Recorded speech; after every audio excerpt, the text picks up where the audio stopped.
Monday.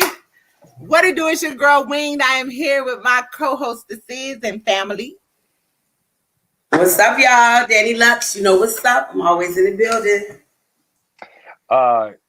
Chris Petty, aka Pulverize. You know, Rise, he dead. What the fuck? Steve Madden. We missed somebody cute. See, listen, Michael Kors and Steve Madden been texting me. If y'all don't quit shit, text me something free. Stop texting my goddamn. Are you shopping? Oh, no. I was texting Ray to see where he was for the show. He was gone. And he's not. Hey, let me explain something to you guys in the home right now. Wing's still on that RBE time right now. Okay, Man, so she's still shopping like she was doing while watching some of y'all's battles. No, I wasn't. And shout out to Shannon Shoe Gang. If y'all don't know, she was in the building with us. We had so much fun. P Black, what it do, yo? Yes, subscribe, like, share, do all that good shit, because this right here is about to be that recap that ain't nobody doing. You know how we give it up. And you know what? We tired of being nice. We just tired of being nice. Some of y'all ain't playing nice. We gonna stop being nice too. Has nothing to do with biasnesses or anything like that. It's just what it is, God damn it. Like I said, let the shows begin. Yes, we ready. Y'all was show of hands who was in the building. Some of y'all done dropped off. We don't care. Be mad. Nobody gives a fuck. Y'all niggas was outside watching y'all computer monitors to watch the pay-per-view. I don't give a fuck. Go ahead. I don't give a fuck about y'all motherfuckers. We had fun. Anyway, let's get into it. So, Chris, I know that there were stream issues. Boy, was there. So if you apparently had an iPhone and you were trying to watch from your phone, that was like a not happening. Like nobody could. I had to go upstairs, get on my computer, do it from the browser, and it turns out even some people still were having some issues with the browser. So I don't know what was going on. I don't know like what all was going on, but it like if you were trying to watch it from your phone, you couldn't. If you had an iPhone, I heard some Android people could. It was a hard time getting on to be able to watch it. Okay. After it finally got where you could watch it, everything was buttery as per usual. So just whatever, they had some kind of glitch, technical difficulty where certain browsers and things like that, you just weren't able to pull it up. It just was an error show. But once you finally got in there, that's definitely something that they're going to want to look at, you know, going towards the next event, next time they do a big event. You know, it could have been a rap grid situation. There's a number of things. Could it have something to do with like when you go to different venues and you're patronizing different venues have different services? I mean, different internet. It would have been a firewall issue or something. I don't know if maybe it would have been a firewall issue or something preventing you from using a certain browser. That might have something to do with the venue's internet. It might be something that goes through on their Wi-Fi, but Avocado is usually pretty good about. Right. Yeah. Yeah. So. Yeah. Thank you guys. The two are. We gonna look. Is any conspiracy theories, Chris, or not? You know what? Yeah. Somehow show off pulverized the internet. I'm going to blame him. Quite possibly the worst bar I've ever heard in my entire fucking life. If Dot would have said it, it would have been crazy. But you, sir, you better than that. And a lot of y'all are better than what y'all did this weekend. I can definitely. Before we get into this recap, let me explain something to you battle rappers real quick, man. Y'all cannot keep blaming these fans. Blame your material. It is not ARP's fault. He ain't write the bars. It is not RBE's fault. They didn't write. They just put the event together. So we cannot sit here and point the finger. We got to quit doing that. This is not RBE's fault. No. This is you motherfuckers. Now some of y'all just boo just to be booing. Okay, I heard that there was a section in there that literally that's what they just did. We gonna get to it. We gonna get to it. It definitely was some plants put around. With some plants, and I took care of a couple of them. And let me say this before we get into it. For anybody who may come on this live and think that we just saying shit because of biasness or whatever, let me let y'all in on a little secret. If you go back to that pay-per-view, y'all may see a little bottle girl that comes up to the side with the sparkles in her hand in that little section right there. Yeah, bitches, that was us. We saw everything. We saw everything. Even the stuff y'all thought we didn't see, we saw it. And we're gonna talk about it today. Yeah. Yeah. What the bottle girl said. So all right, so in the building, then ladies, let me ask, man, how was the scenery? How was the venue? How was everything? Man, listen, here's the thing. Thanks, all right. DJ. So as they were coaching me to coach these 1SKs, I was told it should be 500 to 600, not 1,000, so, but that was a beautiful thing. I love this place. Chris, have you ever been to that place before? Okay. Yeah. So I loved everything about it. And anybody who went to the first double impact, you remember the place that they used. The balcony, the nest, it was nest, crow's nest or something like that. Yeah, it was like that. The setting and everything was fire. The ambiance, the only thing, and we're gonna get into that too, because there's a lot of things that y'all felt that people, I won't say y'all, that people felt was y'all motherfuckers see shit and they don't know what they seeing. They don't understand. They really don't understand. So there's a few things that happened with the stage that a lot of people really did not understand what was going on with certain things. Face Off. I'll start from Friday because here's my qualms about Friday. Friday goes off like a lot of people didn't realize that they were doing a face-off. So we got hit up a lot of times in regard to the face-offs, like y'all having face-offs. Yeah, we having face-offs. But because they knew by ticket sales, the amount of people who were actually going to be there, as you know, Sonesta does not have any capacity to be able to fit that amount of people or even a minuscule amount of people in that building. So really it was more of a media thing for them to kind of be there. So I thought the face-off thing was cool where they had people interact and ask questions. I thought that was a dope thing. Really cool. I thought that was dope. That's not something you see a lot. Hey, by the way, real quick. Hey, real battle rap culture, you fucking Cassidy weirdo Stan fanboy that went up there and ruined Lil Sass on packet while she up there getting her question on. You fucking Herb. And here's the other thing. I saw an interview after the event, and all those little weird ass motherfuckers were over in Cassidy's section with the real battle rap community. Yeah, you're a weirdo. I peeped your little YouTube channel, and you pussy because you don't have social media because you know what. Loves Cassidy. And it's can we mention Cassidy? Can we mention Hitman Holler? Homeboy told him I slapped the shit out you and didn't take his ass off. Bro, I saw your little interview. I saw your little interview that you did with Jag. Could you have maybe swallowed a few more of his kids, or was that just all right? Anyway, nobody knew him. We was all in there. Nobody knew them. My man went up there. Your mom's favorite blogger. That's his name. Your mom's favorite. He is a hard cat. Pause. No, I thought he does have social media because I could have sworn I seen his name on Twitter. No, I don't think so. They'd be running him off. No, bro, they would have already aired him out.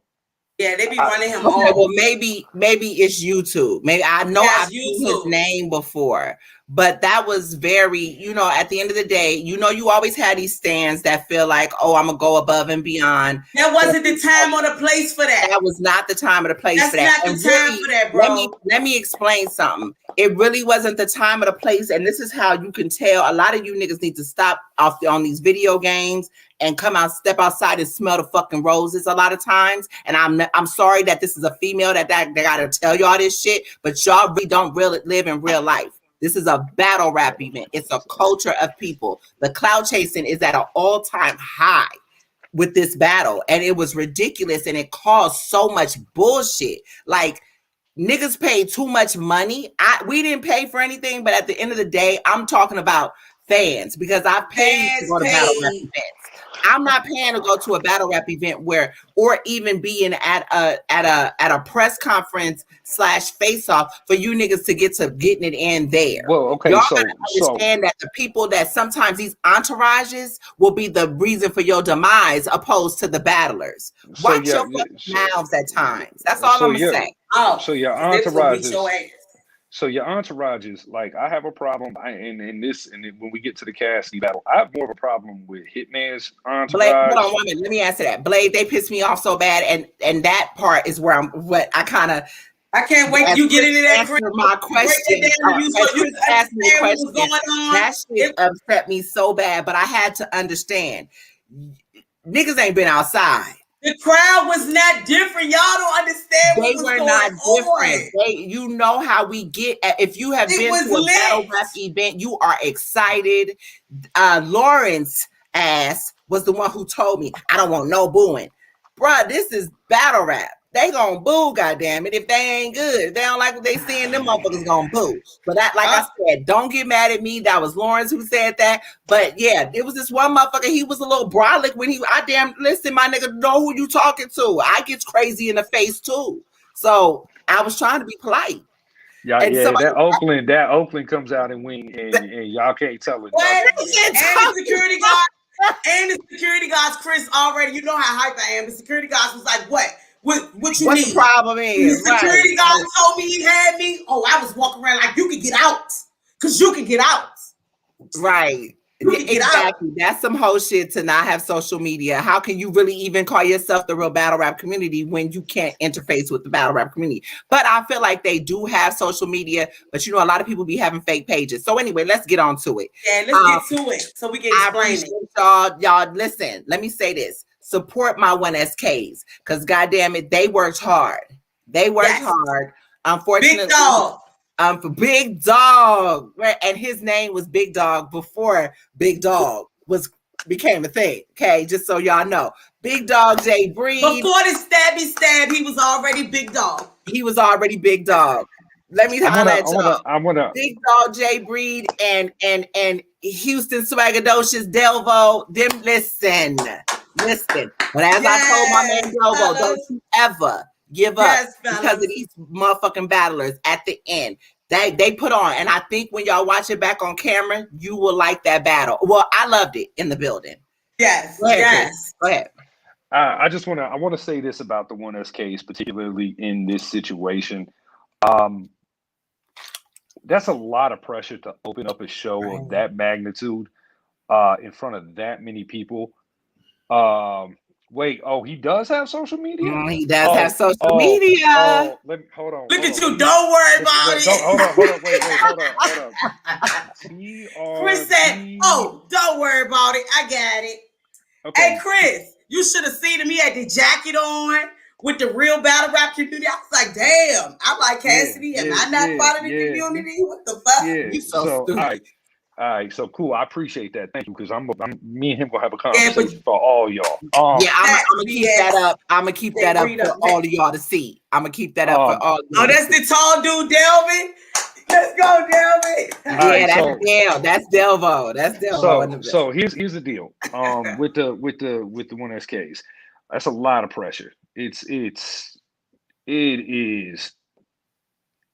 a lot of pressure to even hit a stage. A lot of these guys the home leagues, they haven't hit stages, lights, they don't microphones. That's all new, and if that's not something you've done before, that's a lot of pressure. Then you got to go up there, and you're starting quite possibly you're starting RBE's biggest card to date. Absolutely. You're starting the biggest card to date. You're kind of setting the tone. And for some of you guys, you did, for is Dev, right? Yes. Okay, Dev, I wasn't mad. I wasn't mad at you. The I man, Super Black gonna kill me. Hey, Super Black, that wasn't it. Well, hold on. I was gonna get to that. But Gotta finish. Super Black, It's a lot. Super Black. It was a lot. Listen, everything that could happen Friday happened. there was It a was crazy. somebody But got into a Super car Black, wreck. yeah, J Lo passed with the car wreck. He had to rewrite. So you know what I mean? Because unfortunately, Q Morgan couldn't. You know what I mean? He's a first responder, so he wasn't able to even do the battle. So really, we put this shit together on a humbug. They both was wanting to do it. You know what I mean? And so the salute to you guys. I salute to This you was like guys a for 3.5 day prep.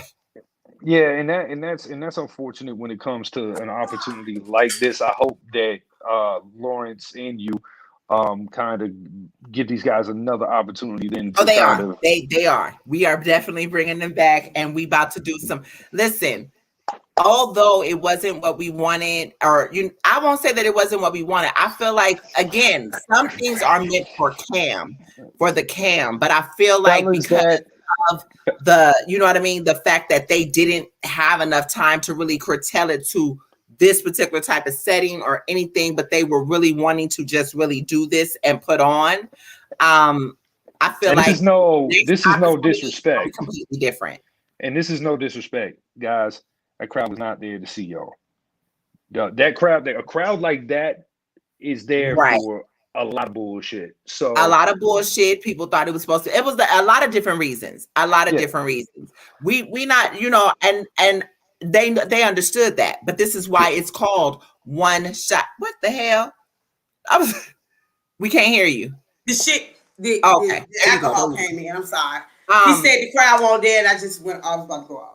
Go ahead. But no. But again, a lot of times they don't know these guys. They don't. And unfortunately, here's the thing about it. It's very unfortunate that they don't know them because Delvo and Jay Breed were on the Crucible. Yeah. Okay. Yeah. Well, yo, so hold on. I paused for a minute because I needed that to sink in. I needed that to sink in because I'm about to talk my shit. I think I can pass. I think I can speak with my chest right now because I'm about 6-0 in this shit right now when it comes to talent. Yeah, now. Anyway, my comment. But no, I on some real shit. I'm always very humble, and I'm still very humble. But when Chris and I talk about the semantics when it comes to not URL, it's not about URL, but it's about up and coming talent. Yeah. And this fight for we don't want people to be seen on different stages because of different reasons. This is a prime example of RBE having such a great event. And yes, unfortunately, the 1SKs were stuck in a situation to where, like Chris said, they really wasn't there for that. It's not like the other events that we've been at. The other events at the music room, people are a lot more engaged, a lot more. Because for events like that, especially as a smaller setting, people that haven't been to the music room or been to it on camera, it looks like there's a ton of people in there, but there's exactly. not. That place holds it's not half as many people. Music room only holds 140 people. Right. Like whereas this massive crowd from 140 people to this over 1,000. Now let me ask y'all, because y'all were at both events. Y'all were at the Bullpen event and you were at this event. Both very sizable venues. Yes. Do you think that this venue was filled out a lot better than the? Hell yeah, with no question. And that's not being biased. This fucking venue, Chris, was so fire. This venue, I've been to. It shows so much. Just let me just say this. I went to the little Cassidy and Goods, the first one. You had your little VIP section, right? For the Goods and Cassidy event. It was a more open type of VIP. This building had sections on the stage, everywhere, sections in the middle, sections in the sky, bottles sparkling, See, the fans that was watching, they didn't understand what was going on. It was And so see, okay. It was so hard to really be engaged for real, nigga. Nigga, we was popping bottles, partying everywhere. Cassidy walking through the crowd like he a fan. Okay, you gotta be there, bro. Danny. Okay, so now that we're tying this picture together, let me show you what it looked like at home. Me walking down this at home walk. Not to be able to see the full picture of what was going on around, guys, it's real easy, and this is what I'm talking about. You got 1,000 people in there. Not all of them there are there, especially a lot of people that bought sections. They were there for a flex moment, have a good time. So it's a social setting. People not getting to come outside. People are flying in for this. And this is why the bottles, because the girls, let me say this, because the girls, that's what an ARP, the girls was sexy. ARP was talking about. You see the sprinklers and all of that. That's what, anytime you bought a bottle of celebrities was there. You had Tokyo Jet, Surf Rank Tokyo Jet. Cassidy got his celebrities. Jag. Well, let me say this. Wait. We getting off track. Hold on. But the bottles, and I'm not gonna put the number out there, but the bottles was not expensive. Chris, you worked in that industry, so every time somebody brought a bottle out, you already knew, shit, them folks made a lot of money. Yeah, so, a $60 bottle of Hennessy at a spot like that will run you $225. No. 175. I paid that. The girl tried to flex on me. The fucking bottle bitch said, "Oh, you can't sit right here unless you got a bottle." Girl, go get me a bottle, Henny. Girl, go ahead and move. What I'm saying, and I kept talking to 40 moms. But what I'm saying is that, okay, so 175. No, 4. Oh, whoa. 475. Yeah, girl, get out my face. Okay. We're pimping in this bitch. Okay, so that's what I'm saying. So that's a $60 bottle. These not the big joints. These the $750. Nigga, I think the bottle. Chris, it might have been the $40 joint, the $42.50, Chris. Yeah, it was not big. I thought they was about to bring a liter. I don't think it was really bigger than the do say. No, it's a $750. It was the 42 joint, $42.50 bottle for $4.75. Yeah, so you like you said, Chris, it was about a flat $75. All right, so at home we're watching this, and it's kind of one of those things where you can hear it in the background because the camera's picking some of it up. You can hear the conversations, you can hear all types of stuff like that, and I feel like, oh shit! Look, Danny, I'm like, oh shit! I didn't know that. Like, hold on, because we was right there when I was looking. I was right beside Danny. I heard you at one point because I could tell your voice out of everybody. You were like, "Bitch, if you don't," and I was like, I almost got it. What the fuck? Shit! Probably when I was cussing bad news the fuck out. Fuck, nigga. Get the fuck on. Don't come up this bitch trying to start no shit, motherfucker. You ain't on this motherfucking thing, nigga. Get the fuck on. She cussed out X Factor. Lord Jesus. It was a point where where Lawrence took the bottle from Danny and was like, no more. And but then Lawrence over there drinking, and Lawrence done fell up the fucking stairs. Lawrence fell up the steps trying to run because Hitman and Cassidy was about to scuffle. Lawrence just fell up the steps. Hey, Lawrence, man, hey, fam, you know I love you. Lawrence, you know everybody out. Lawrence, you know I love you to death, bro. But if you don't quit tucking your chest in, like, bro, you gotta just untuck the shirt, bro. I don't think he really ain't do nothing. I had that whole motherfucking shit so under control. They tried to boot Cassidy. Shut the fuck up. Killer Chef Jay Breed. Killer Chef Jay Breed is from Norfolk, Virginia. So yeah, but shout out to the 1SKs for going and doing this under a lot of pressure, short notice for a couple of them. Everything that, and you know, but that's the life that we all sign up for. So are we gonna see more of Jay Breed? Is we gonna see more of Big Dog? that Wing is going to probably definitely make sure I'm these just guys get asking. another Just opportunity Listen, to. guys. we about Ladies, to y'all revamp need to this look shit. up. All the ladies pull up Jay Reed, big dog. You a mess. You gonna have him out here bullshit. Pull them up, ladies. We are. Listen, let me tell y'all something. For the guys who are watching right now that y'all have sent footage, understand I got the footage. Nice. This ain't nice. I do a lot. Nice. Oh shit. What happened? Right. I do a lot. Ray, listen, Ray done came in and then stopped everything. God damn it. I was talking, then all of a sudden I heard Chris, Ray coming in. Lie to you. Like, Chris, I'm not gonna lie to you. The whole time I'm thinking you upstairs popping, but I said Chris probably up there with Cassidy and them popping fucking bottles.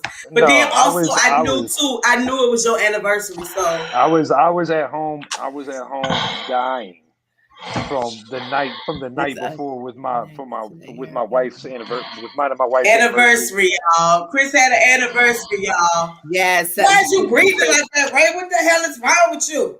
The breathing like what? I haven't even took a breath. Sounded like Biggie. I ain't know what was going on. Danny. I'm literally holding my breath right now. I haven't even took a breath yet. What the fuck are you talking about? It might be me, Ray. It could be me. I just seen you and I could have just stopped breathing hard, Ray. You know, like I literally have not taken a breath yet. It could be me, Ray. It could be me. I just miss you, Ray. Is that wrong for that, Ray? Ray, did you get to watch this live? Or did I saw it. Yeah, I saw it. I was able to see the whole event. Yeah. So only thing I didn't see. I didn't see the one that's case. That's the only thing I missed. That's okay. Well, we kind of talking about, but talked about the fellas. They're in the building anyway with us, so make sure y'all tag the fellas. They had the one that's case. All right. Well, let's get into. They're in the comments. They're in the comments. But check it out. This is the way we're gonna do it. The way we're doing this is we have Ray and Chris, who will be our analytical recappers. I'm trying to think of the word. Recappers from y'all's perspective, who did not make the building. We'll be your in the building lit recap. Okay. Cola, I see you in the comments, man. Shout out to Cola, baby. Shout out to Cola, man. One of the hardest working dudes in this thing, man. This dude got like 19 shows and shit. But shout out to you. Keep doing that though. Me and you still gotta have a debate, Cola. Me and you still gotta make an event out of that. And I was telling you when I said Cola ass got the shows and everything with it. Okay, let me say this. Let me finish with as I was saying with the one that's case. I need y'all to support them for real though. Yes. I need y'all to tell us what, because again the crowds are there. I hear their feedback, and I see their feedback, but I also need y'all feedback at home. You know what I mean? That's cool. Y'all tweet ARP, tweet me and Lawrence. Let us know, because we definitely are the ones that's, making sure that what y'all want is what y'all getting. And in order because I see a lot of comments, a lot of people have hit me, and even in the comments here, I'm gonna get to y'all comments basically saying how you better get off the motherfucking channel, JTB, talking that shit. Wait, Danny, wait. Let me finish. I need y'all to make sure y'all let us know who y'all want to see come back, because that's feedback, because of some things that I'm trying to do with this whole process, what RBE is trying to do to get these guys in, because as y'all know, they're a platform. They really have never looked at a league and really developing the talent. So if we got guys that are coming in, that we can put them in a situation, man, listen, y'all as the fans, they listen to y'all. Jay Breed, I've seen a couple of blogs about you actually. Oh wow. Where they said who was I watching? Vitafly actually had a lot of great things to say about you, and said basically that RBE has yet to turn somebody into a star from a 1SK platform situation, and that he hoped that you would be back, and maybe you would be the first one. So I did. Real tears, man. Now I will say this. Real Even though I didn't tears, see the big one that dog. came, just to piggyback off what Chris said, I did see a lot of praise for Jay Breeze, like all through Twitter. And I was like, I kind of felt bad, like, damn, I wish I'd have saw it, because everybody was like, yo, Jay Breeze, he was on it. I did see somebody put I think it was Unbiased in his blog when he did his recap. He had showed love. So the love is most definitely out there. The love was most definitely out there. Definitely. William, that's your word for real? And I asked that because not for nothing, this would be the second event to where the one somebody else tweeted that though on Twitter. That have been better than some of the battles. Yeah, that's very entertaining. What was the guy that was battling Jay Breeze? What was his name? I just like his persona. You know, he was fun with it, his energy. Yeah, I like his energy too. Hey, yo, Blade. Shout out to you. I like your energy, bro. Hey, yo, Blade. It was a toss-up between Pulverize or Do You Believe for my name today. Oh shit. ARP, I do not. When did he say that? Y'all keep saying "Do you believe?" When did he say it? He said it through the majority of the event. What was you doing? Was you drunk? I was the event. I was head security. I controlled everything. Listen, if Throw Them Bowls could have been on for Danny. What? Yeah. Damn. What? You noticed them booze calm down quick. What? Let's get into this actual recap. Let's do something different. You believe? Let's do something different. Let's get into the bullshit that everybody is here for. And they met. Y'all agree? Because Chris, I know you at work, and I want y'all to be able to really just. I don't want no interruptions. You seem to be all free right now. Just let Chris get his rounds off, sis, and then we're gonna be able to let's rebuttal these niggas. Let them talk because we was there. So let them do them. So wait. Let them do them, and we will rebuttal it and tell the truth. Now? Yeah, we want to start on Cassidy and Hitman now. Let me say this. Let me say this before y'all start. As I was saying with the face off, he got 30 pages of rhymes. Okay. Oh my God! From the initial face off to the face offs on Friday to no post interviews, I feel like Hitman I got you making moves. Really displayed lack of showmanship, and it's like, and through the battle, at the end of the day. I hated the fact that I know y'all. I don't know if y'all wondering why Cassidy never made the actual face off, or you never saw his face off there. Because tell them the truth, Wayne. Tell the truth, Wayne. I mean, only thing that I had gathered from it is what ARP said, like on the live stream, was that they decided to just separate them so they wouldn't have like another altercation leading up to the battle. And he was actually. And Cassidy, for y'all that I'm gonna touch on this when we get further down with this battle. Cassidy was there on time, prepared to do his face off. Was outside with us. Was outside with us. I was on his back, on his wife like this. I love you, Cassidy, wife. Oh my God. I'm sure you were, Danny. He was. He was. So, but they was outside with us. They was once again. Wonderful showmanship. Outside with us, pulled up on time. This nigga still in here talking. I feel like Hitman made this with the face-off going, the original face-off going the way it did. And then that Lord Jamar second part. First of all, Lord Jamar, the Lord Jamar part of that face-off was cringy as fuck. It just really was. And then I hated that interview, or what was supposed to be a face-off. Calling you super whack. You looking at Facebook? I can't see the talks. But I'm putting the comments up here. I'm sorry. Go ahead, Chris. I'm sorry. But then to get to this one too, and he clearly Hitman was making it about Hitman, and he's filming movies and he's doing this, and we get it, bro. What? We get it, bro. Relevancy currently, yes. Hitman, you're winning in current relevance of Cassidy. You really are.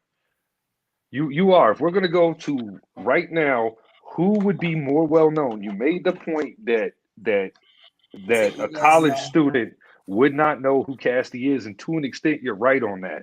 So that's not true. My daughter would be college student age, and she knows. Yeah, but when you gotta. But your daughter grew up under you. You love hip hop. That's what I'm saying. What he's saying is the average 20-something-year-old may not be. Yeah, but I agree with that. All right.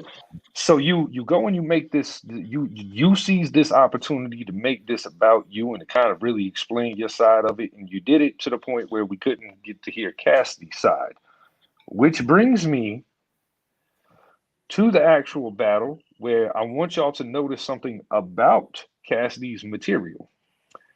Unlike his previous battles, Cassidy had angles. We getting into that too. Cassidy had angles. He had personal experiences with you, Hitman. He had and this is what makes this battle so debatable, because you have material that we know is not true, Mr. Google. Oh, but he has material for you that you actually confirmed in your third round. So let's get into this breakdown. Liars, bro. They're a bunch of frauds, bro. And if I would have seen y'all bitch ass two bloggers at the event, I would have got y'all put the fuck out. And I'm gonna tell y'all that. Excuse me. No. Let them do their. I'm sorry, Chris. Go ahead. No, you good. So go ahead, Ray. No, go ahead, Chris. You can continue, Chris. We get into this first round. I thought that it was a smart move on Hitman to control the crowd, that he pissed off. I'll put that out there. You made us all wait so you could have.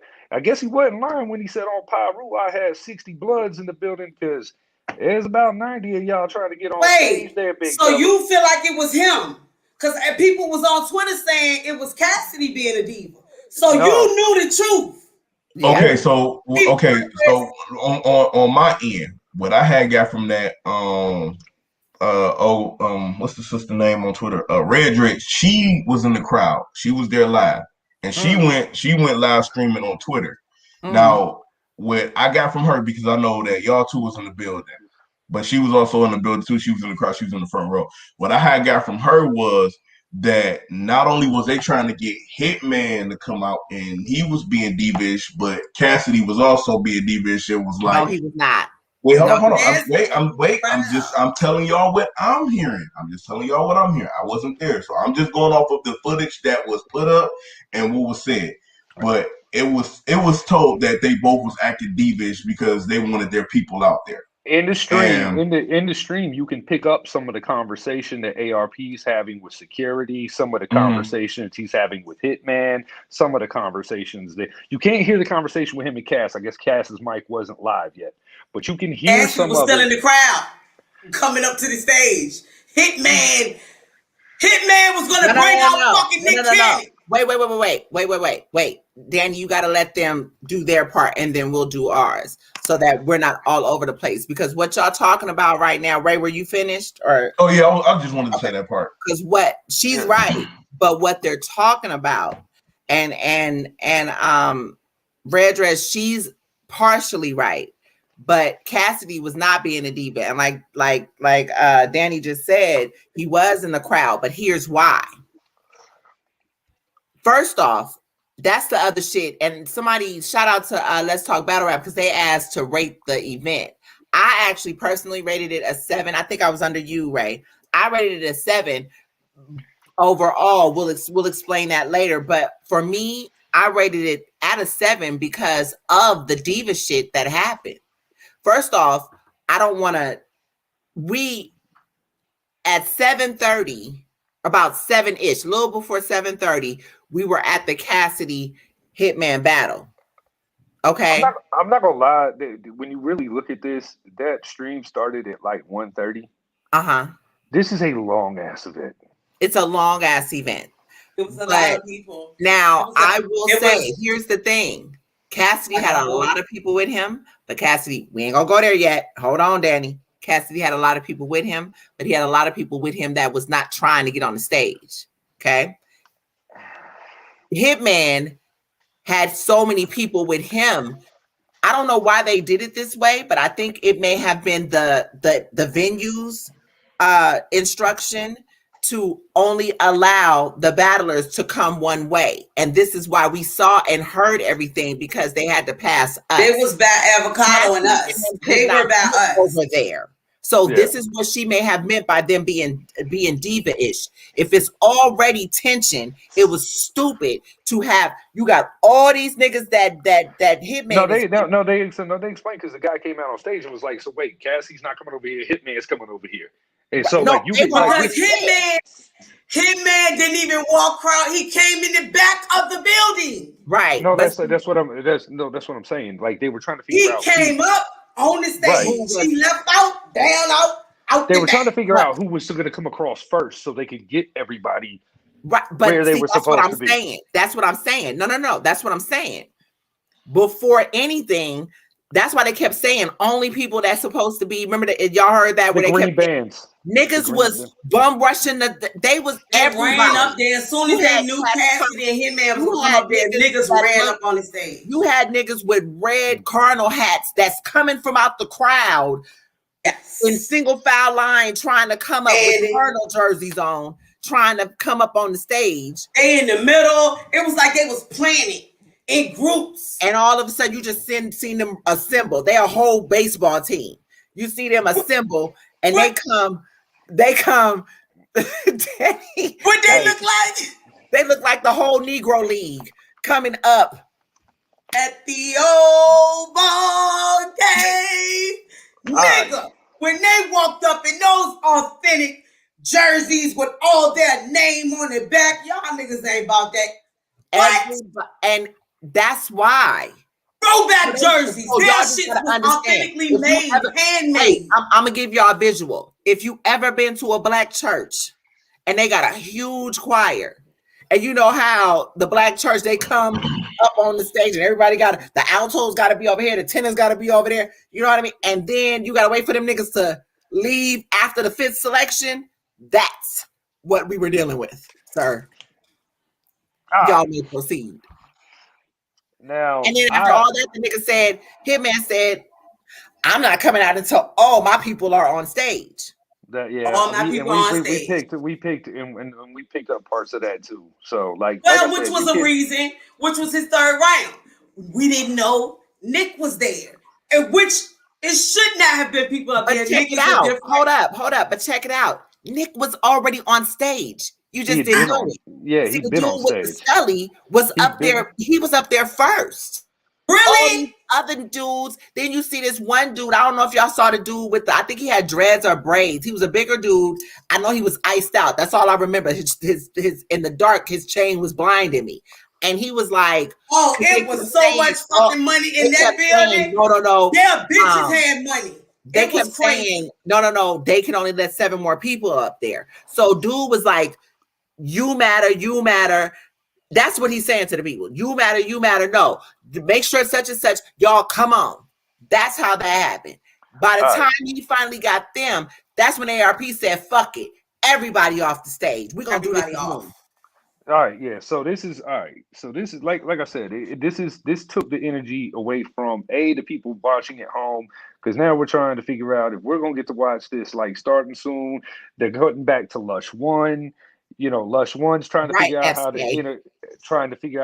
So let me ask y'all. We were there. Y'all from home. How long was it watching and waiting? Yeah, let me ask that. How long? Did y'all wait? Well, I know Red Dress. She was live for about 20 minutes, and then I had stopped watching her live like 15 minutes in. By this time, I had jumped up, went and took out the trash, came back, did some other stuff. I was just doing a whole bunch of stuff, and I was just checking the stream from time to time, and it was still like nothing was going on. I seen Lush 1 on the screen.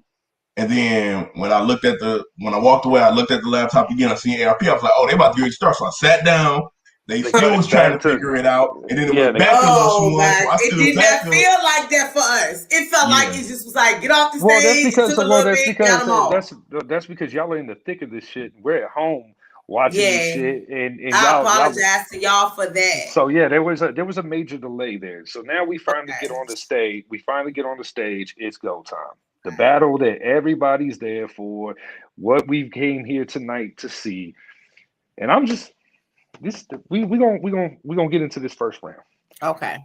Hitman goes first. Mm-hmm. Bogarts the whole situation. Fuck an introduction. We still didn't know that was Hitman Holla. If you didn't know that was Hitman Holla, because he just went right into rapping. COVID-19. I was trying to check his temperature before he entered the building. Not a bad way to start off the round. The crowd's digging it. Then when he rolls right into that, Calico was hearing rounds from Cassidy. What that mattered, because after the face off, he was going to hear rounds from a Calico. I was just returning the favor. It's starting off good. It's what we want. Do y'all want to back the guy who will sell a fight, or the one that'll end it when it starts? Okay, Hitman, you're doing a lot of physicality talk right now. Okay, but it's setting a weird temperature for the battle. Then you get into That's exactly the way I felt. Okay. Yeah. So then you get into this portion right here, and this is what I'm talking about. You went into this whole thing about him being broke and everything like that. You're broke. If you keep going, he gonna be petty and buy your publishing. Thanks for not explaining what is thanks for not speaking during that, because we now know your catalog not worth that much. Okay, we're doing the swaggy, braggadocious. You went from girl, you want to come to my hotel, to living in one. That was funny. I'm not gonna lie. That was it. That's a lie, but keep going. Okay. Not according to what I was hearing from other people, but go ahead, Chris. Yeah. Not according to a nigga that live on a farm, but okay, never mind. Keep going. So then you got not an opening act when the 40 start the show. It's not bad. Shoot 'em while the whip's still spinning. Super Mario. Okay. All right. Now we get to the remix. Hitman. No, Chris, no. Super Mario when he ain't drive a car. That was Mario Kart. No, I know, but I know what he was trying to say. The Mario Kart thing. Yeah, hit his. I get what he's. But I want to get into this. What you're doing is not a remix, and I'm actually mad at myself for it taking this long to realize that what you're doing is just running it back and putting performance on it. It's not a remix. You're at the barbecue scratching a record. That's all you're doing. What guys like Riggs do is a remix where they take what they said, run it back, change it, but still have the same punches on top. That's a remix. So no, sir. What you do is what a lot of you battle rappers did that night too, which is stumble and fumble over your own round. You just do it in a creative way. That's what that is. That's what a Hitman Holla remix is. And the fact that we have bought into that for so long is really disappointing. Because it ain't even that fire. It ain't that fire. When you break it down like that, think about that. And the only reason why we're even here and I'm breaking it down like this is because y'all want to be so technical on like Cassidy and certain battle. No, we're going to keep it down the middle. Oh, it's you stuff. He saw me do that. Yeah. All right. So the remix, one of my favorite bars you had that I thought was heavily slept on, which also lets us know Barry's whole career had nothing but bad lines. Barry Sanders. Barry is Cassidy's real name. Yeah. Is his real name. Barry is his real name. So I mean, I thought that was a crazy bar.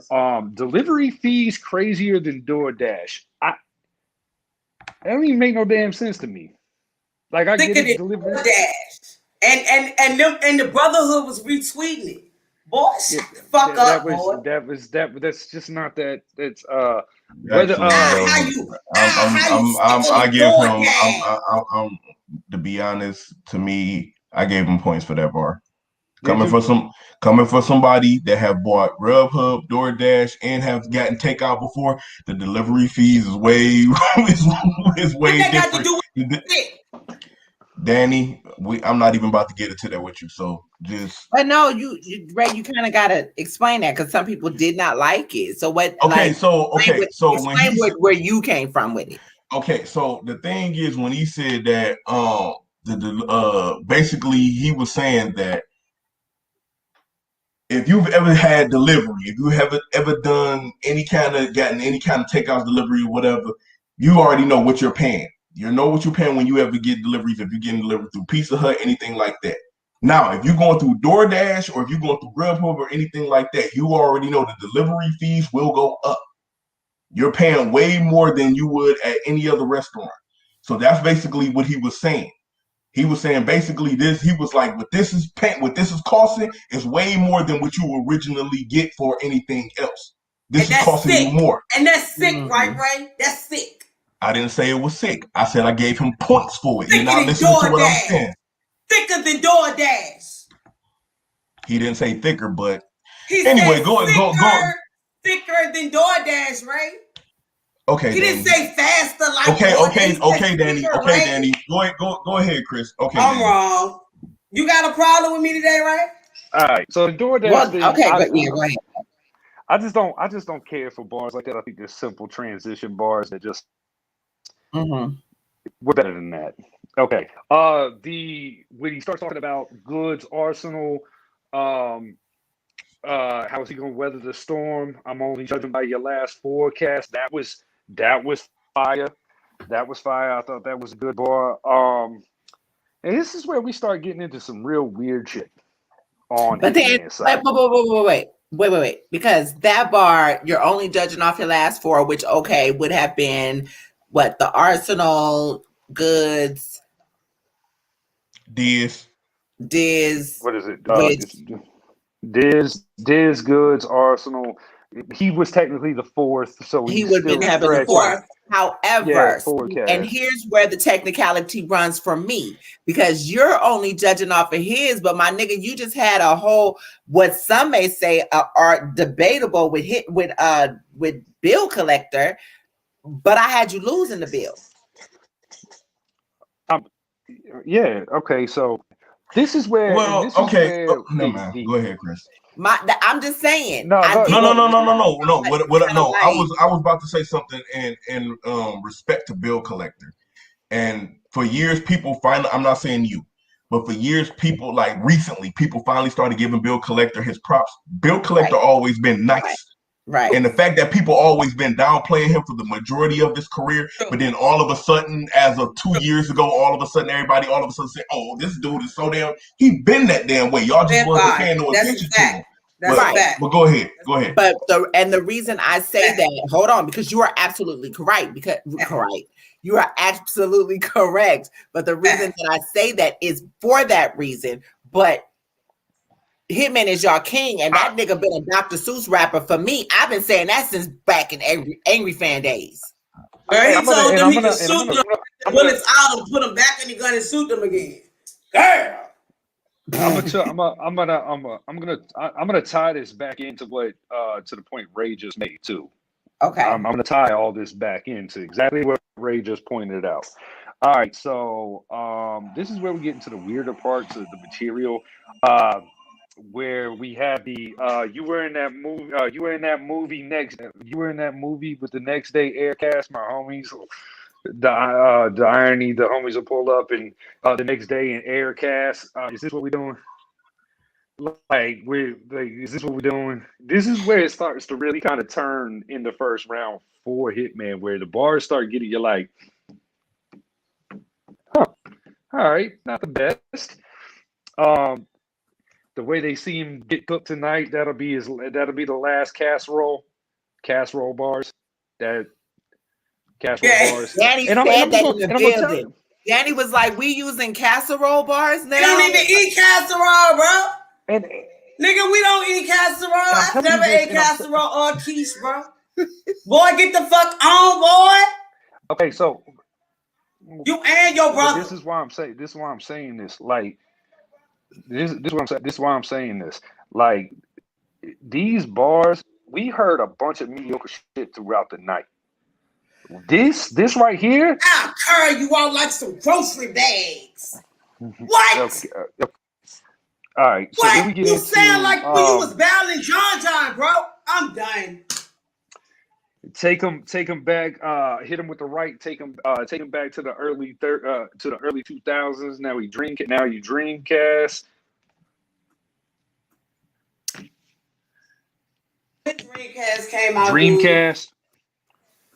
Dude. 91 dude. Bruh, the same people that you said would know who Cassidy are the same people that know what a Dreamcast is, bruh. No 20-something-year-old dude gonna know what a fucking Dreamcast is. So act like they are. So you're in other words, yeah. Okay. Okay. You St. Louis dudes bothered the shit out of me. You're a crocodile. So you're a crocodile and Verb's a rooster. Y'all gonna stay off the rooster, okay? Somebody tweeted that. Somebody said was the rooster bar worse than the pulverizer. I'm listen, Verb, you are not alone. I love her. We gotta stop here. So I'm hot on Verb. I'm just gonna stay with the rooster bar. Hey. Bragging on something you had to that got it now. Ben Simmons in Philly, you not the shooter. The castrate thing. Neuter dog, another word for neuter is castrate. Hey Philly, I'll remove this nut if the castrate. Pause. You got caught fucking with trannies. We don't even know if castrate. Castrate.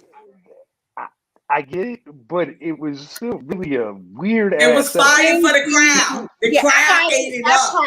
Like the ending, I was kind of like, "Ooh." You was like this. Yeah. Wing, you was like this. Wing, y'all gotta look. Wing was sitting there, Chris, like this. She was gonna hear every word. She was like, "Listen, no." She was trying, Chris. This is my favorite. Chris, go to events with me. Don't talk to me. Like I told and the broad that she was with what you calling them. Y'all motherfuckers in the back of me. I sure did. Like, listen, shut the fuck up. We watching a battle. Like, seriously. Why do y'all come to battle rap events to talk? I'm sorry. I didn't mean it. I'm sorry. That shit, I just remembered that because she was with Hitman and them. Why you and your St. Lunatics homeboys is behind us? Y'all just y'all ain't even talking about the fucking battle. They just having a conversation. And I'm turning around. I'm like, yo, it's like a battle going on right now. But I just feel like I like that. I'm not even gonna front. I felt like the ending of that, the caster. You liked it. I did. I ain't gonna front. You did. You was like, all right, come on here, man. You was like, come on, fight back. It ain't like you was against it, man. You wanted both of them to do good. No, but here's the thing. This isn't a fight back pit. This is him starting the first round. So this should be a fight back moment. We lost the crowd with some of the other material. So you get back into it here, and then you come back and hit us with this. I killed his pastor. What'd he do? Nothing. First of all, you got way too many people jumping in your battle. Nothing. I just made a vow to kill everything next to or that speak for him. Okay, cool. We're getting there. We're getting right there. Okay. Stand in front or over the body, same outcome. Okay. Steph Curry, I'm like Steph Curry, not because I 30 your favorite battle rapper, but my brother a shooter too. Okay, but then you tie it into this. You said plus my dad good with the pump. Is you asthmatic? Don't matter either way. I'm going to see you in hell. That pumping your mouth. Pumping your mouth. Are you I think I went to the bathroom while he was rapping. Either way, I'm gonna see you in hell. Bro, that bar was horrible. That is trash. Boo! I was right there, I ain't gonna lie, y'all. Boo! Cassidy, the greatest shit we ever heard. Light Skin TV. The greatest shit we ever heard. Light Skin TV, that was not me. That was her. I was gesturing, but I was not saying nothing. I was quiet. Benny, I killed that. Woo! We about to hear the greatest shit we ever heard before. No, but see, here's the thing. We're still not done with his round. Right. Hold on. We still and they talked about Cassidy rapping longer in that round. He rapped 27 seconds longer than Hitman did.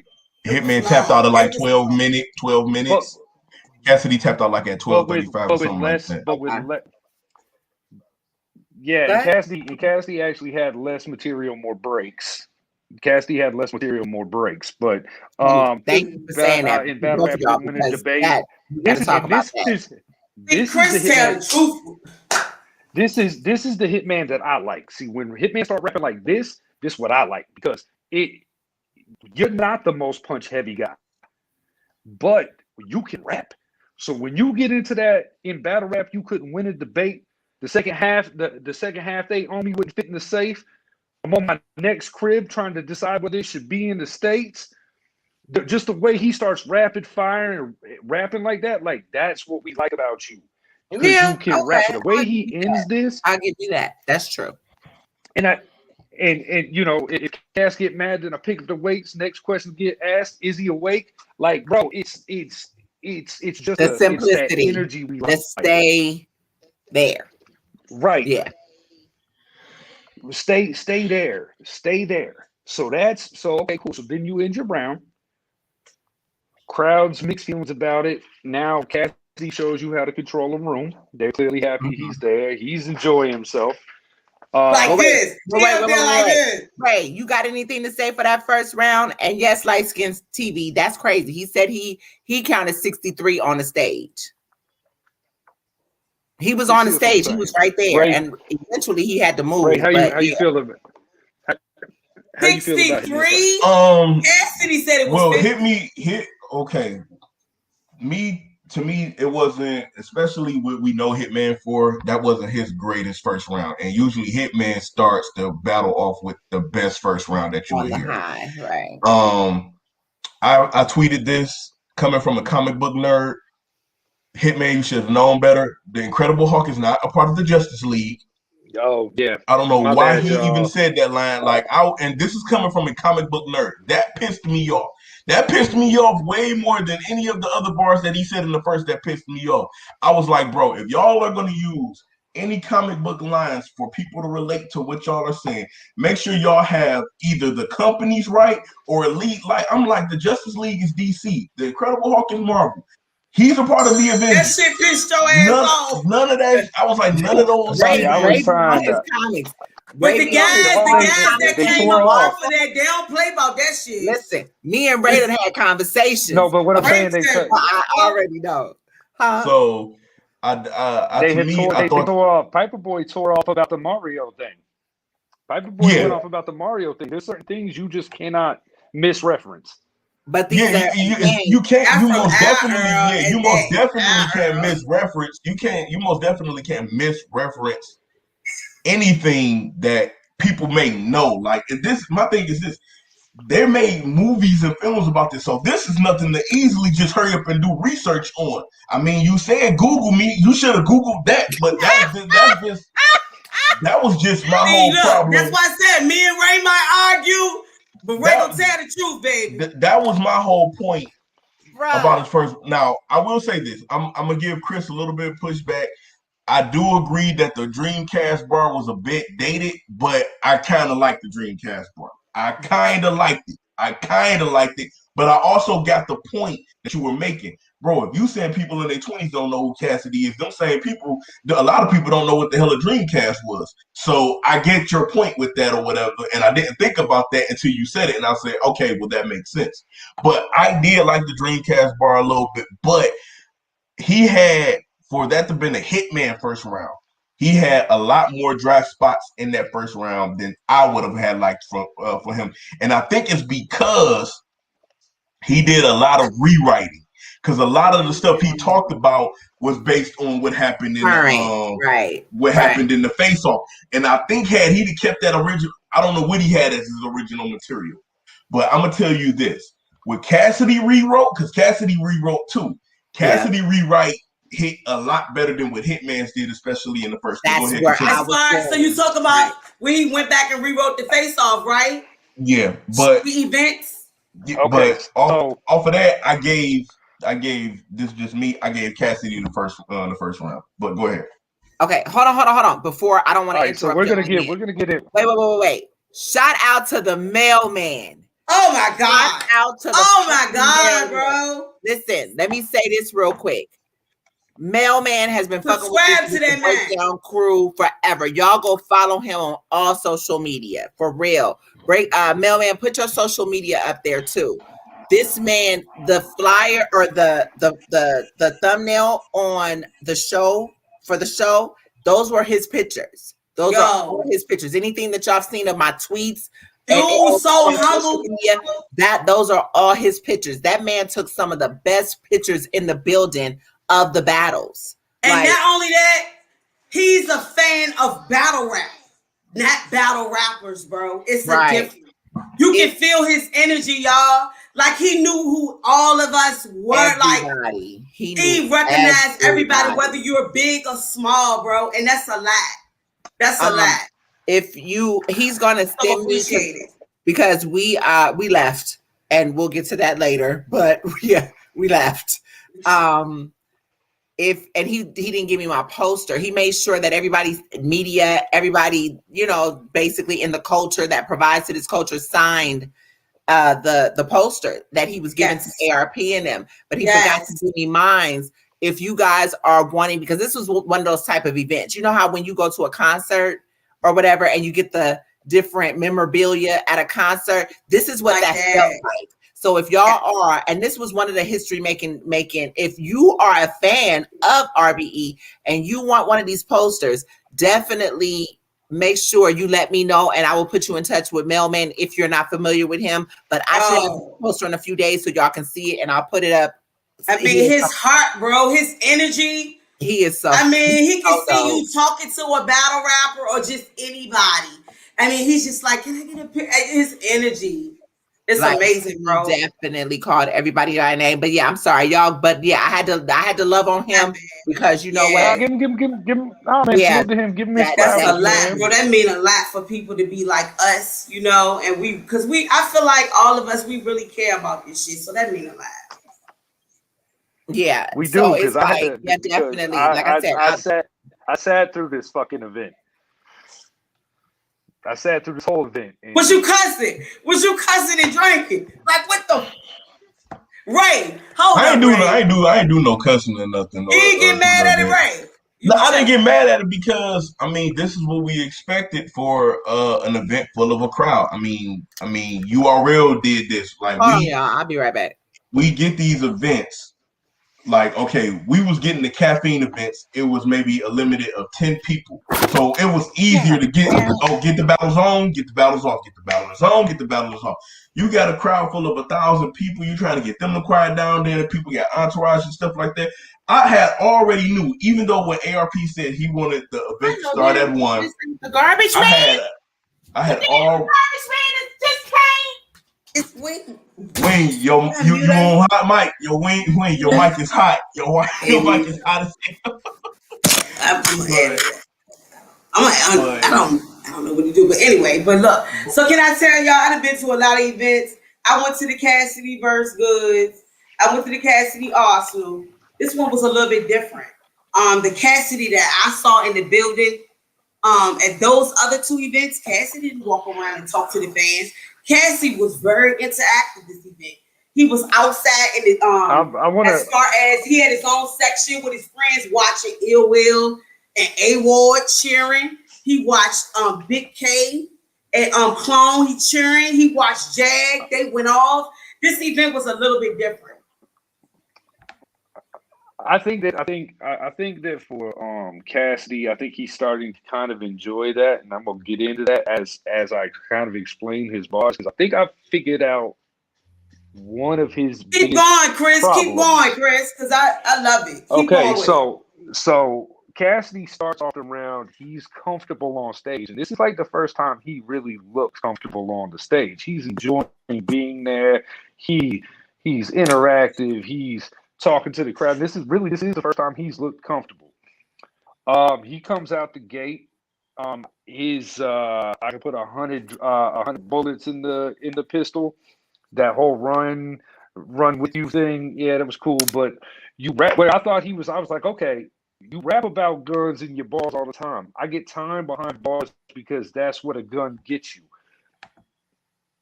That bar is actually really fire.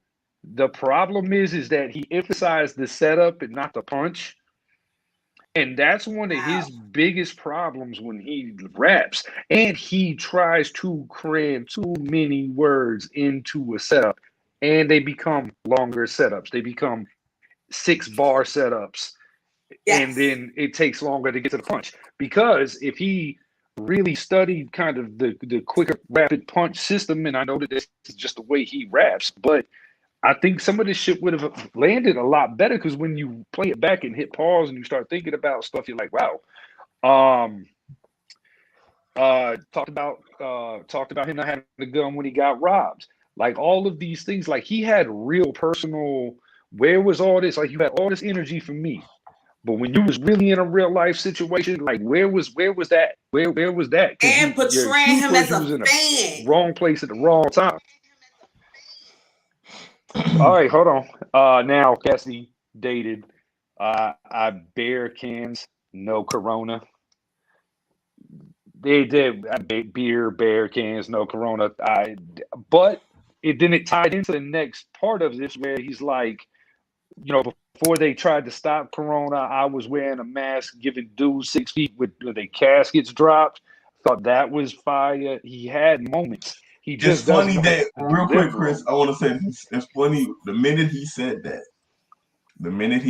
I went to my notebook and I scratched that shit out because I wrote a bar similar to that.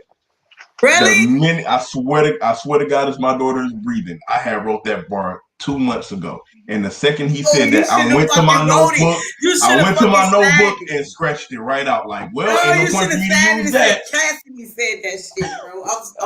So then he goes into a lot. He said, my team, I told my team, don't cry over spilled milk, grab a mop.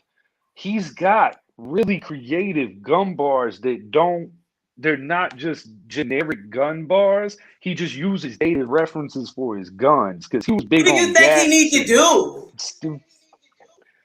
I think that he just needs to kind of get more familiar with the updated. He got to trim the fat.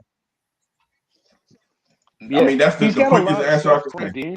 He's got a lot of unnecessary stuff crammed into these rounds. Okay. But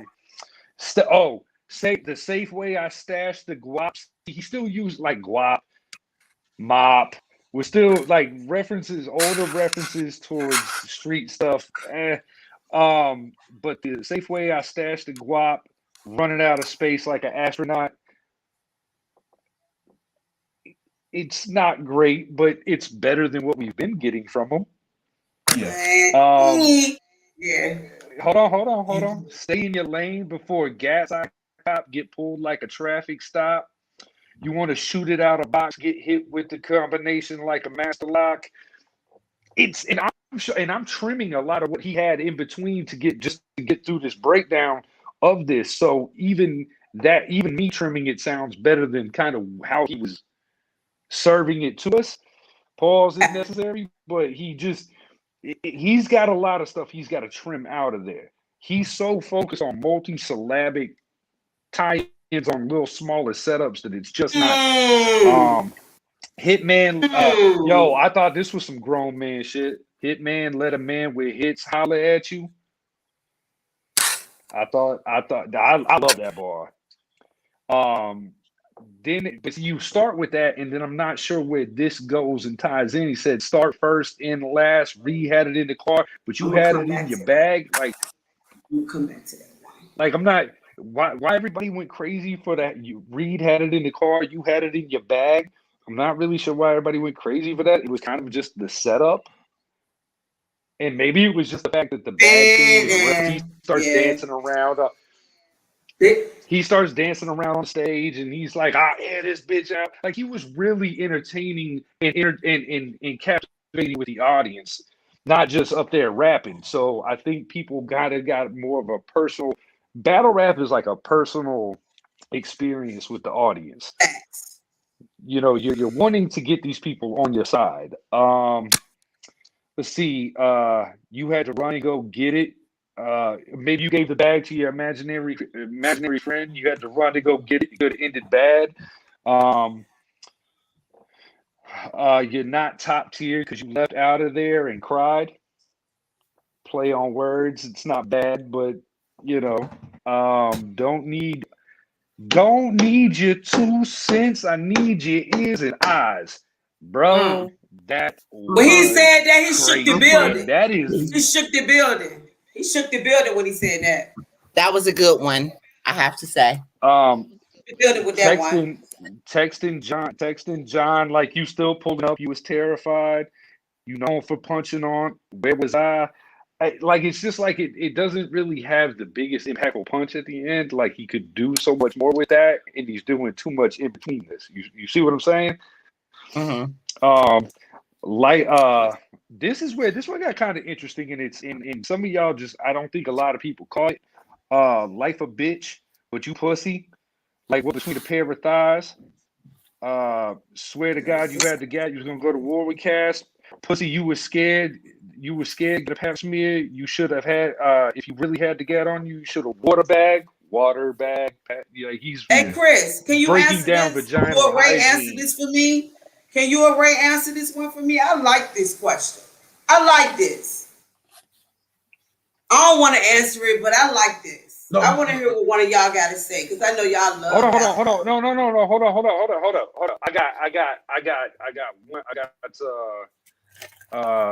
I got one more. Finish and then answer that. I like that. Oh, from first round West. Yeah, that man said ran into me by accident before my crash. I thought that was really creative. Then he starts explaining the background. Okay, so I'm not going to say that he has to conform. What I'm saying for today's fans and for him to get rave reviews, he's only going to conform so much, and he's gotten better every battle. He doesn't have to conform. He doesn't. And the reason why I say that is no matter what happened in this battle, it wasn't enough for him to say I'm packing it up and I'm not gonna rap again. That's the problem with you guys he's battling. None of y'all have beat that man's confidence enough to where he's like, I've had enough. He doesn't have to conform. And he's actually getting more and more entertaining. The second and third rounds, I haven't got to get to all the bar breakdowns part of it, but I do want to say this there's a lot more conversation to have. Cassidy had personals. He told the story of him how Hitman met, and then Hitman fucking confirmed it in the third. Oh wow, yes. That was over. Like, Hitman confirmed it in the third. This is why this battle is so up for debate, because Cassidy is not lying about anything he's rapping about. Says that. And he says that. Go ahead, Ray. Go ahead. Real quick, this is just to answer the question. The other one I had up, Ray? Yeah, the one where you said, why do Cassidy got to conform to what everybody else is doing in the culture? But here's the thing, when people ask, because this is a broad question. Yeah. It's a broad question.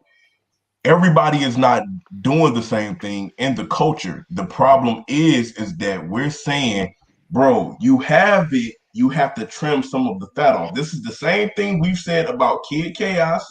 We've said about a lot of MCs that has it, but they're too drawn out. For some reason, and I don't know why, but it's like the minute people hear us critique Cassidy, all of a sudden it's y'all are attacking Cassidy. And it's like, no, these are the same things we said about other battle rappers. Y'all just feel the need that y'all have to hurry up and protect and cover him. Oh my God, that's weird. Let me say that's weird. Let me piggyback off of Ray. No, I'm a Cassidy fan. He's making me kind of think. I'm like, no, that's what I'm about to say. That's what I'm about to say. Hold on, Danny. Let me piggyback off of Ray, because Ray is making a valid point, because in the building, as this is going on, that's exactly what we're saying. We're like, bro, you're winning. Cut it short. Stop. You didn't have to keep Retreat. going. Retreat. She was saying, retreat. You don't have to keep going. Okay, so that round was good. So now, hold on, real quick. So Before you continue, go ahead. I'm sorry, Chris. Go ahead. No, go ahead. Oh no, what I was going to say real quick, because Danny had put up another comment from First Fam West. It said, when you said you didn't get the bar or whatever about the Reed thing or whatever, and I got where he was going with it, but he was, I guess, trying to explain it, said because Reed claimed it was in the car, Hitman so-called had it in his bag and didn't do shit. Okay, this is where I have to respond to comments like this. This is battle rap. We've seen enough people get punched, slapped, stabbed, shot at events. Why is everybody caring if Hitman had it or not? Because let's put this in hypothetical. Since we're talking about hypotheticals, what if Hitman did pull a gun out? What if Cassidy did get shot? Y'all would be the same people. Yes. Y'all would be the same people in the comments screaming. It shouldn't have gone that far. Yes. But now all of a sudden, because nothing happened, it was he claimed he had it, but he ain't do nothing. Why is everybody so worried about if somebody is going to do something or not? Like, why is that such a big concern if everybody's going to do something or not? Hold on. But go ahead, Chris. Right, and I'm gonna say this, but for my fan to ask the same question, if Cassidy didn't have some level of concern, then who the fuck was RoboCop he paid to stand in front of him while everybody else was rapping? I will say that you got paid security on the stage, my brother. Well, I'm going to piggyback off of you, because here's the thing. Hold on. Going back to what Ray said, he may have done that, whatever the case may be, but we gonna give y'all some real shit later on. In lieu of that, this battle, when you look at the Arsenal battle, when you look at the Goods battle, none of this face-offs, none of this who's better than who persona was even okay. And I'm not no. Okay, so for some reason, and Hitman needed to make this about who, instead of rapping, who got more bloods coming to the goddamn venue. Well, okay, so this is okay. Hold on. Now, but he wasn't battling Jag. What I'm saying is we're asking about real life and everything like that. We're asking about real life and why is this and didn't do shit, but then look, he had all these people. He had a level of intimidation factor he brought with him trying to prove something too. And then you got Show Out jumping in the battle. A lot of people giving him grief, but Show Out jumps in the battle like that, same aggression with everybody. It doesn't matter who. But I do think that it did disrupt the momentum of the battle. Absolutely. Because it did take so long to get it back together. Yeah. That it definitely but everything that dude was not behind the Goods bat. That same dude was not behind him at the Goods battle. But here's my thing. Regardless of the fact, here's my thing. Instead of making this a huge shit show, that's not how you sell a battle. That's really not how you sell a battle. But no. And see, this is where I get disappointed, and I almost have to give it to Cassidy, just based off this strength too. Like, Hitman, you're an entertainer now. You're on Wildin' Out. We're Googling this shit, right? And your boss hugged. And your boss he not there. Hold on, that's not what he's saying. Go ahead. That's not what he's talking about. We're gonna get there. That's not what he's talking about. Let's go piece by piece with this. You're an entertainer. So now here we are with footage of you and all your homies and everything like that. All your blood homies. Do for you in future bookings or future, and I'm talking about not just battle rap. I preach this a lot to people about the people that you surround yourself with in certain circumstances. When you get to a certain level, I'm gonna say this: the gangster shit has to be set aside. Period. But maybe that's why they camouflaged it with the baseball. Hold on. Let me explain something. Because let me tell you something. When we get down the road, Danny I don't know. We don't know. She really don't know as far as I'm from Virginia. We don't got gangs. So yeah. So man, so this is the situation in this. Like you can clearly tell what's going on. There's gang signs being thrown up in the background.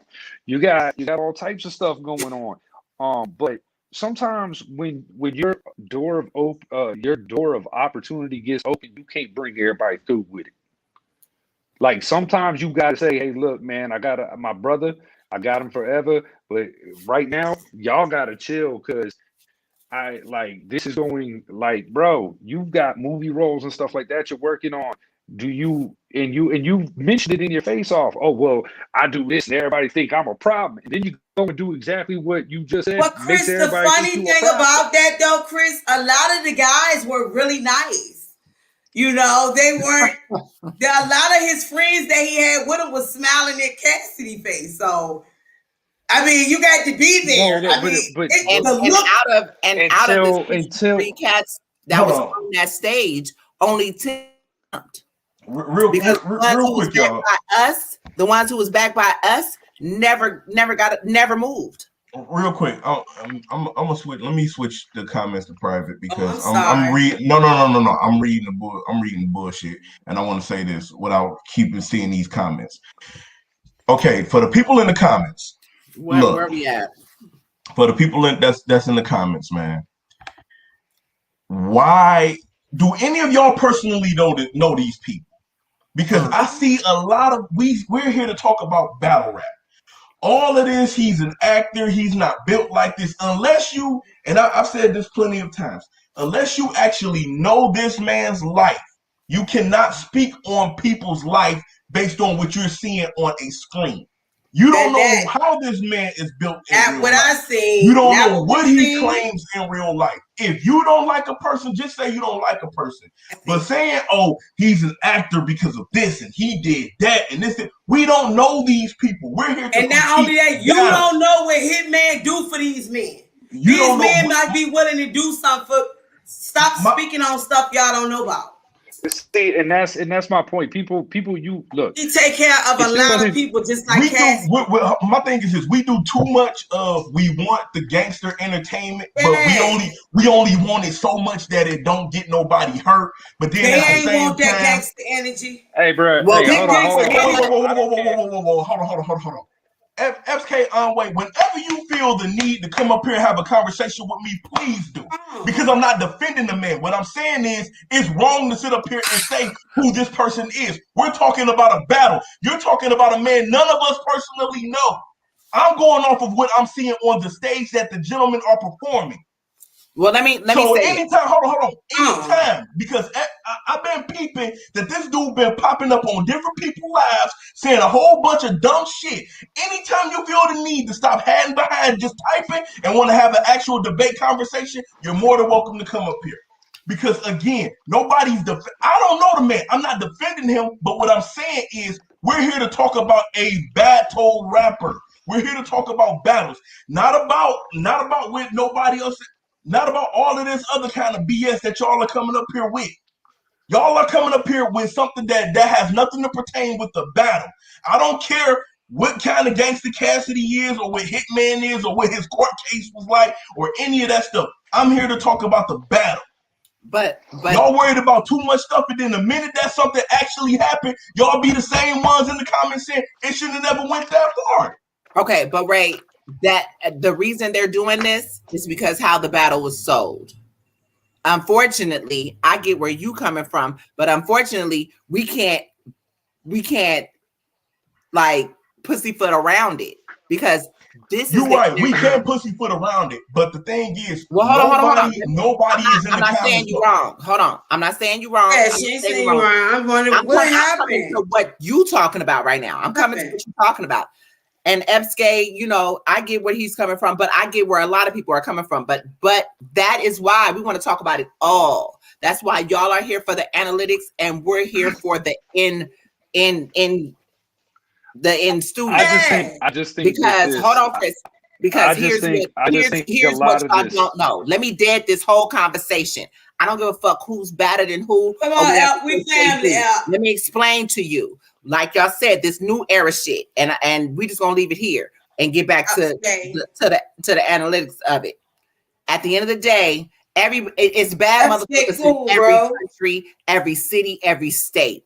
This is battle rap. Mm-hmm. Y'all need to go holler at these battle rappers and tell them to keep it battle rap. Because what happened I ain't trying to take up in that fucking building on their ass too. He what could have happened in that fucking building could have been real. Let me tell you how Cali do. Because he just trolling, Ray. He just trolling. That's all. No. Okay, ain't no more trolling. Because dude just called me a cornball. No, hold on. Ain't no more trolling. Dude just called me a cornball. Set up a date or time and show me how much of a cornball I am. Ray, no. These comments. See, this is the thing. This is the thing.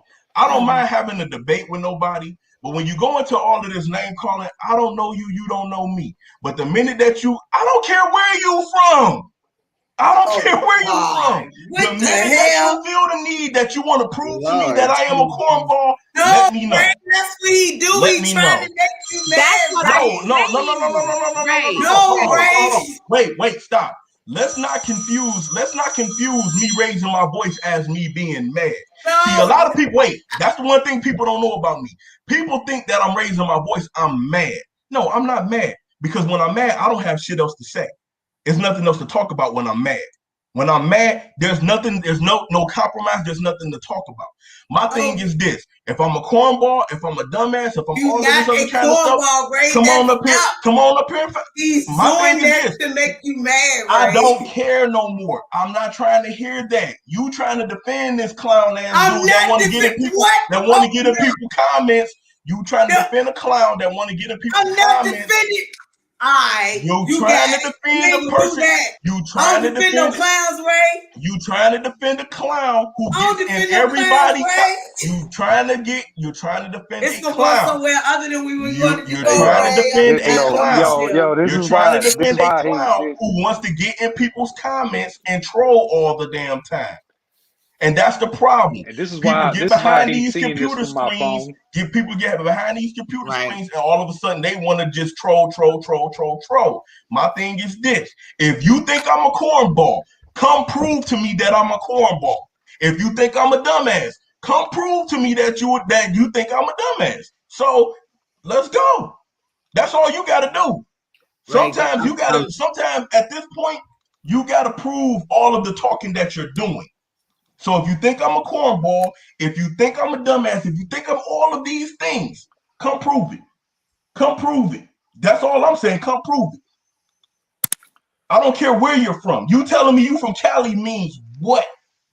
That means absolutely what? And then he talking about some learn to ignore it, dummy. No, learn to be an actual fucking person and don't get on the damn internet to fucking jerk off because you want to troll people. Chris, you can get back to the... Talking about some learn to ignore it. And this dumb motherfucker want to get on people's platforms and troll them and shit because he's fucking bored. I'm be honest with you. You're right. You don't have to prove shit. So sit your ass in the stands and keep using your damn Twitter fingers, bro. Dumb motherfucker. Go ahead, man. I'm glad I can't see. I'm glad I can't see these comments. I'm having to do this from my phone. But you don't want to see. I'm gonna say this. You don't want to see this battle. I'm chilling. I'm chilling.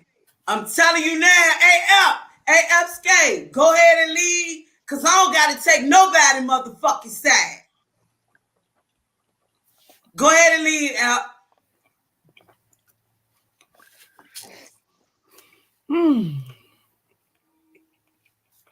Fire ass motherfucking show. You goddamn right this show fire. The fuck else y'all gonna go? The NY Rita faking ass, hiding in the motherfucking event. Let's talk about that. Bitch ass, URL got motherfucking people infiltrating the building. NY Rita hiding with their motherfucking hoodies on. I heard about you. If I would have saw you, bitch, if I would have saw y'all in that event, y'all would have got y'all ass whooped out that event and beat the fuck out there. Because you was tweeting the whole time, talking down on the event, and y'all motherfuckers is there. Don't come around here, bro. Don't come around here, bro. If I ever see y'all at an event, they're going to roll on y'all ass. And I'm going to stand there. I'm going to instigate so much shit on y'all, bro. I'm telling you. We had so many vatos. Nigga, it looked like rush hour behind us. Jack, what? Go ahead. Don't get me started, Ray. Go ahead. I'm trying to tell y'all, you punk ass URL. I love the fuck out URL. I love RBE, battle rap, KLTD, but let me tell you something, I'm not a fraud. Your punk ass was hanged. Bring your ass to another motherfucking event and tweet, and I found out about it. They would have beat your ass so bad and fucked your bitch so bad, bitch. You wouldn't have knew what to do with yourself, motherfucker. Danny, bring it down. I don't give a fuck. Fuck y'all. Stay the fuck out the events if you ain't gonna keep it real. You ain't promote one time about RB, but your punk ass in the event. Hey, you in the event. The whole URL in the event. Y'all had decoys, and guess what? I was on y'all ass. Real niggas. Real niggas. Real bitches. Beatmaker, it you was have to understand. Same bitch. You see Chris and my man. Did you see the girls up there with Cassidy? The little dark-skinned women ready to fight for Cassidy.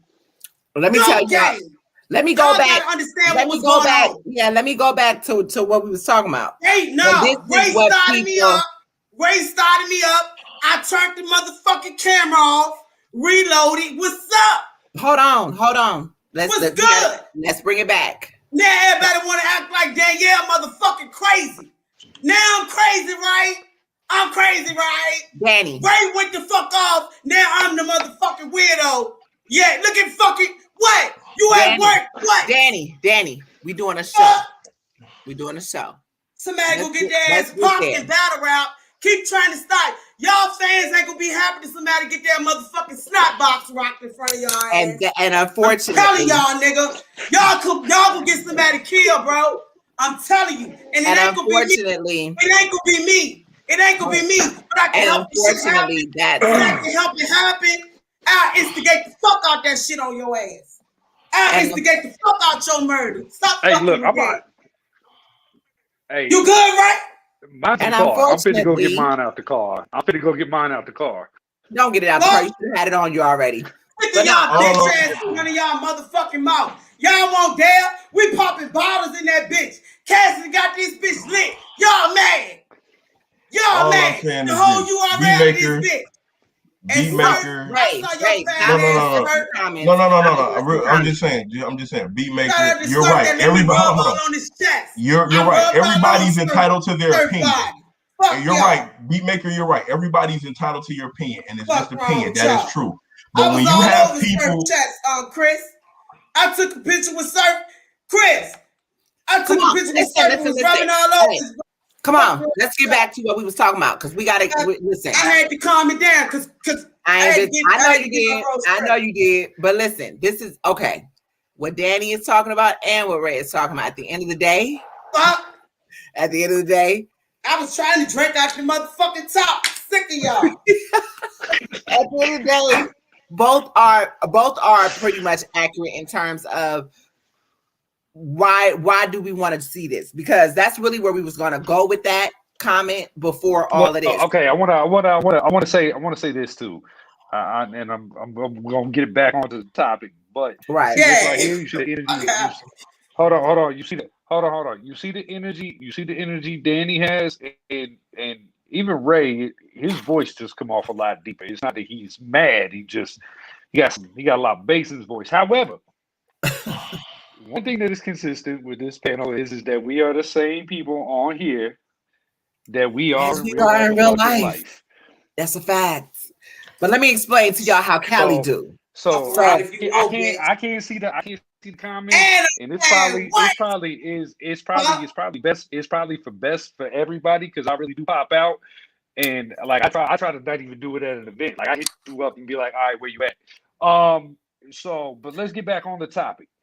Well, let me go back and address what was being said as far as, like I said, because I feel like it does have to do with the battle.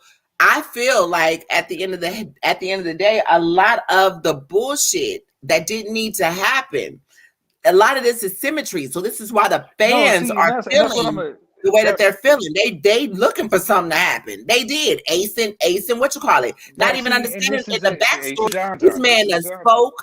This John told y'all. John sat here and laughed at y'all and told y'all was a lick. They basically promoted some shit that started off real, but ended up being diffused. Let's get some money off of it. Y'all got to stop buying into this. I've been telling you guys for a long time. This is battle rap theatrics. However, not saying that Cassidy and Hitman are battle rap theatrics. Let me explain to y'all something. This one fake. You have to. For whatever reason, Hitman felt the need to exude some tough guy. I think it was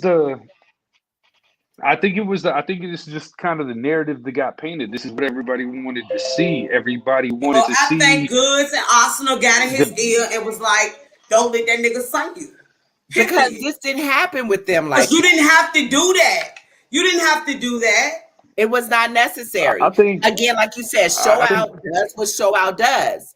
But at the same time, just as well as we talk about who's not relevant, who's not this, the newer age is more popular with me. You got to understand, just as well as the newer age is more popular with you, that does not mean that Cassidy doesn't have nephews your age or cousins your age or fans your age or your brother's age, that one day a situation may occur when you're battling a certain person. And the way Show Out pulled after the whole antic happened. It's an illusion. Hold on. Illusion. And then Show Out runs up on him and he slaps his hands in front of old boy's face. Cassidy and old boy never moved. Who wouldn't have came out that crowd and knocked that little boy on his ass? Then it would have been a whole other situation. Now y'all wanted to see stuff they like want that to happen. Hold on. But did y'all ever stop to think about who may have been in the building that could have been hurt? Because let me tell y'all who was at this event. Cassidy didn't have to have 63 Crips sitting on the stage. Let me tell y'all something. Wait. Brad came in there with just as many Bloods. Some goddamn motherfuckers who looked like they was out of the Yakuza. And some motherfuckers that looked like they was from MS-13. That's the way Cali do. If you ever see a nigga with some fucking Asians and some cholos, my nigga, you better be fearful for your life. And I was there. We was around them. Make it seem as if I was around Jag crew. Jag shit different. Hey y'all, I talk shit. I was born in the projects, but let me tell y'all. That's a different. I was at Jag Airbnb, y'all. Wing like, get the footage. I said, I'm not pulling my phone out, Wing. I don't know them. You don't pull You don't pull your phone out around niggas you don't know, because they gonna walk up to you and be like, what you doing? Who you calling? What you doing? Right. Who you? Right. She didn't you send the location. I said, give it no goddamn live, girl.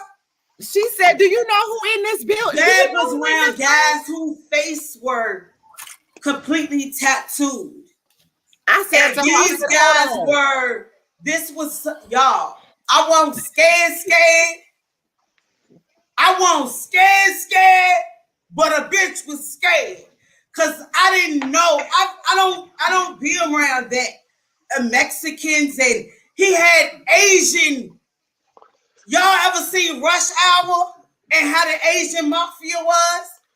Y'all, I was there at Airbnb. Shout out to my homeboy Broderick. He be with Jag. Y'all, I talk shit, y'all. Let me tell y'all. I'm in there like this. Yo, we still gotta finish. We still ain't finished recapping this battle. Yeah. Go ahead, y'all. We ain't even went to the second round yet. Okay, yes. Yo, the Cambodians. Bruh.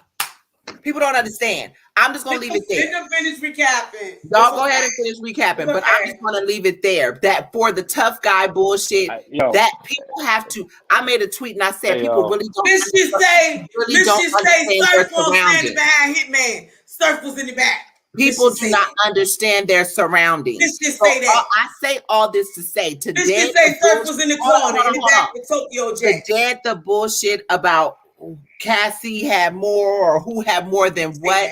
Let me just dead all that shit, because at the end of the day, a lot of shit could have happened because of bullshit antics about who has to be tougher. I've said that, you know, y'all talk that shit about Danny Myers and Nitty's battle, and for years I kept telling y'all better stop, because everywhere is different. California moves different. You can't be somewhere doing that dumb shit, a pin drop, and all hell will break loose. I've never met a Mexican gang member in my life until Saturday. Until Friday.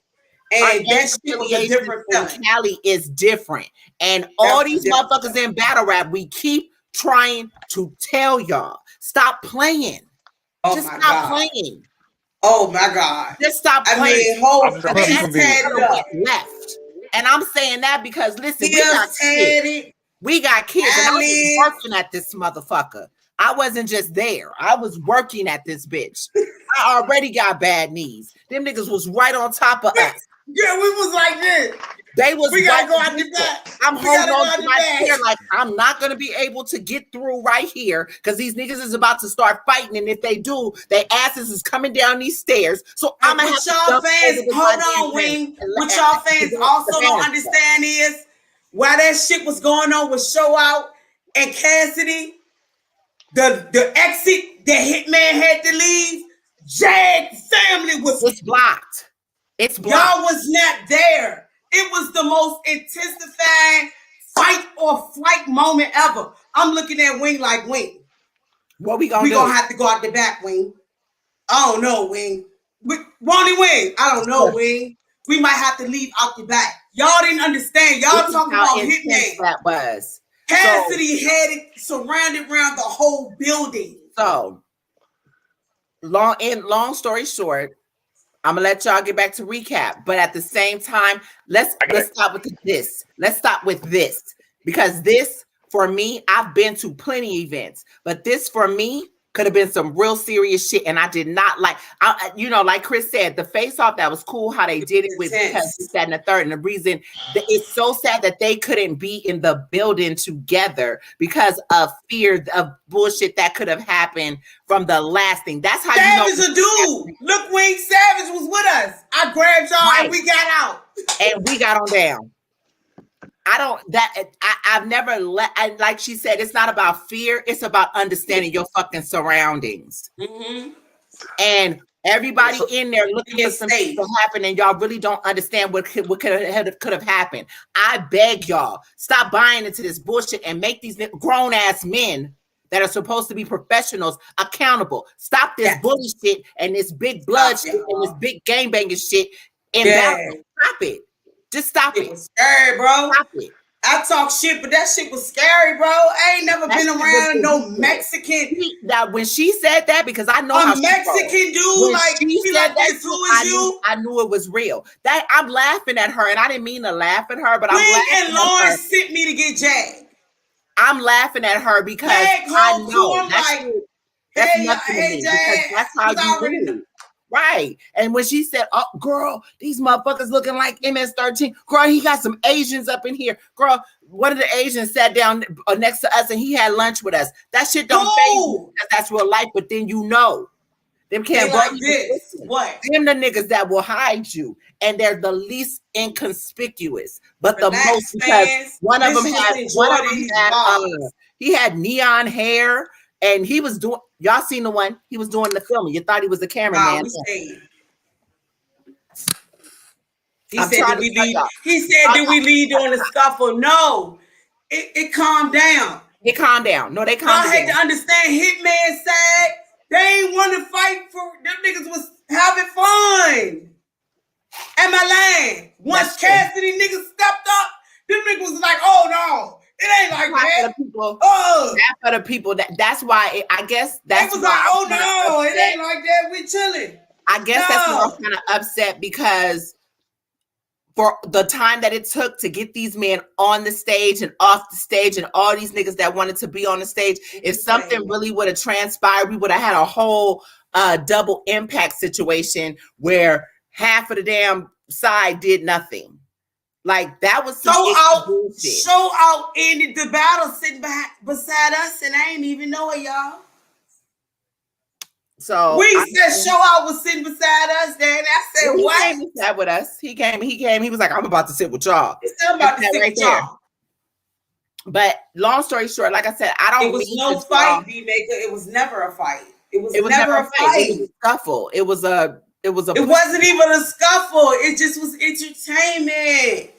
It wasn't that. That boy meant to do what he was doing. He did what he did, but it won't go in good, y'all. Well, look, bottom line, fans, let's listen to these bars and have fun. The shit, y'all know I talk shit. I'm from Richmond. Church here all day, baby. Fairfield. The shit I saw Friday and Saturday, what? Right. This shit is bigger than me. These guys like Jag and... Look, can I say this real quick and I'm going to sum it up when you 5 minutes? Because Jag, friends, that shit different, y'all. Y'all need to chill. They're not like these battle rappers. Y'all gonna get somebody hurt. I was there. And I was sitting there. I didn't even pull out my phone. Or didn't Wing? I didn't even tell Wing where I was till we was on our way back. Sure didn't. This shit was different, y'all. These were real live gang members.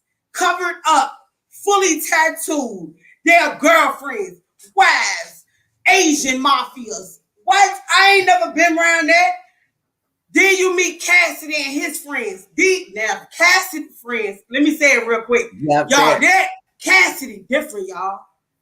Cassidy is a fucking boss, y'all. I don't really know what's going on, but they love Cassidy, y'all. I need to tell y'all to chill. The way they feel about that man, I watched how his friends treat him. They don't talk when he talk. And everything they say, that man love them people, bro. And they love the fuck out that man.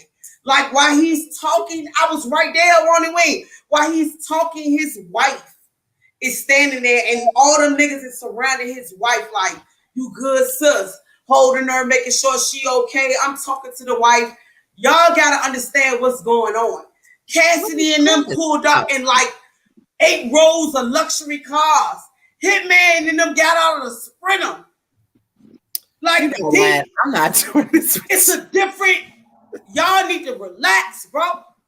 Y'all gonna get somebody hurt. What's good, baby? Good, family? How y'all? We good. We gonna let y'all get back to recapping, but I felt like that part really needed to be talked about because at the end of the day, I'm so tired of this, and that's the narrative that I felt like was really becoming a big thing.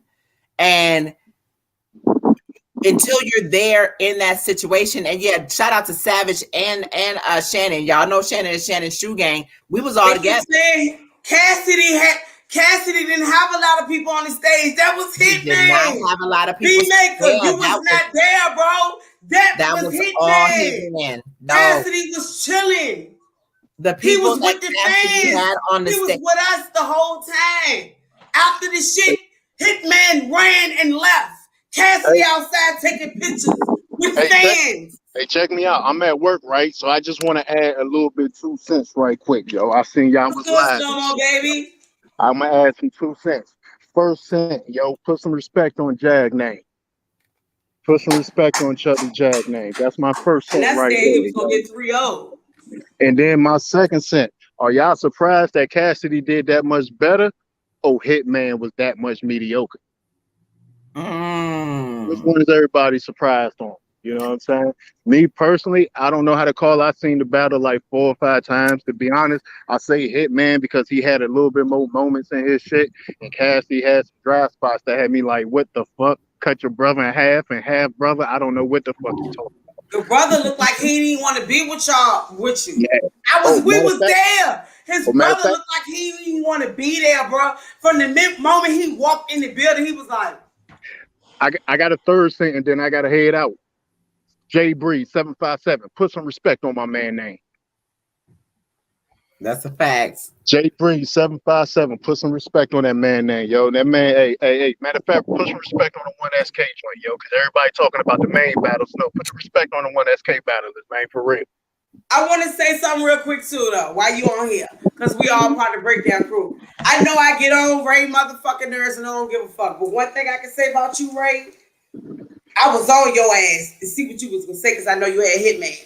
I ain't gonna lie, Hitman was like, we want another one. Ray was like, right under the post. You know, I was on Ray ass. He was like, I don't know, bro. And I gotta apologize. That won't it, bro. I said, Ray don't give a fuck. Ray gonna tell the truth on your ass. Too.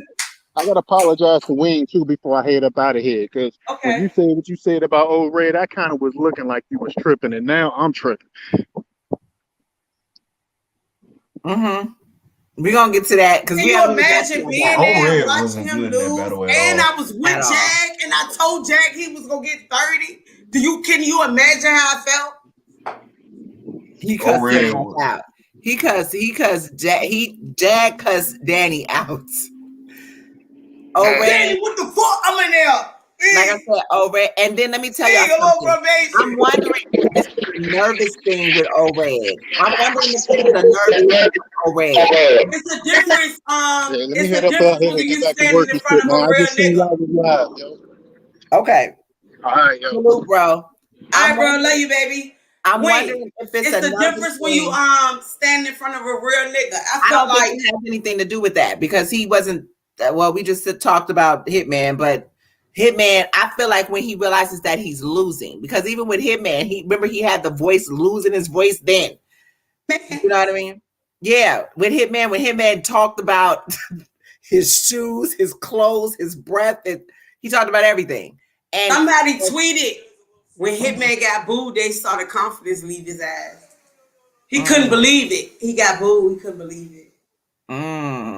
You know why? Because you care too much about how people think about you. You already did. Trying to get past you that. Already did good, Hitman. We love you, bro. It ain't that we mad at you and we don't like you. We expect more from you, bro. Okay. You made it, nigga. Okay, well, this is what I was trying to do. I was trying to get past that. So y'all, I'm not really caring if you do put more comments in there, but we're past Hitman and Cassidy. We took too much time on that. Unfortunately, it was going to happen because we didn't get a chance to go live beforehand. And then we didn't break that crew and we argue with each other because we fans and we don't give a fuck. But it was so much. If everybody mad on this panel, I don't give a fuck. I love y'all. I don't give a fuck. Ray know I love him. I don't give a fuck what Ray think about me. No, it's not about that. I'm just talking shit to Ray real quick because I love Ray. And Ray. But let me see. So with Red, hold on one minute. Yeah, with Red, well, yeah, light skin TV, yeah. When he got booed, he gave me the look, and he was the second time. You damn right. It was like we were sitting there. I thought Red would have came a little better. I don't know what's going on with Red. First was terrible. That's a lot. Definitely did not. I just didn't see him winning with Jag. Jag has gotten better with time, and I feel like Red is losing his edge. I think he was intimidated by Jag. That's all. Ray, I can't hold Ray. You muted, Ray. I honestly thought that that Red was gonna be a lot better than what he was in this battle. Like this was out of all the Reds I've seen, and I'm going back as far as when he even cried versus Sway Sever. No, because hear me out.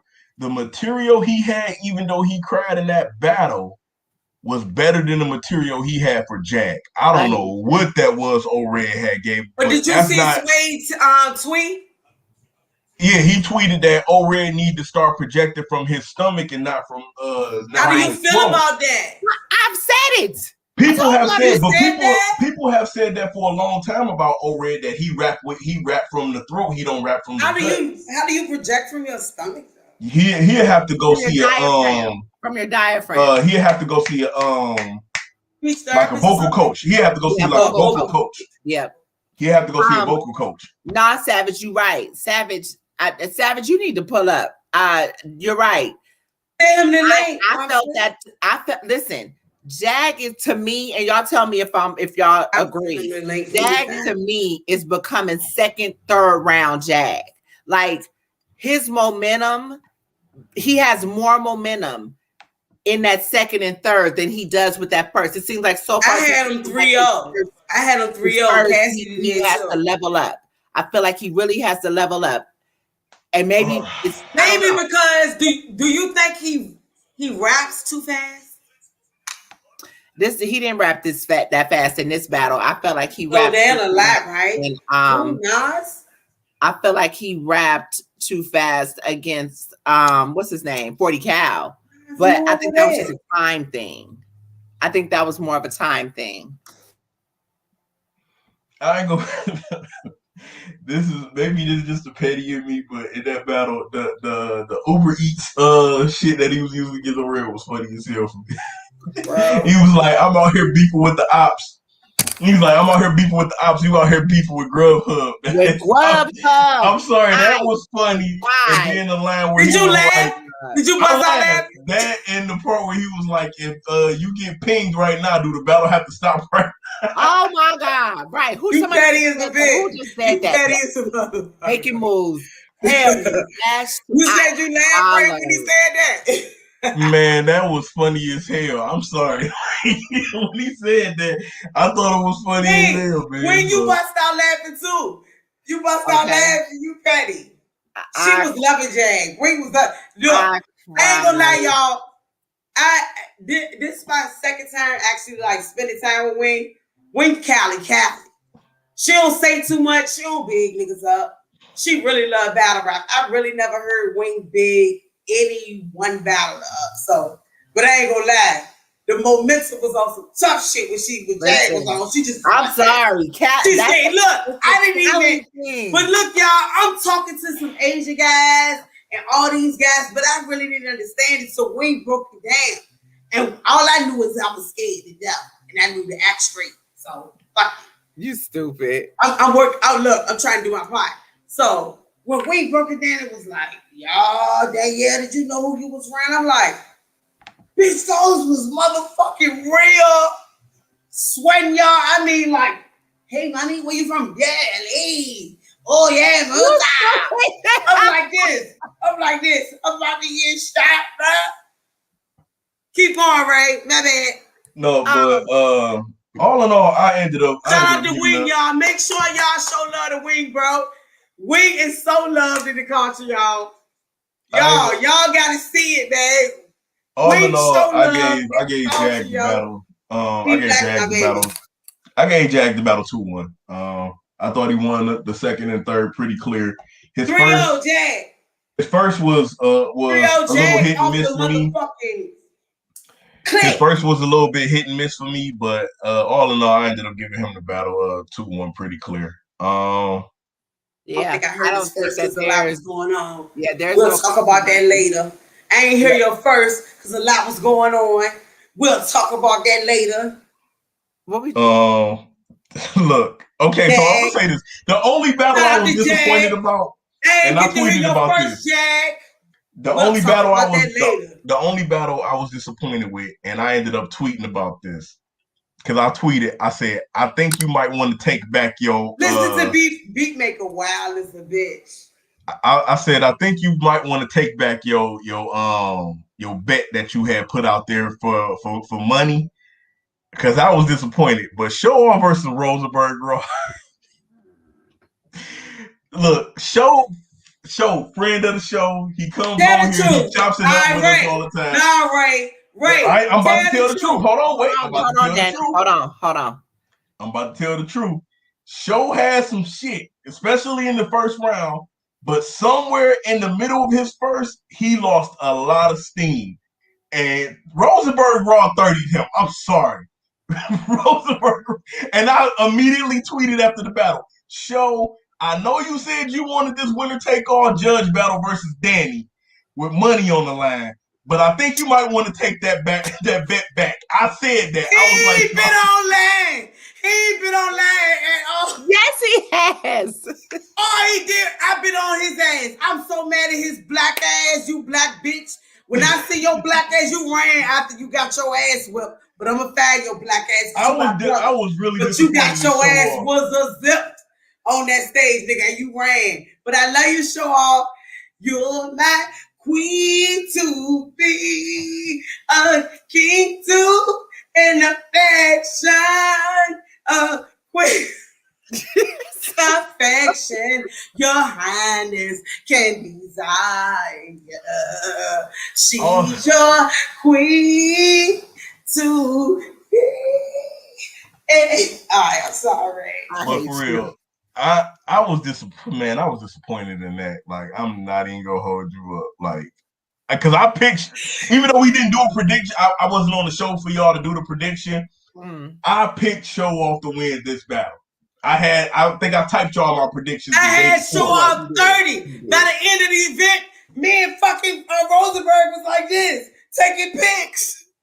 Oh, nigga, man. I'm so glad Rosenberg Raw didn't know I was talking about him like a fucking dog. You sure was. Jesus. I should have told you that. I'm so glad I'm low tier. Baby. He was in the event like this, want to win. We was like this. Me and his brother was like this the whole event. Want to win. Yeah, they were. I talked about him like a motherfucking dog. Excuse me, Lord. Shout out to Rosenberg Raw. King of RBE, nigga. King of RBE, nigga. Wait. Shout out to Jason. Yeah, his crowd control was on Good's level. Like that, he was so comfortable. Oh, yeah. He said that was his shit. He said, that's my shit. That's my shit. That's Ed's. That shit. Was insane to me. Smash shit. Y'all know I like that gangster to me. It was it a Rosenberg 30. Was it a dirty 30? It was a dirty 30. Like, dude, pulverize hold on. He said he got pulverize your ass 30. He said he got the name Show Off in jail. I just want to know what the fuck he was showing. That was a dirty 30. I was like, say it again, right? And then I'm gonna say this.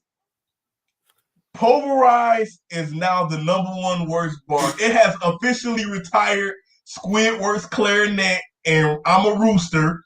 That Pulverized bar. It beat Rooster. It beat Rooster, man. Because somebody tweeted, they was like, which one was worse, Rooster or Pulverized? I was like, no, that Pulverized bar was the worst. When you think that was worse than Rooster? And then somebody asked, what was worse? Was it Pulverized or I wake up early. Umbrella. Right. I wake up early. I am a Rooster. Bro. Bird got it. No. That Pulverized, he said, I took the word Pulverized. I'm sorry, but Pulverized is the new #1 most cringiest bar in battle rap history, dog. Like, then coming #2, it'll be Rooster. #3, Squidward's clarinet. #4, Umbrella. But Pulverize is there now. Pulverize is the new #1. And then Hypocritical Hippopotamus was like #5. But Pulverize is the worst bar that is moved to #1 spot. Terrible. I mean, like, unbearable. Yo, Rosenberg Raw, I'm gonna say this. Rosenberg Raw was, and BX Legend said it, Rosenberg Raw was comfortable on that stage. He was comfortable. Bro, that's what made the battle. That's what made the event so fire. He said that shit, and we all was like, "Cause you drunk. Imagine being drunk, and somebody said, "Brass, nigga." You like, like, BX, come on, bro. You trying to pull up? I'm sorry, that. I thought I said you savage. Yeah, shut the fuck up. Man. Hey, Ray, when he said it, did you tweet? No, when he said it, I said, wait, what did he just say? Like, that was the first thing that I said, wait, what did he just say? Hold on. And I had to think about it. I literally had to think about it. Did you Google it, Ray? No, I didn't Google it because when he said it, I said, wait, what did he say? And then I said, wait, he didn't just say what I think he did. And then when the battle ended, and Avocado, shout out to Avocado, he did the quick replay. Y'all was live, so y'all couldn't see it. Too. But right when the battle ended, he had a quick replay. Or whatever, but I was like, when I heard Avocado? I said, dog. Can I talk about my experience with Avocado? Y'all know me, I'm unapologetically black. Hold on 1 minute. BX Legend, I just sent you the link to your Twitter as well. Go ahead, mama. Break his ass up. Y'all know me. I do my thing, but at the end of the day, y'all know I'm Savage, man. I seen you there styling your profile. Had your I talked to Alvo by myself. I'm pretty sure Wing and Savage watched me walk off because Savage was on me like he was a goddamn bot. Like, sis, what? Y'all, let me tell you, this nigga Savage so strong that I had a little suitcase junk with me, and Wing had a little bag because we was working, so we had our shit with us.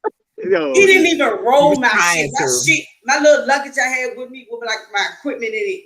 You can roll it. He walking with it. I'm like, bro, you trying to work out while we working, bro? But I get it. Shout out to Savage. He was with me the whole time while I was doing my thing, acting a donkey. He could have got shot fucking with me that night. So I was just gotta shut up at him. Because I was on my shit. I was walking around like I was Puff Daddy, maybe Suge Knight, want to say. Nah, it was cool. Up. I just want to make sure y'all was quick. I want to talk real quick. I talked to Avocado. Everybody know me. I'm from the hood. I love my people. And I'm going to just say is I believe in listening to everybody's point of view. And all I'm going to say is in this community, let's just stick to what we love in these bars. You don't really know who a person is until you talk to them. And you also have to remember when Tupac was locked up, you have to remember he said he had a conversation with the Aryan Nation guys, like skinhead guys. And they was able to talk how they felt. And he was able to talk out. So just talk to people before you jump out there with a bunch of bitch ass niggas that's not gonna ride for you. What up, Sad? What's good? But yo, I will say this though, because Shaw supposed to be battling Adi Boom, and if he takes that Adi Boom battle on Battle Academy, I'm kind of be done with him. Right? Wait, what? Battling Adi? He's supposed to be battling Adi? Battling Adi Boom on Battle Academy. They announced it. Hear what I said, bro. You gotta talk to people. Talk to them first before you make your assumption. Because a bitch ass nigga, your homeboy who black will carry you first. Respect that if he ain't got the money. Money talk. Hold on, man. So I don't know. I'm different.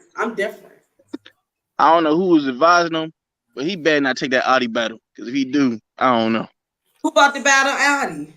Sure. I don't know if he takes Danny Myers because just some of y'all know take that bet back. I left my phone at the hotel by accident, right? After they finished battling, after we finally got home, like my Hold on, Wing. Let me talk.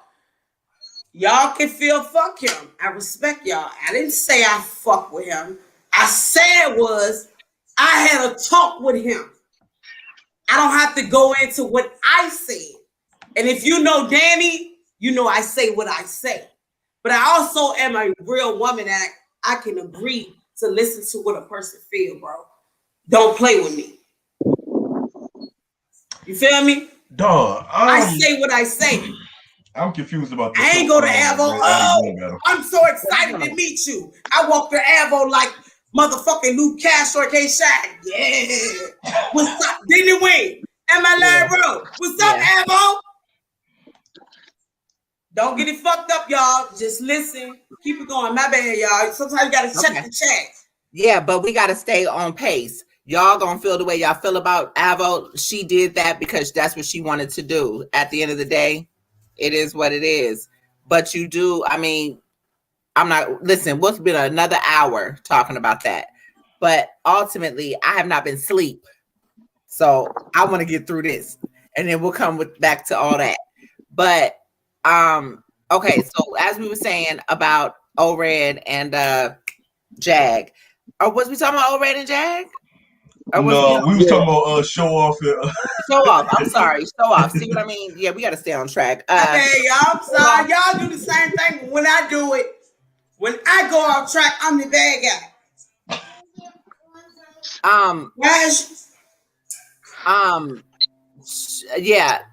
Show off. Like I said, listen. All I know is that it was lit. Cassidy have a nigga disembarked. That ain't got nothing to do with it. We talking about show off and what you call it right now. Pull BX up, sis. I'm gonna cut him out for a second. Yeah. So yeah, I got a whole. When I got home, my phone. I got a whole bunch of tweets. Niggas is going crazy talking about this show off is not going to beat Danny Myers. No. I'm like, no. I had to go apologize to Rosenberg. I saw him. I said, "My bad." I said, "You're gonna get 30," and that shit was the worst. I had to eat that one. I said, I couldn't believe it. That motherfucker. Savage is lying because he won't even watching it. Savage is lying. He won't even watching it. Savage is doing his thing, making his rounds. We was fucking getting. Why are you lying? Savage, no, Jimmy, you didn't miss the Will A-War recap. No, we coming up to that right now. Yeah, no, you didn't miss it. We left out Savage and got Jag in, remember? Yeah, I know we got Jag in. I don't know. I saw Rosenberg later on. I told him, I walked into him and said, "You know what? You 30 that man. I'm sorry." when we got Jag, that was doing little intermission part. It was an intermission when we got Jag. Cause that was right before Ill Will and A-War came on. BX, what's going on with your system, sir? Okay, so look, real quick, let's get into this Ill Will and A-War battle, man. This battle was fucking fire. Man, you like that was the battle of the year. That was the battle of the year. Anyway, talk y'all shit. Like that Ill Will A-War was the battle of the year. Like being on the floor for that shit was everything.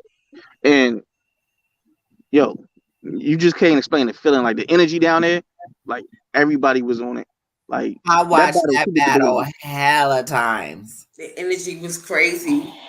The love that people have for Ill Will, speaking on the inside part, the love that people have for Ill Will and A-War. That man is hilarious. A-War is so fucking humble, bro. He is. And Ill Will make you fucking your stomach hurt. It's the funny part about that shit was real quick, now I don't know where y'all was at, the Loso Danny part. And Wayne, but no, not the Loso part, but the part about this was just like a little tidbit that I caught when A-Ward was like, "Oh, when I finish with the bucket hat, you can have it." Will was like, "I can have that." He was like, "Yeah," and then Will he said, "Oh no, I don't do it either." He was like, "Oh no, I don't do it either."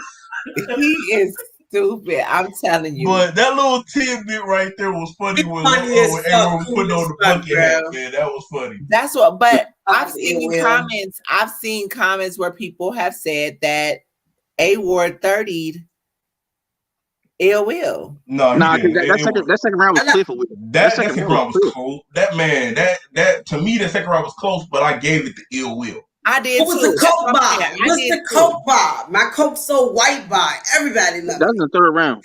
That was the third round. That was A-War. He said, "My coke so white, it's on the Capitol building." That was listen. I was like, all right. Listen. All right. Yeah, Loso and Mac Myra, you right, Killer Chef. They got a battle ASAP, man. Because I'm sorry, the Mac Myra song is catchy. It's What's up with Loso? What's up with Loso? When we was looking, like, you look dead in Loso's face. Loso was tight. Loso was tight when we were sitting there. Look, yo, when everybody called him, I saw you tweeting. He was tight. He was there though, and I guarantee you didn't get in for free, nigga. Man, Loso was tight. When the crowd hit that line, Loso's face was tight. He was in his feelings. I heard you was tweeting saying the event was trash. You won't acting like that in the event. You was smiling with that gold flight jacket on that don't nobody even wear no more. Fuck wrong with you, nigga. You believe in God so much you speak it down on the next man? That ain't brotherly. That ain't brotherly. Bishop Loso. Bitch ass nigga. You lucky I ain't noticed you was tweeting that. I don't even pay attention to you enough. That's how not important you are. I didn't catch your tweets. But if I would have catch your tweets and you was walking that little steps beside me with that gold flight jacket on, I would have had you Asian niggas beat your ass and run you out the back door. Okay. And you pray to God about that. Okay. Danny had to fight everybody in the event. I'm sorry, y'all. I know I get it on. I don't give a fuck. I'm tired of this shit. I'm tired of these fucking. Okay, but we got to get through the battles first, and then we can come back to the ad lib. I told you already. Let's get back. Don't nobody even wear that jacket no more, boy. Don't nobody wear no motherfucking Air Force flight jacket with the little material. Don't nobody wear that puffy ass jacket. Fuck you think you is, Mace? Loso scared to Loso scared. I would have got his ass beat so bad in there, he wouldn't have knew what the fuck. He would have been in there. Oh my God. I ain't lying. You would have been in that bitch holy ghosting like a bitch by the time I was done with your ass. If I would have watched your ass. You know what? I think I think if Mac Myron was there, I think it probably would have like probably would have hit a lot. That would have been worse. Yeah. Don't come around this bitch trying to stand on there. This they bitch would have ass been. Nigga. You was in the building. Oh ass nigga. They would have been. If I think if Mac Myron was there, I think it probably would have been a little worse. Jakes, you think you TD Jakes, bitch? Your fake ass preaching ass bitch. I don't believe you. You probably one of them niggas that go to church and leave and smoke crack and shit. The fuck? I know niggas like you, bro. Get your fake ass church ass on. Cause if you hold on, everything you reading ain't real, you dumb bitch. Where he supposed to be battling? Hold on, Danny. Hold on. Where he supposed to be battling Miss Hustle at? Oh. Bishop said Loso got Chess and Miss Hustle back to back. I don't give a fuck who he got. All I know is he had on a motherfucking fight jacket. Danny, back to battle rap. Loso, maybe in the. I know. Hitman. Say that maybe again. Ultimate Madness. Oh yeah, Oh Lord! Like the bitch ass, yeah. So I'm gonna go to the bullpen and start tweeting this shit whack as a bitch. Loso old bitch ass up in there ain't doing nothing. Fuck, bitch ass boy. He said, she went straight to crack. She did. Bitch ass, you come to the event, you all on caffeine, so am I. And I'm gonna go on there when I log off here and I'm gonna talk about your bitch ass. And you better pray to God. But yeah, so that you're doing too much. Fuck you. Charlie King's they said bullpen. So she probably, yeah. Oh yeah, we are definitely uncompromised media. That's a fact.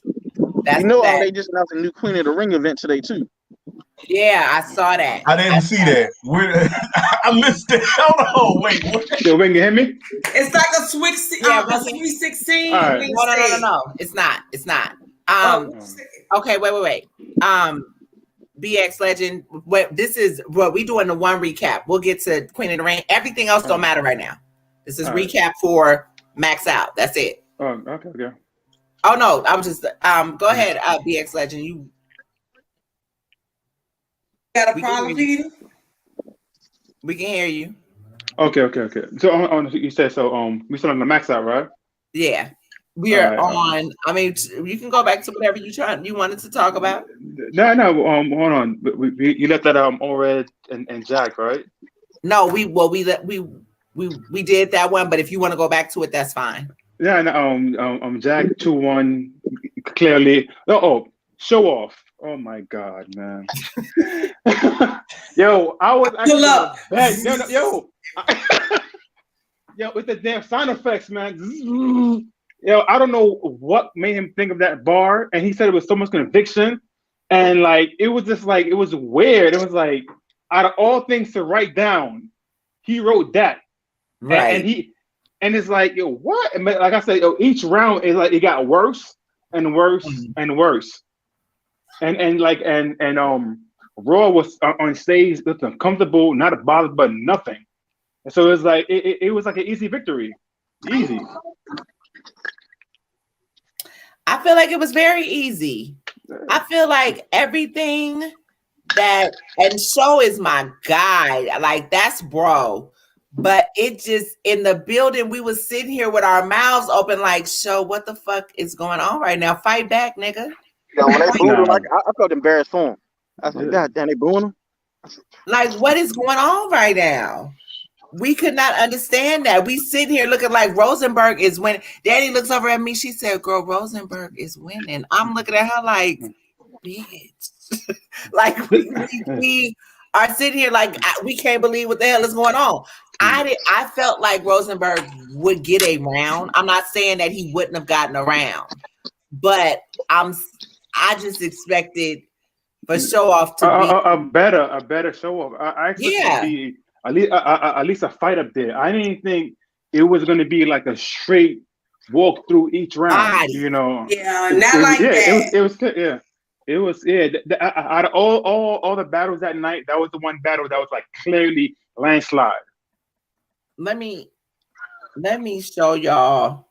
BX. So how do you feel as far as, I know you were still in Philly watching the event. Shout out to Philly with Cassidy. How did you feel like watching the event overall? I know you're not biased. I know you're not. So I be on your ass. You know, I be watching your ass. And you be right back with me, and I love you for that. But how did you feel as far as with the event and Show Off? And I felt good. I felt like the energy was in the building. It was high up. You know, that's one of first RB's biggest event ever, and for Show Off, you know what I mean, you know, and Raw, his two gunners, his two gunners to be up there and like for one to get like slaughtered like that though.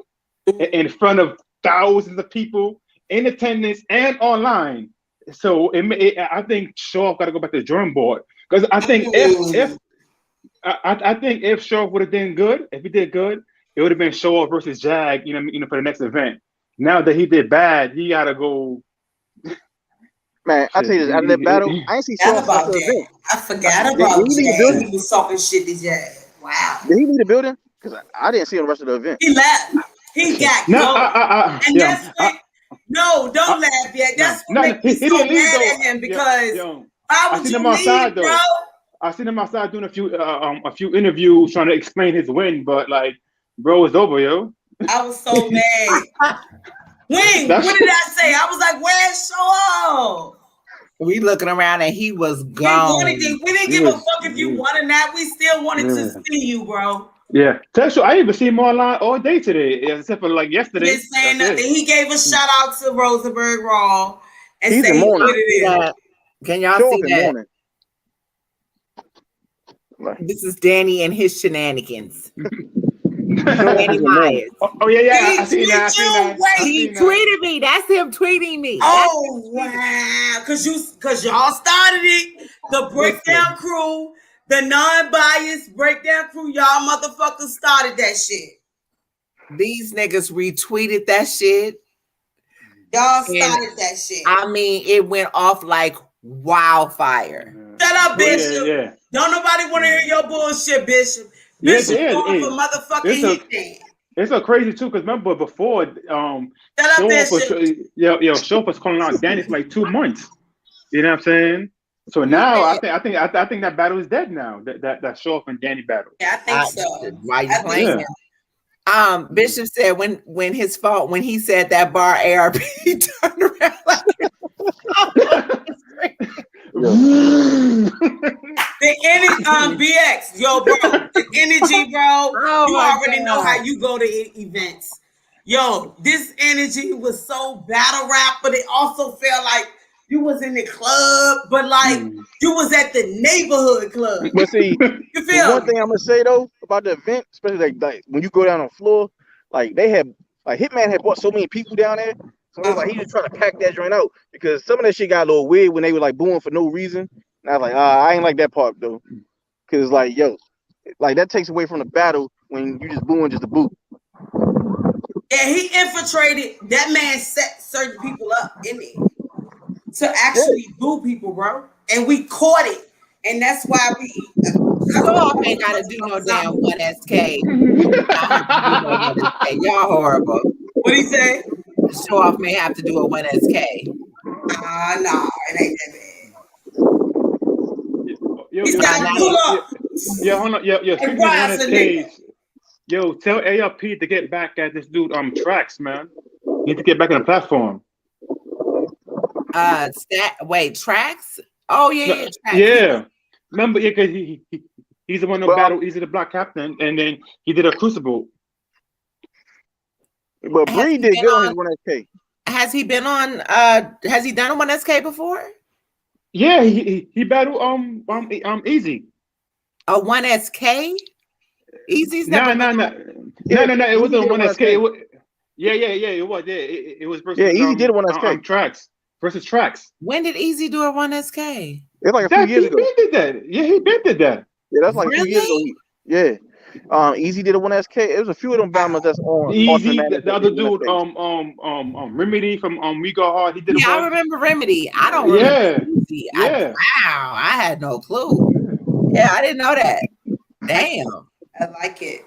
Yeah, he need to lock that dude Breed down. Breed did all right. I like Breed, nice. He nice, man. He was fire, right, bro? He got the, and I think me and you was in the middle part in the area when we asked me to take pictures. Yo, he got we was energy. able to see it. He got bars. He got the charisma. Yeah. And he definitely ain't scared of the crowd. He got the crowd control.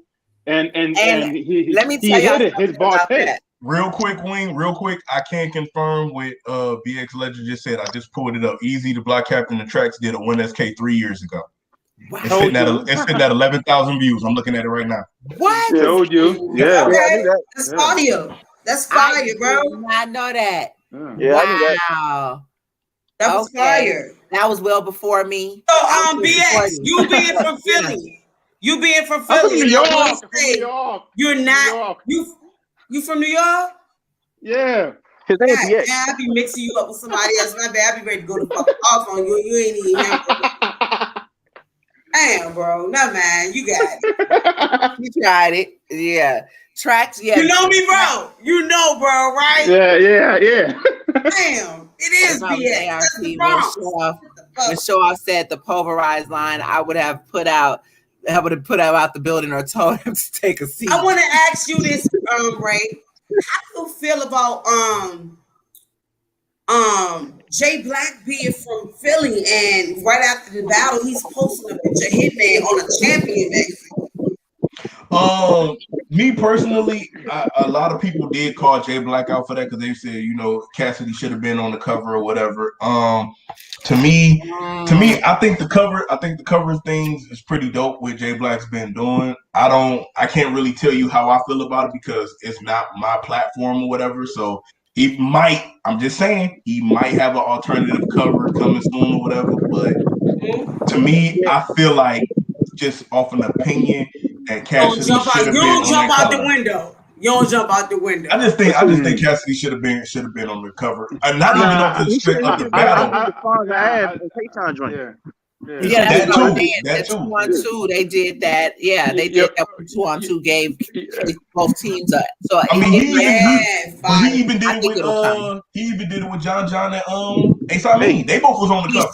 Sure did. He sure did. Well, I think is it like a movement? Is it really real? Nah, they were expecting Hitman to 30 him. That's what they thought Hitman was going to 30 him. So they said we're going to put Hitman on there. That was sort of preemptive. Everybody thought Hitman was going to walk. And that's what it was. Here's the problem. Here's the problem with that. Here's the problem with that whole thing is, a lot of people felt when ARP. A lot of people felt when ARP brought in the crowd that this was going to be more of an edge for Hitman, and it should have been an edge for Hitman. But like I said, my problem with Hitman in this battle was compared to the Hitman that battled K-Shine, compared to the Hitman that battled Tay-Rock, this was not a good Hitman. He had good moments, but I guess people was wanting Hitman to be more lyrical, and because everybody was so happy when Hitman went lyrical versus Bill Collector. So everybody was like, okay, we might get a lyrical Hitman or whatever, but we didn't get that. We tried to get like some grocery bags. Like we tried to I guess what he tried to do was go back to the original Showman because we had a crowd. Right. And to me, you can see where you haven't done it in a while. And it hasn't been effective for a long time. I will say this real quick. For people that are saying, for the battlers that are saying, like, okay, well, Hitman didn't get the job done. Hitman. Wait, hold on, because that's what you about to do is start a whole conversation that we was trying to get to. Ray, hold on, brother, hold on for a second. I'm gonna reload. I'll be back. Do this. I'm glad you went there. I can pat you on the back right now. Anyway, let me answer this real quick. and then I'm gonna let you get back to what you were saying. You're gonna give me a minute to be able to put together my little shit that I have to put together. BX Savage, I'll be back. Don't y'all go nowhere because we gotta get into this. Oswald, stay tuned. There's a lot of shit that's about to come with the 1SKs. I think because you just showed up, the conversation that I had earlier about what we're doing with the 1SKs, I need y'all's input because every time that we do a show on the 1SKs, it's gotten better. The momentum is building and it's just adding more to what they want us to be able to do and more free reign on what we can do. So y'all support is definitely appreciated and needed. Now, let Ray get back to the regularly scheduled program because, baby, I love this. I love where you was about to go. But one quick thing, Ray, before you do that, because the one thing I seen with Hitman that he was doing, he do the same shit that Twerk do. That when he was waiting for the reaction and when he wasn't getting it, you could tell it was affecting him. Yeah.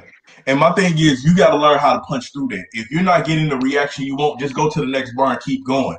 Because you know the next bar, the next bar, the next bar will probably, blow up. But what I really wanted to say was a lot of people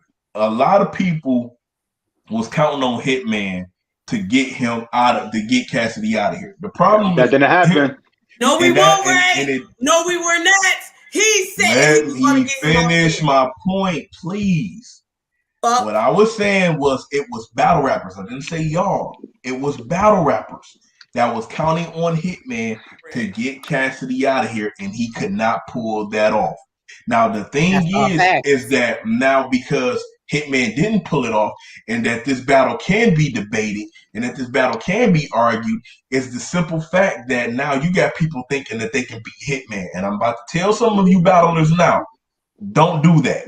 Don't think because Hitman didn't get Cassidy out of here that now y'all can beat this man. Because Hitman is still Hitman.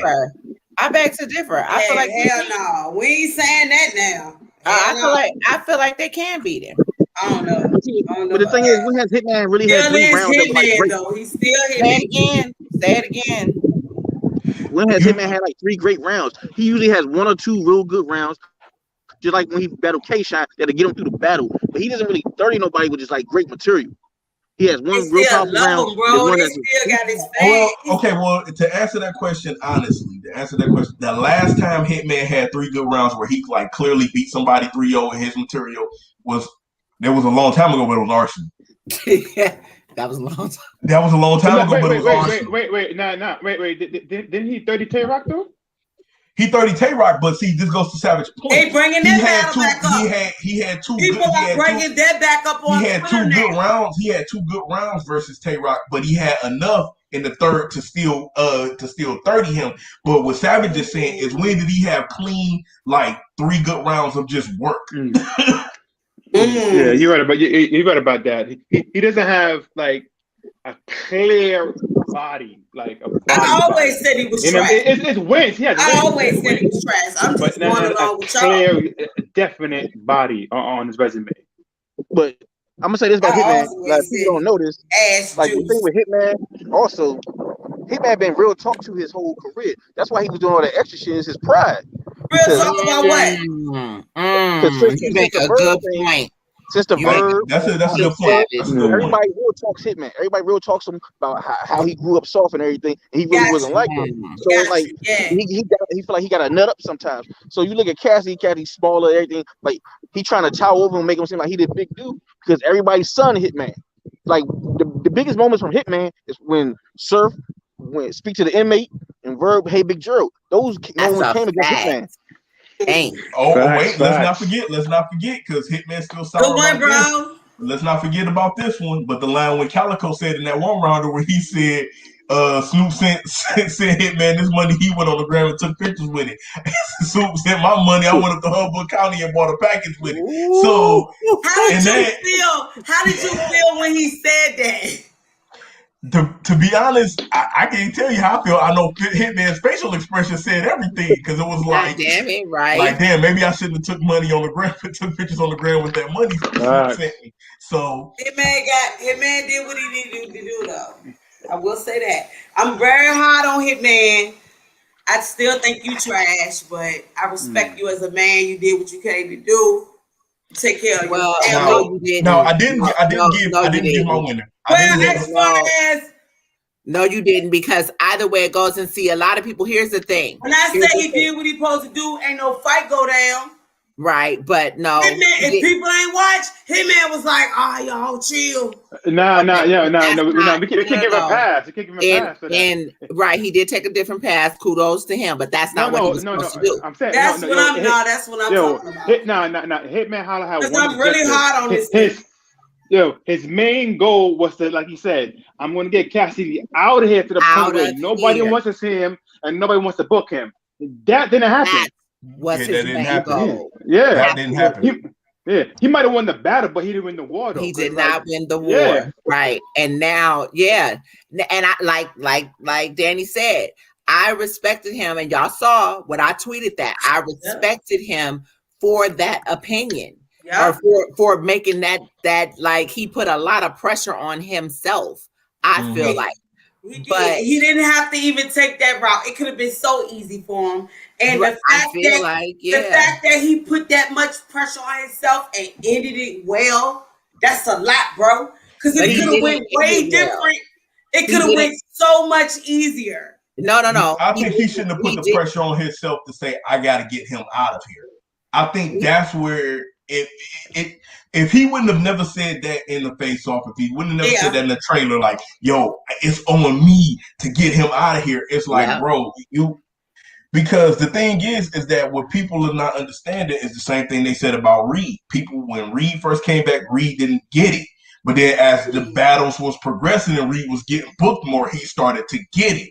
People kept saying that about Cassidy. You keep booking him, he's going to start to get it. We clearly seen in this, especially in his first round versus Hitman, he's starting to get it. He's starting to add a little bit more performance to it. He's starting to do certain things. And then, Cassidy is tapped into the battle rap community because of certain key things that he will talk about and speak about. He spoke about, battle truth and certain things in the Goods battle. He talked about certain bloggers in the Arsenal battle. So Cassidy is starting to get it. The problem is even smaller league battles. He's listening. At Beasley House. That ain't come from nothing. Yeah, even the Beasley House line. He's starting to get it. Talk about it, Ray. That's the thing that a lot of people is not understanding. Now, me personally, now Wing and Danny, you may disagree with me. I still edge the battle to Hitman, but at the same time, like I said, and I tweeted this. I said, "Yo, this was a dirty win for Hitman, but you can make an argument that Cassidy won this battle. You can make a clear argument. You can make an argument that Cassidy won this battle, and I'm not even mad at if somebody say Cassidy won because Hitman shouldn't have made this battle close. You said you wanted to get this man out of here. You should have got him out of here." That's just honestly, I think the safest battle. Ray, real quick, how do you feel about Hitman saying if he lost, he would be devastated? Did you hear him say that?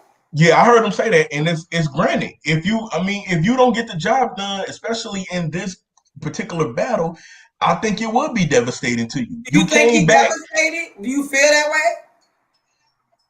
The reason why I don't think he feel devastated because you have people that can say that this battle can be argued either way. Okay. So I don't think he is as devastated as he would probably be. Yeah. They own you. Let's finish this up and let's get back to Ill Will and A Ward. What they got? They know Ray like Danny, hold on. Let's finish this up and then get back to A Ward and Ill Will because we didn't finish that battle. But yes, they are on your body. I'm sorry. No, you okay? They're on your body about that. I ain't psychic raw. The war. They are on your body. All I'm gonna say, that Hitman won. All I'm gonna say, Ill Will 2-1, man. Oh, go ahead, BX. Ill Will 2-1. They hollered at Ray right now. Hold on. Oh, what are you talking about, Ray? Yeah, they talking about Ray and Hitman. They talking about because you got Hitman winning. What they said about Ray? What they say? I had Hitman winning too. What? Shit. I'm lucky you ain't say that shit around. You ain't say that shit around me, nigga. You ain't say that. What? Nigga. You would have got your ass. What? Yeah. Officer Otis would have turned them. You got who? Get him the fuck out of here. I'm so glad Hitman and his people ain't beat me up. I was talking so much shit to Hitman family, y'all. I'm purposely not trying. Y'all, I talked so much shit to Hitman family, y'all, and Wing was like this. You are the best. Now let me now JTB, more Atlanta. Listen, thank you, because that's the point that you are actually the narrative. Cassidy said that on a blog. I didn't know he said that, but I feel this way. I feel like, you know what? We sat up here and people talked all this shit. People talked all this shit about, hold on. People talked all this shit about how, Cassidy, the industry rappers are the culture vultures and they just in the culture for this reason. But to me, Cassidy and Jag seem to care more about this shit than these niggas do. That's what Cassidy said. Cassidy said he came back to Battle because he loved it. Like, how do you not? There was a time where, yes, I felt like Cassidy is just here for the bag. I did feel that way at first. But Cassidy had the whole brotherhood in the building. Huh? I said they brought the whole brotherhood in the building. You pointed Surf to me. Me and you walked out. Wing sent us to get Jag. Am I lying? You was like, Danny, there goes Surf for John. What I said? Surf, bring your fat ass here. Surf, John, X Factor. All the fucking brotherhood. And they walk behind Hitman. Know why? It was a lot going on, y'all. Y'all better pay attention. Wait, Surf Ray cool, yo. No disrespect. It was too many bloods at exit. Kaz got that. Had Hitman winning. You had Hitman winning in cool my predictions. Yeah. We gotta talk, Surf, about you charging niggas $20 to take pictures. I mean, look, I originally did have Hitman. He didn't charge me, bro, did he? I heard he was charging niggas $20 to take pictures. I said, Surf ain't charged me. Like, actually, I don't take pictures with niggas. How do you charge a fan? First off, why you come to this event to be charging niggas? First off, it was promotion for him. He was at a Cassidy event. It had nothing to do with Hitman. Cassidy is the motherfucking energy. We're still talking about him right now, and I can't wait to talk about him again. Okay. Oh, okay. I got what you said, people. Like, okay, but my thing is this. You didn't get the job done. Cassidy is getting better. Do you want to? People are asking, do you want to see Cassidy again? Now I'm saying I wouldn't mind wanting to see him again because he's gotten better. We won, bro. Y'all did not. We won, bro. Hitman did not get that man out of there like he was supposed to. He didn't complete the objective. He didn't complete the objective. And see, my thing is this. No matter who sits in front of Cassidy, the tickets are going to sell. Cassidy is going to sell the fight. Cassidy's going. That's why I said to be honest, just book Cassidy and Rex in the face off. Don't even do a battle. Just book them in the face off. I would like to see Cassidy and Rex in the face off. Let me ask you this, because we're back to the bullshit. We're back to the bullshit. You know, like you said, this we thought we would see lyrical Hitman. We thought this, we thought that, but at the same time, it's like all you did was revert back to the old bullshit, incite bullshit to you played psychological warfare with Cassidy and it didn't work. And to me, I honestly feel like it bit him in the ass because it made Cassidy rewrite. It made him rewrite. And I'm just the things that he rewrote that made his first round to me so powerful. It was like, okay, well, what did you originally have? Because his whole rewrite was everything about the incident that happened in the face. And I need to understand why you need to bring up how much money you made. How much? Why did you need to? Don't forget. Yeah, hold on. Don't forget because though. at the end of the day, when Hitman went back in that third round and he was talking about like Cass met him when he was a kid and everything, you basically like sunned yourself. So it was like, why would you go out and say that? I would have kept that shit to myself. I ain't gonna come out and tell him like, well, no, I'm talking about why revert back to how much money you've made or how much you got paid for this battle. That's all he can do. Like, do you see what I'm saying? It's like those little things. It's like that's all that you had in your arsenal for this man. And like Ray said, and you supposedly rewrote some shit. Now, I'm not saying that there weren't fire moments. My point is you reverted back to everything that y'all do in battle rap. You did nothing differently when Cassidy actually said, let me change some shit up. What were you really going to use to get this man the fuck out of here to where we're never going to he said he did that for the fans. He said, I had to learn what the fans wanted. Right. But the thing is, though, if you watch the battle, right, you could tell that Hitman really didn't have nothing for Cassidy. Like, absolutely nothing. You know what I mean? He had his remixes and gun balls and stuff like that, but he didn't really have nothing like direct, like damaging towards Cassidy at all. Because when a nigga ain't got nothing on their sleeve, it's nothing you can find. The way, like I told y'all, I can smell a false nigga. When I walked up on Cassidy, the Bishop, way his family treat him and the way he treat them, it's different, bro. Bishop, the $150,000 line Hitman was saying, he was saying out of all the battles he had booked through ARP, altogether he made $150,000. Oh yeah. But why do the money matter?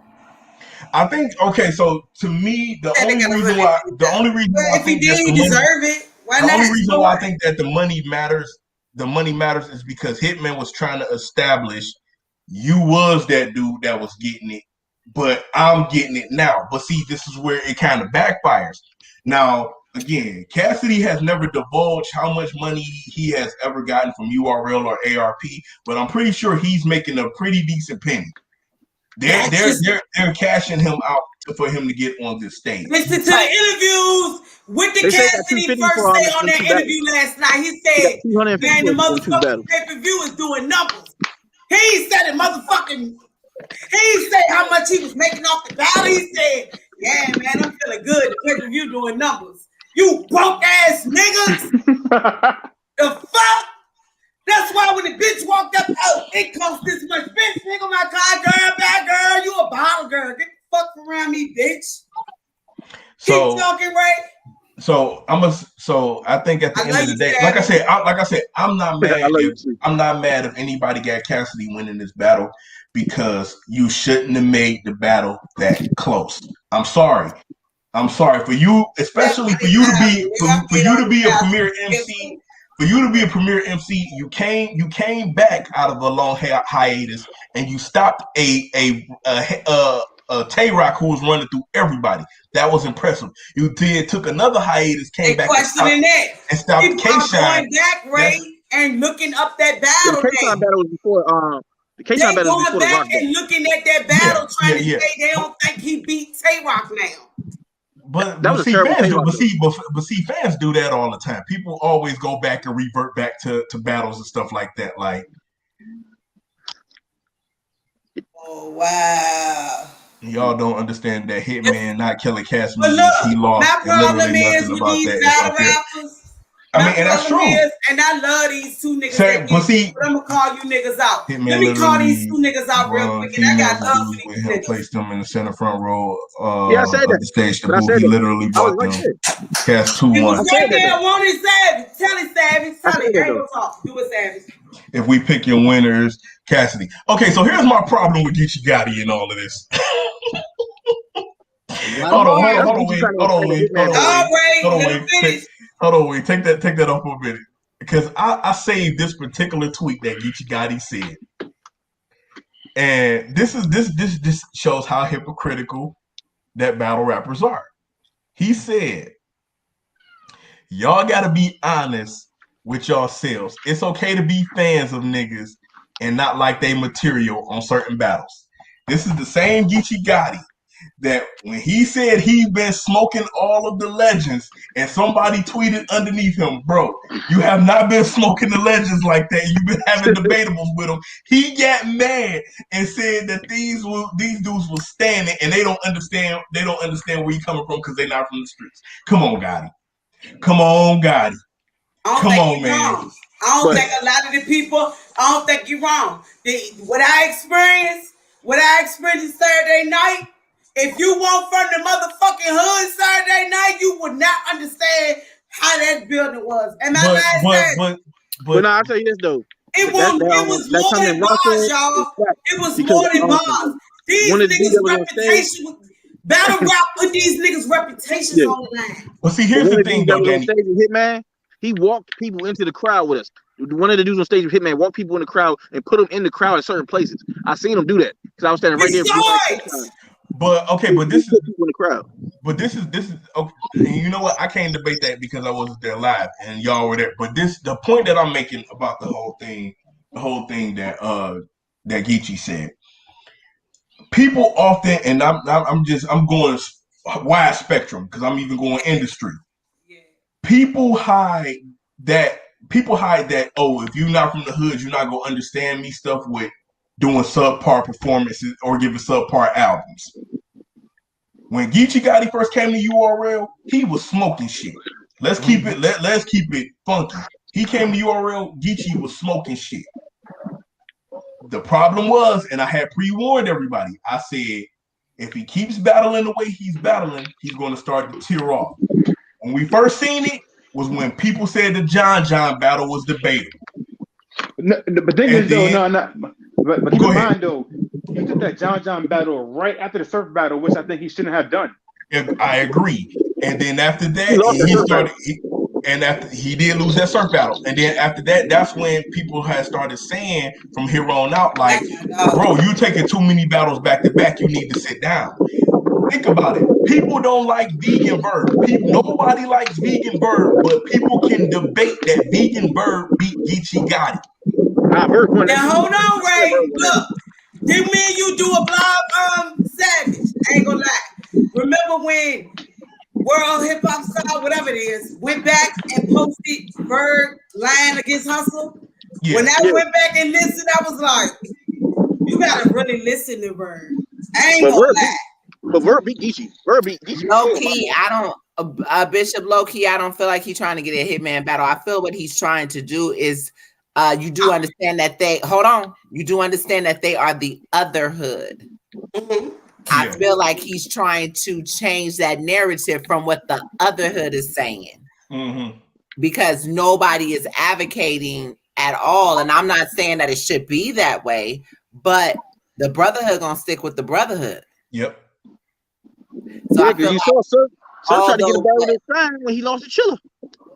Although I get where Ray is coming from, that can be kind of hypocritical. I'm also looking at the fact that his tweets is basically saying, you know, y'all scared, y'all listening to what these niggas is saying, and a lot of y'all are capping for different things. But when you do a bar break on this shit, you know what I mean? It's a little different because there's a lot of hypocritical shit. It's a lot of different things. You know what I mean? Everybody is some niggas is cheap and they need to be led. That's great, Mike. That's a great question. Did you watch? You ain't even watch that blog. I can't stand you, Mike. Mike. And I know for a fact you didn't even watch Cassidy fucking shit. What are you talking about? You Wing. I can't stand Wing, y'all, because she always say some shit. That's what Cassidy was saying. He said, "Yeah, I come in this bitch and I get." If y'all watch this blog with Cap, what he said was, I know I get on niggas' nerve, but what I'm saying is I'm in this bitch to show niggas how to promote, how to come to these leagues and get their money, how to do what they need to do to not be no motherfucking sucker and not be their worth. If they don't hate me, if they hate me for that, that's their problem. Y'all niggas too friendly. Cassidy said y'all niggas want to be in here smiling and ain't getting no money. He said, and the niggas that's taking my advice, like Geechee, even though Bill Collector hate Cassidy, who Bill Collector said one? Cassidy. He said, even though I know y'all niggas hate me, y'all listening and taking my advice. And Yo, they said, speaking of bill collector, somebody tweeted Bill Collector bought Big T a box of donuts to their face off. Bill Collector, shout out to Big T for losing the weight, but you gotta stop acting like you ain't had no gastric sleeve, baby. Back to battle rap. Mike LeFay. Mike LeFay. That's a great question from Mike. Yeah. Do these icons lose any stock by not killing Cass like they should have? I believe they lose. I don't think so. I think I don't believe that they lose. I don't think they lose stock, but it makes them look bad because it's like y'all didn't get the job done. And then the thing is this. Here's the thing. If Cass was to battle again, I'm pretty sure he will battle again. But if he battles again, and if URL or ARP books him against a young gunner, and the young gunner get him out of there, that's gonna make the icons look really bad. They're not gonna do that though. It seems like they're not looking to have him battle any. You know what? We just putting together let's break it down. We just had this conversation, Danny and I, this morning, and I was telling her, I said, listen, they don't want to, and that's RBE, URL. None of them. What he's a ticket seller. Mm-hmm. URL looks at their main battlers, their vets, their god tiers, their ticket sellers. As long as these niggas can continue to sell tickets, they're going to continue to book these niggas.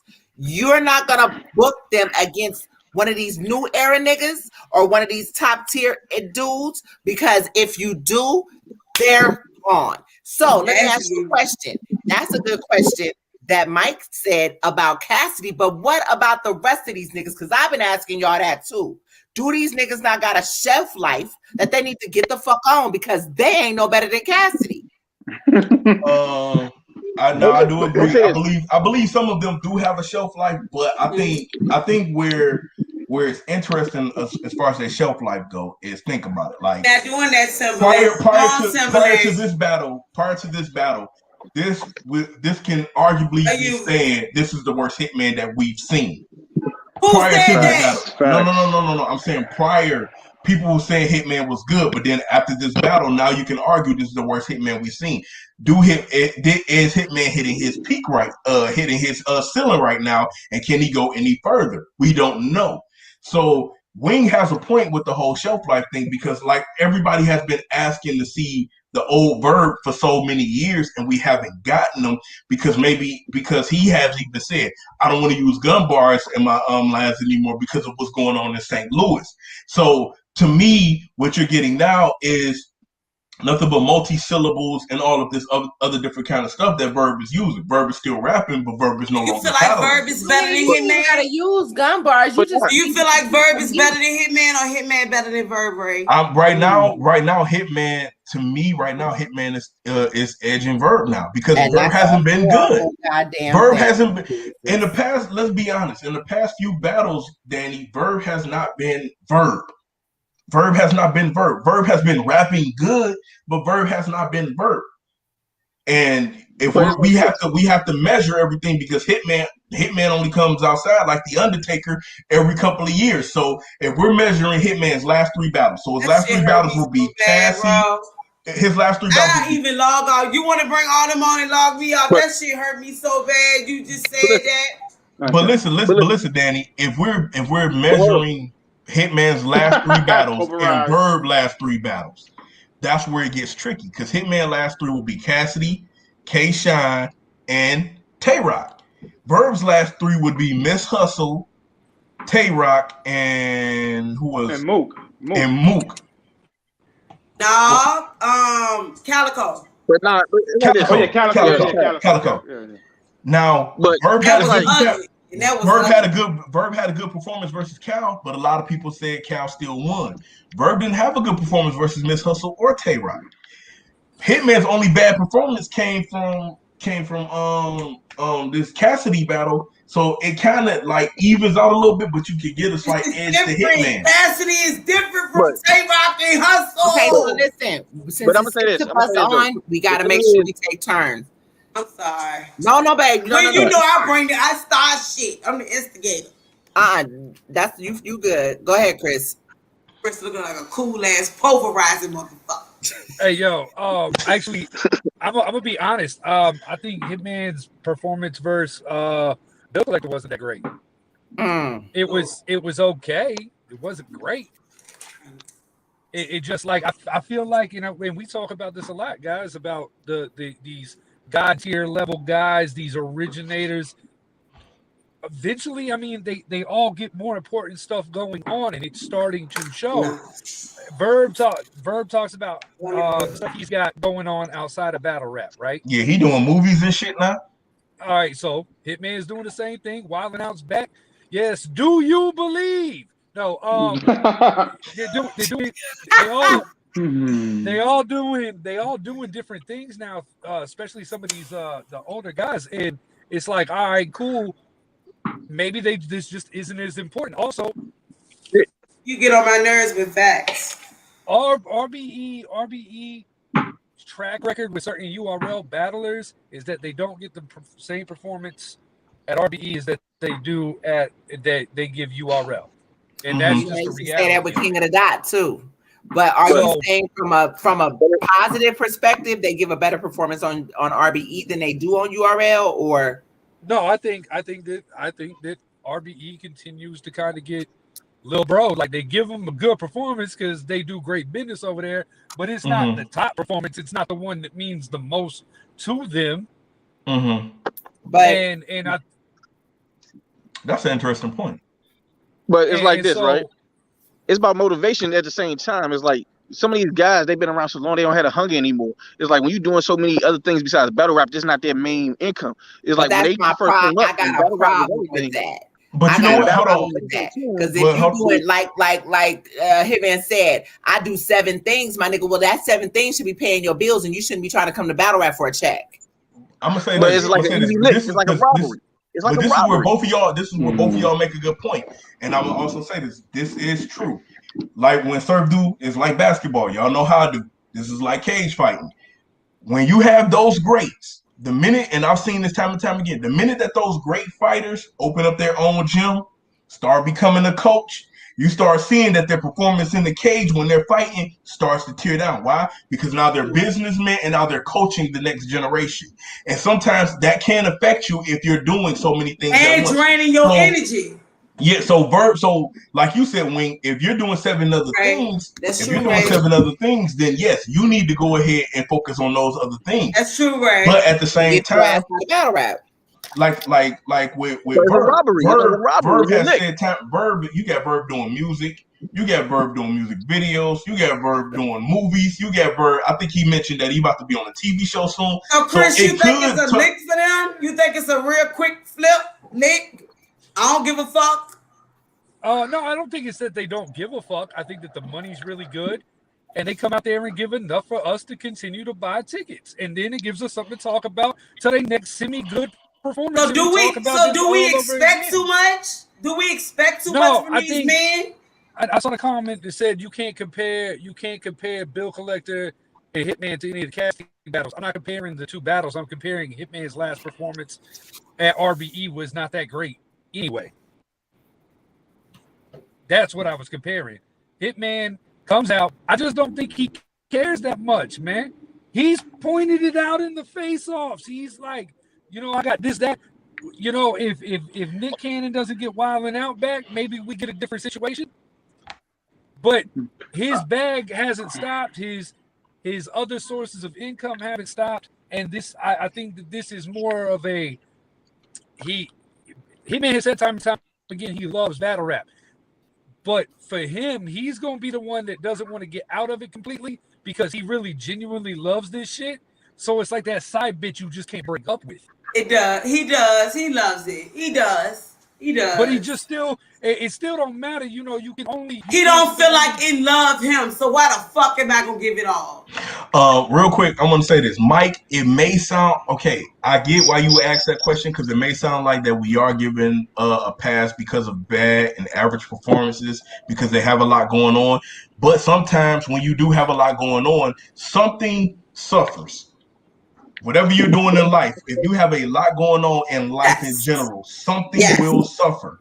You mean a police officer? What his wife said? He at work. She don't see. He's working. Something suffers when a man is working or a woman, or when a person is really in deep with something that they love. Something suffers, whether it's their family. And unfortunately, because we are battle rap fans first, and we knew Hitman before Wild 'N Out, we knew Avert before the movies. We want to see them at their best and at their peak, and then sometimes we get the bad end of it because they're going off. They're trying to take their livelihoods to the next level because it's like, okay, they're seeing the end of their career. Unfortunately, we get the bad end of it because we were battle fans of these guys first. Hey, what do you mean when you say the end of that? You just fucked me up like. No, when I say the end of their career, most of these guys feel like that they don't want to be battling forever, so they want to get into and a lot of them, to be honest, are running out of battles that any of us really care to see. Well, I would say us. I would say the average consumer. They want to see these guys against the other big names. They don't want to see him versus some of the new era guys. Well, it's not just that. You got to think about the older battlers. If they lose to one of these new guys, it's gonna hurt their stock way more than they lose to like one of these upper tiers that they've already battled. So they just waiting around for people to rise up. Because like you get one of them god tiers that lose like easier one of them, that's gonna kill them. They only battle the hot niggas. You make a great point. And the other thing is that I love when fans, and this is not being disrespectful to the fans, but this I've written for battles. Ray, you write. Mm-hmm. Guys, it's not easy when you have a bunch. I run a company and got a wife and 3 kids and have a battle league and have a million other anniversary doing a big ass event. Yeah, like I had my anniversary hit during a big ass event, and battle rap had to lose out on that one because my wife and everything like that. So, but I've prepared for battles while throwing an event and booking larger names. I battled Goods on my second battle in one of the biggest events I ever threw, and my bars and my material could have been better if I didn't have 15 other things I was having to do. Because you can see the difference when I rap when it's just me being booked as opposed to me being booked on my own shit or having a hand in an event. So I mean, I don't think it's fair to go, if you haven't ever written for a battle, I had to get up there and perform in front of all these people, especially in a crowd like that. That RBE the crowd was very rough. It was, we were, and I would admit, we was rough. So I mean, it's just a common thing nowadays where nobody's making an excuse for a subpar performance, but we are. I got my seatbelt on. I'm fucking parked anyway. Pulverize. It's that's what I'm talking. See that right there, pulverized, bro. Show off in smaller venues. That might have actually slid. It might have. No, that wouldn't. You don't think so? Hell no, we're not doing that. I told everybody that the only way that pulverized bar slides is if Dot does it, and that's because that's something we would have expected from Dot. Dot does that, the pulverized bar, crowd's gonna go nuts. I pull up and rise. Thinking about the word pulverize. My man said, he said it with such conviction, and everybody just was. This was all of us. What kills me though. That's what kills me. It's the conviction part, man. I mean, this is all of us. Shut the fuck up. Bro, this is all of us staring back at our screen or staring back at show off. He said, "What?" Wait, that shit was horrible, man. It's not because I want you to. I need you to at this point. Say it again.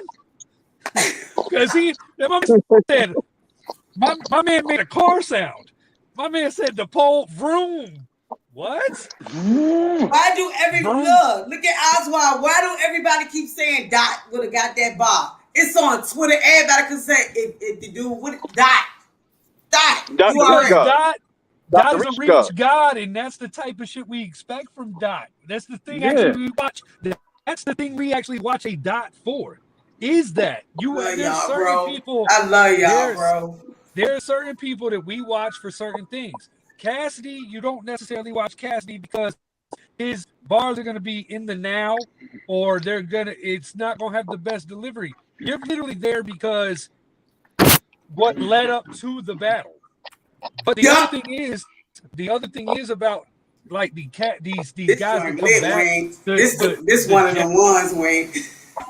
The chubby Jags of the world, the Cassidys of the world, any of these mainstream artists that come back or throw their hat in the ring,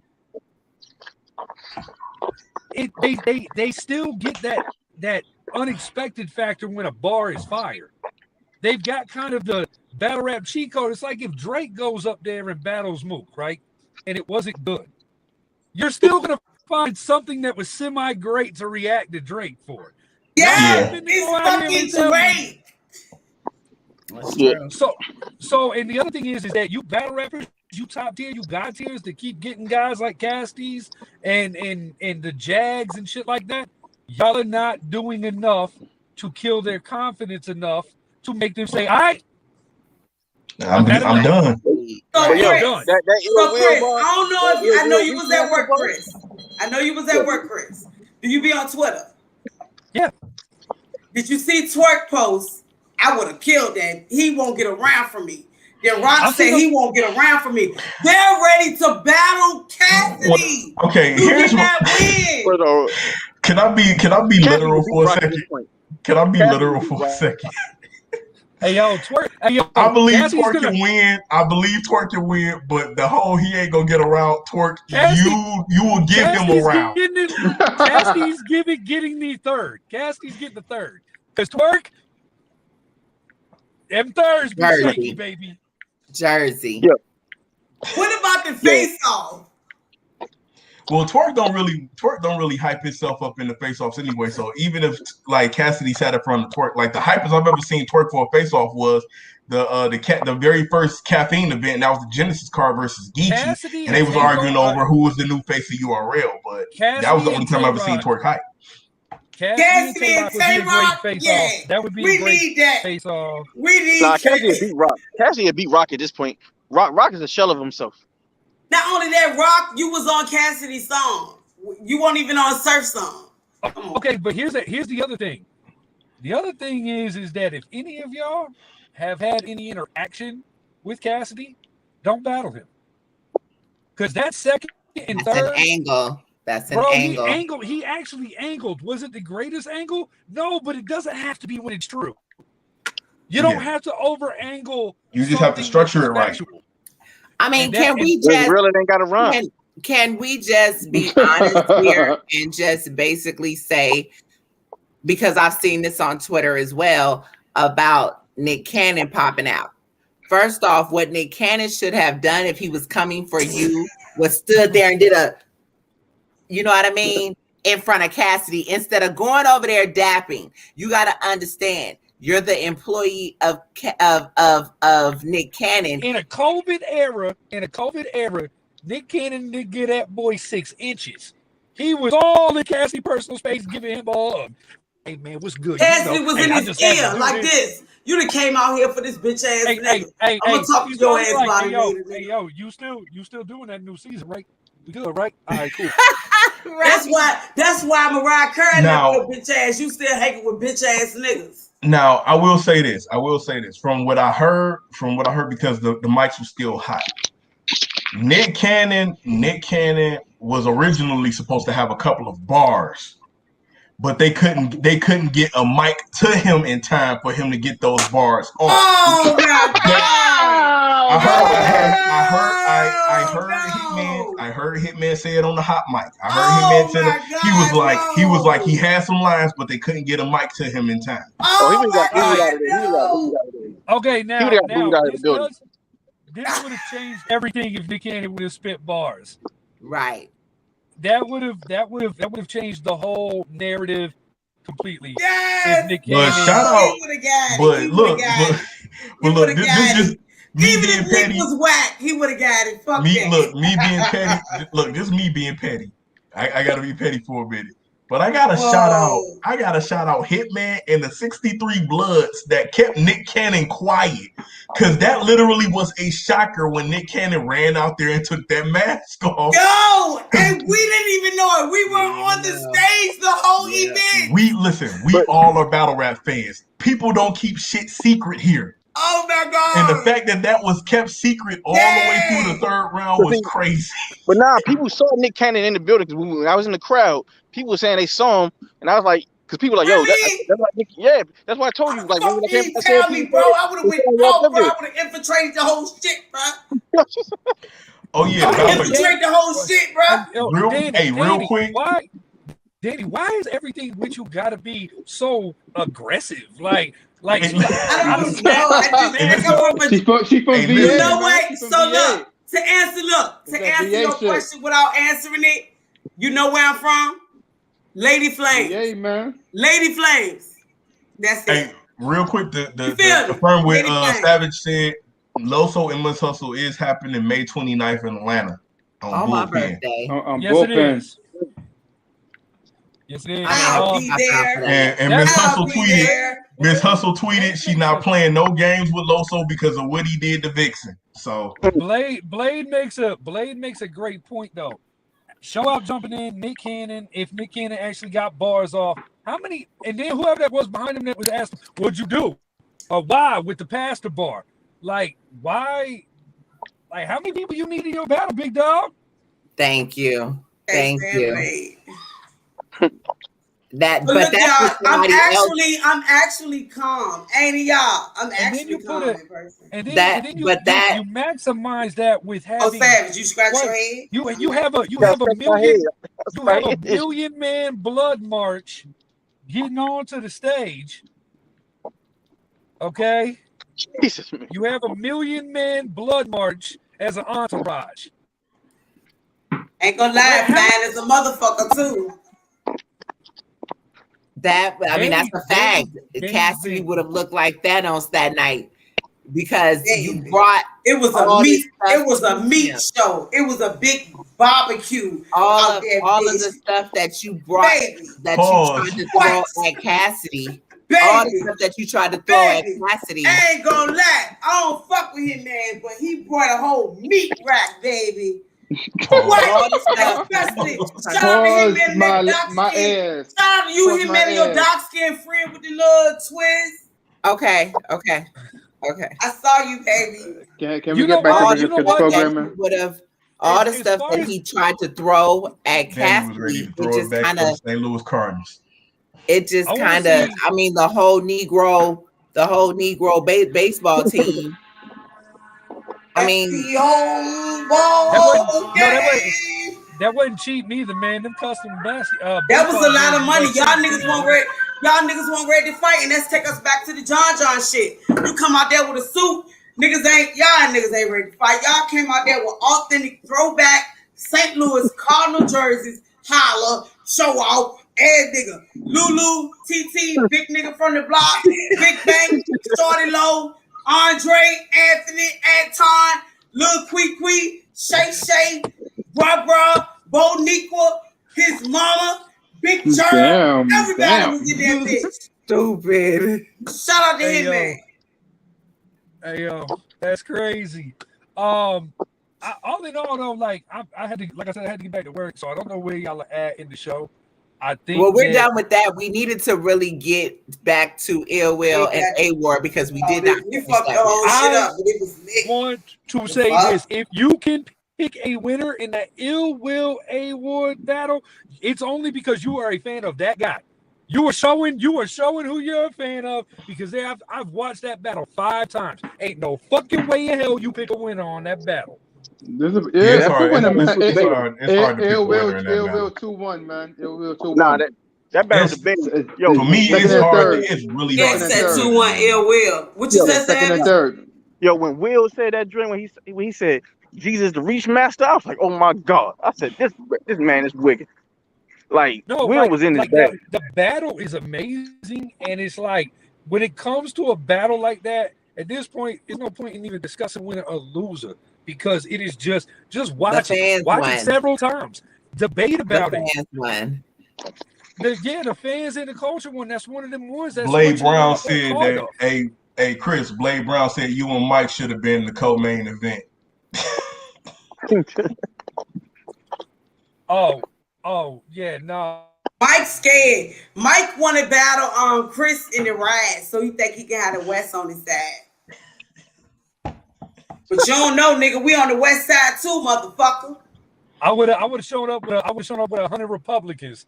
Just everybody. Danny would have been in your side. You had the Republicans. What? Ooh, Timberland. He said, "Call me crazy, but it would take somebody like Sharon to battle Cassidy." Hey! I'm glad to get Cassidy out of here. Maybe. Go ahead, Wayne. I'm glad y'all brought that up. Shoddy Horror. Now, I seen the Shoddy Horror tweet. You niggas been talking very greasy about Shoddy, and I don't appreciate it. Some niggas talking about they don't want to see it. Some niggas talking about Shoddy just want clout.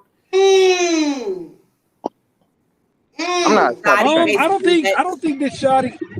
I don't think Shoddy wants clout, but I'll tell you what. I guarantee you that European fan base over there, if they do it in Europe, like if they do it in London or something, bro, Cassidy's gonna get so much wild love out there. It's ridiculous. Yep. I'm gonna say this. Just keeping it real. The one thing about across the seas, they love hip hop. They don't care if you was famous in 2004. They gonna love you. They gonna love you like it is 2004. Say it again. They love hip hop over there. I already play UK music. Let's go on. I'm telling let's you. Go to UK. I'm letting you know right now. Shoddy Horror is a great rapper, but that multi-syllabic fast cadence that he has. And Cassidy is such a weird style matchup. I don't know that Cassidy. You don't think you would like to see that? I don't know. I don't. But see, a style clash like that is gonna make it automatically debatable. And debate was always good for the culture, to be honest. Man, Blade Brown. No, that's not. That is. Blade Brown said, "So do y'all want to see that? Just say whether y'all want to see it or not. Do we want to see that?" I wouldn't mind seeing it. I wouldn't mind seeing Shoddy Horror. But thing is though, you gotta remember, Shoddy doesn't rap that's fast all the time. He does have battles where he's like slow pace. You know, Shoddy rapping. John. Nah, this battle, I feel like because Shoddy is watching everything that goes on. Shoddy does keep his ear. He keeps his ear to battle rap. I feel like this right here, some people are nitpicking and kind of like, oh, Cassidy don't need validation. Shoddy looking at this. Wait a minute. They're talking about Shoddy don't need validation. Or excuse me, Cassidy doesn't need validation. This, that, and the third. This is not about validation. This is about the fact that at the end of the day, Shoddy is one of the greats here too. Well, here's the other thing. And they love him in the UK. If Cassidy is going to continue to be of this culture, then why not? Fuck it, set it up. Why not? Let him battle all the ones that paved the way in some way, shape, or form. Fuck it. I agree with Chris. Cassidy handle the UK? I agree. But can Cassidy handle the UK crowd? No, it's not about handling it. I think they won't be biased. Over there, they will not be biased, and they will love him because the one thing about over there, they love I forget what area my boy went over there and visited, but he used to do music in Detroit.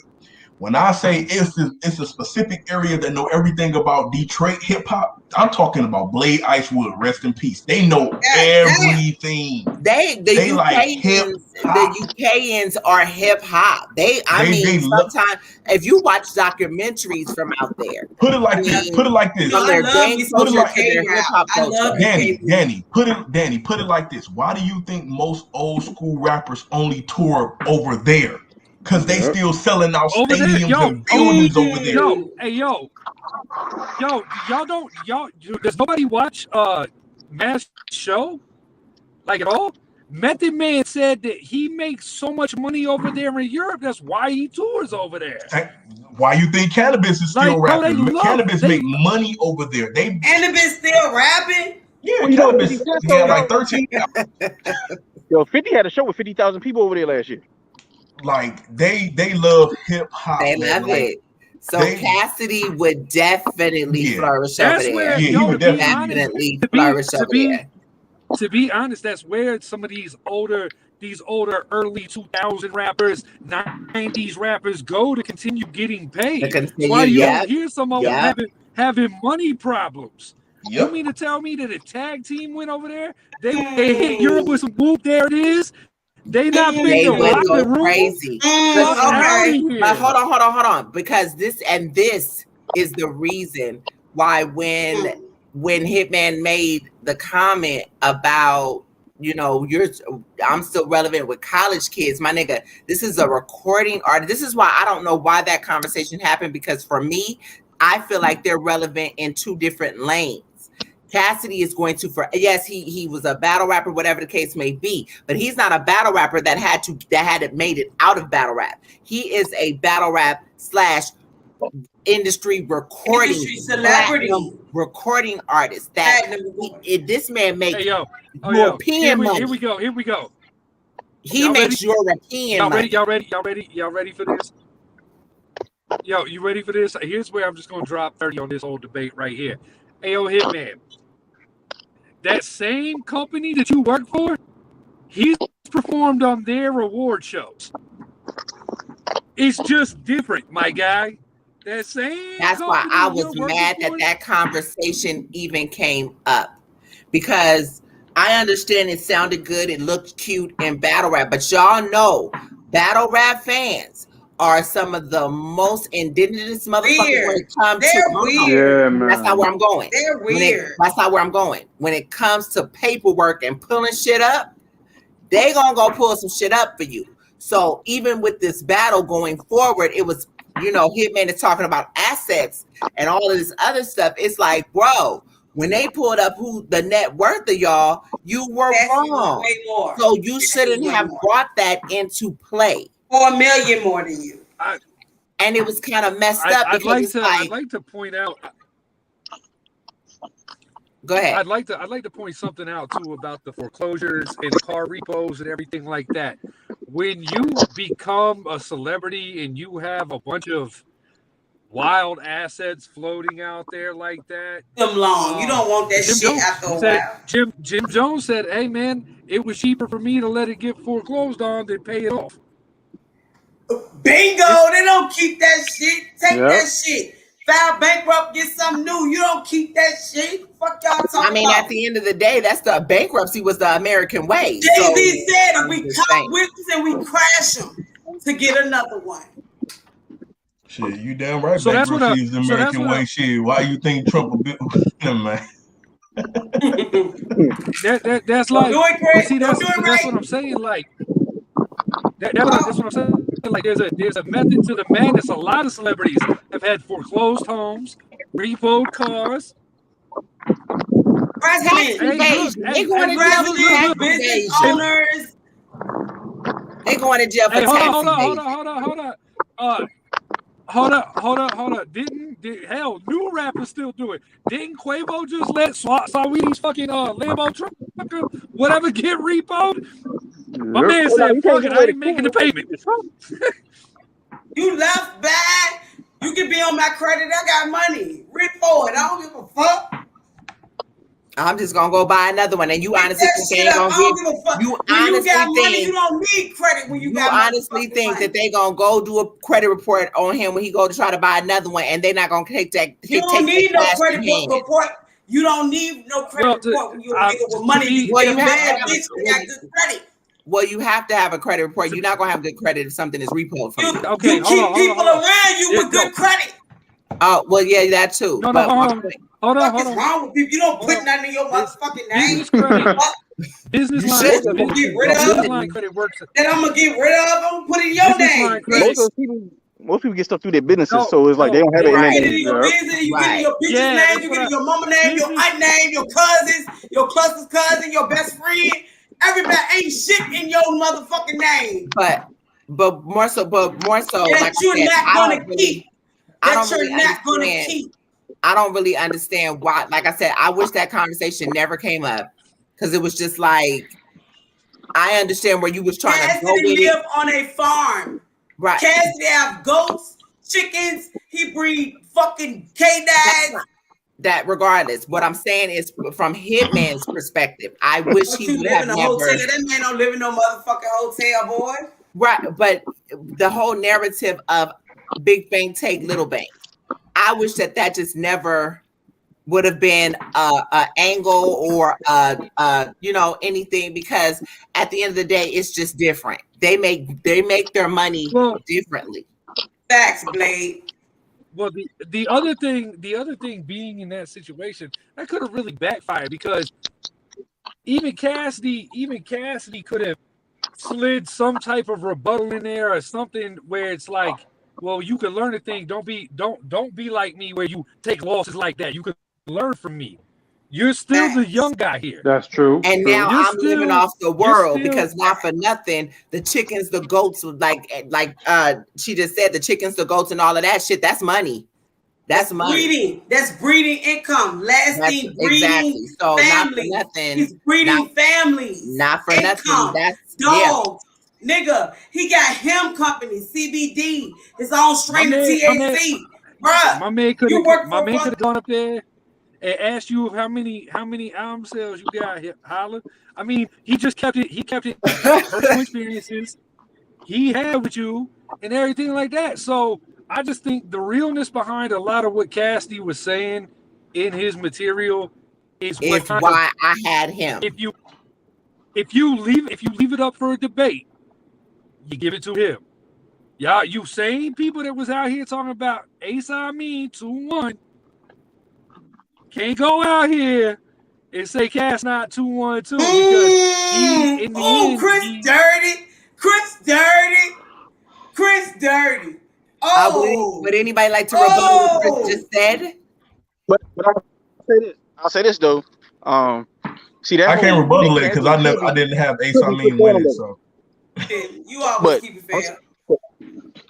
But I'm gonna say that whole Nick Cannon thing could be flipped on Hitman anyway, just because it's like you got this man basically out here to fight a battle for you. If you're supposed to be the man, it's like you called your daddy. And he came out and hugged another boss. Yeah, he came out there. Yeah. That shit was weak. And you know why he came out there to help you? Because you already talked about you was a gang member and had gats, nigga. He trying to save you for the fucking commercial industry that y'all living in, motherfucker. You can't talk about you about to add nothing out of you on some Paru shit. Them white people like, what you talking about? Paru? What is that? Is that something to eat? Who is Paru? You cleared. Fuck, add that shit out. You cleared that shit out. Fuck you, mean. Hey, hold on. Let's not do that. I know you don't understand. I know you don't understand gang culture, so let's not do that. That's why Cassidy was smiling like that. Hitman hit up Cassidy, nigga. Fuck you, mean. Danny gonna get something out of the event. Nick Cannon already told Cassidy he was gonna be there, nigga.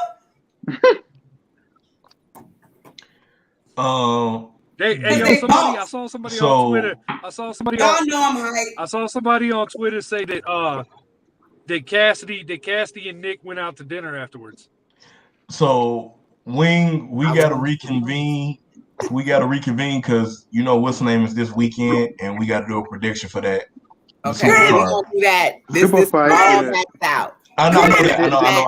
I'm just saying we got to reconvene. Chris, what did you say, Chris? Let me ask y'all this: how did y'all rate the event, though? How did y'all rate the event? I gave it. Okay, y'all go give it a different thing because y'all was there live, so I know the feeling is different. Well, no, that's what I'm saying. I gave that shit a 4. Right, we want the pay-per-view feel, and I gave it a 4. Hey, you know I'm the instigator. I gave it a 4, and the reason why it got a 4 is because Ill Will and A-Ward was 4 stars.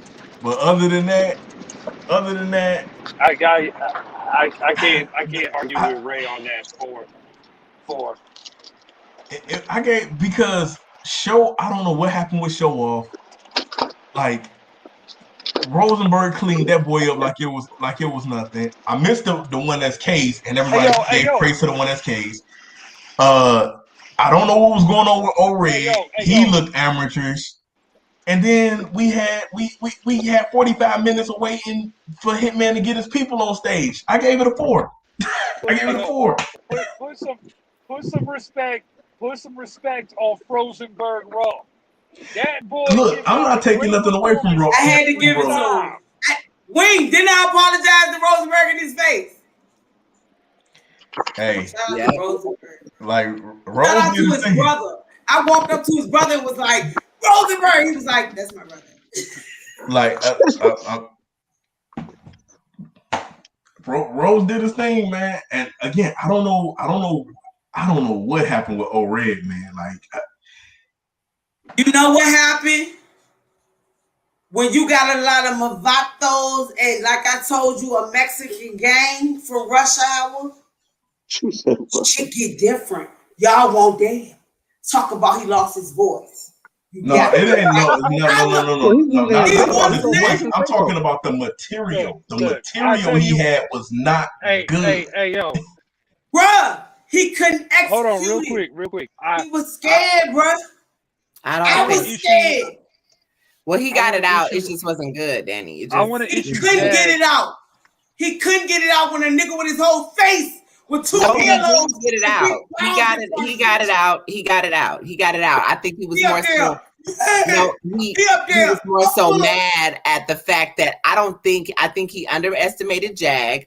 I feel like he definitely did not expect for Jag to come like that. The dude whole face was covered Mexican in fucking that don't have nothing. He like this. That ain't had nothing to do with that. That had nothing to do with that. That had nothing to do with it. I watched the battle like 3 times. It was more so, like I said, it was about the fact that they sat there and argued. When O-Red started arguing with you, that nigga lost. You know he lost. He sat there and argued. Well, you choked. Well, no, you choked. Well, yo, Jag, I'm sorry. The whole thing about Jag calling O-Red a bitch ass nigga so many times, that shit was funny. That shit was hilarious. Just the way Jag say it makes it funny. I don't know why. I told Jay, he said, Danny, what you got? I said, I got O-Red 3-0. He said, well, I hope it's too loud in your motherfucking face, because I'm going to kill this nigga. Yo, the way Jag kept saying blood after everything, I was like, yo, all right, dog, we get it. So, like, that was all in the building. If y'all want to be... Yeah, hey, y'all, I ain't no bitch. I'm not scared of none of y'all. But when I tell y'all, these niggas' eyes was tattooed, bro, in their pupils, bro. Mike said, Jag friends had tattoos on their eyeball, the white part. Savage was there.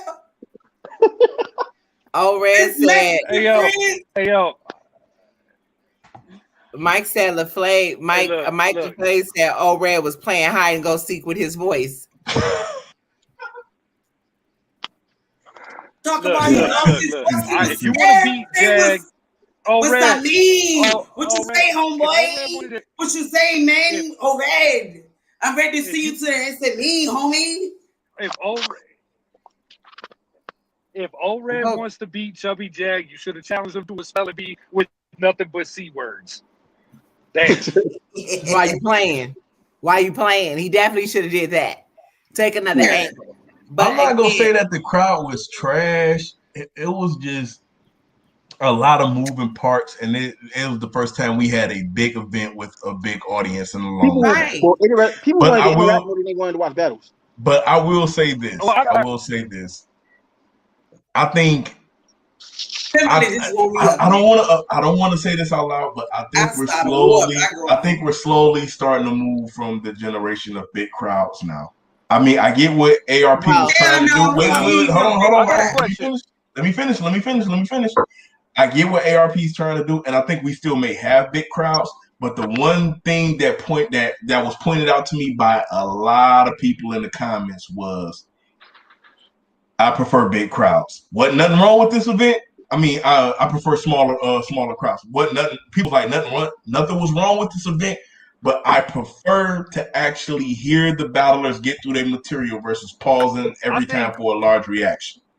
He want us to sit. They want us to sit in the house with these weirdos that never leave the house and watch battle rap. Hold on, Danny. They got a point though. I think maybe we should start capping audience size though. Like you're still making a decent amount of money. You're still making a decent amount of money with 500 people through the building. You don't I don't feel that way more. because I don't feel that way because y'all wasn't saying that shit when URL was doing Urban Plaza. Yeah, I don't Let me get it off. Y'all wasn't saying that shit when you had Plenty of Gnomes. You wasn't saying that shit with Summer Madnesses. So all this was, hold on, for all of y'all that have children, all this was, and I don't mean to call any adults children. However, if I see it, it is what it is. You keep somebody in the house for a year, y'all. We've been in the house for a year.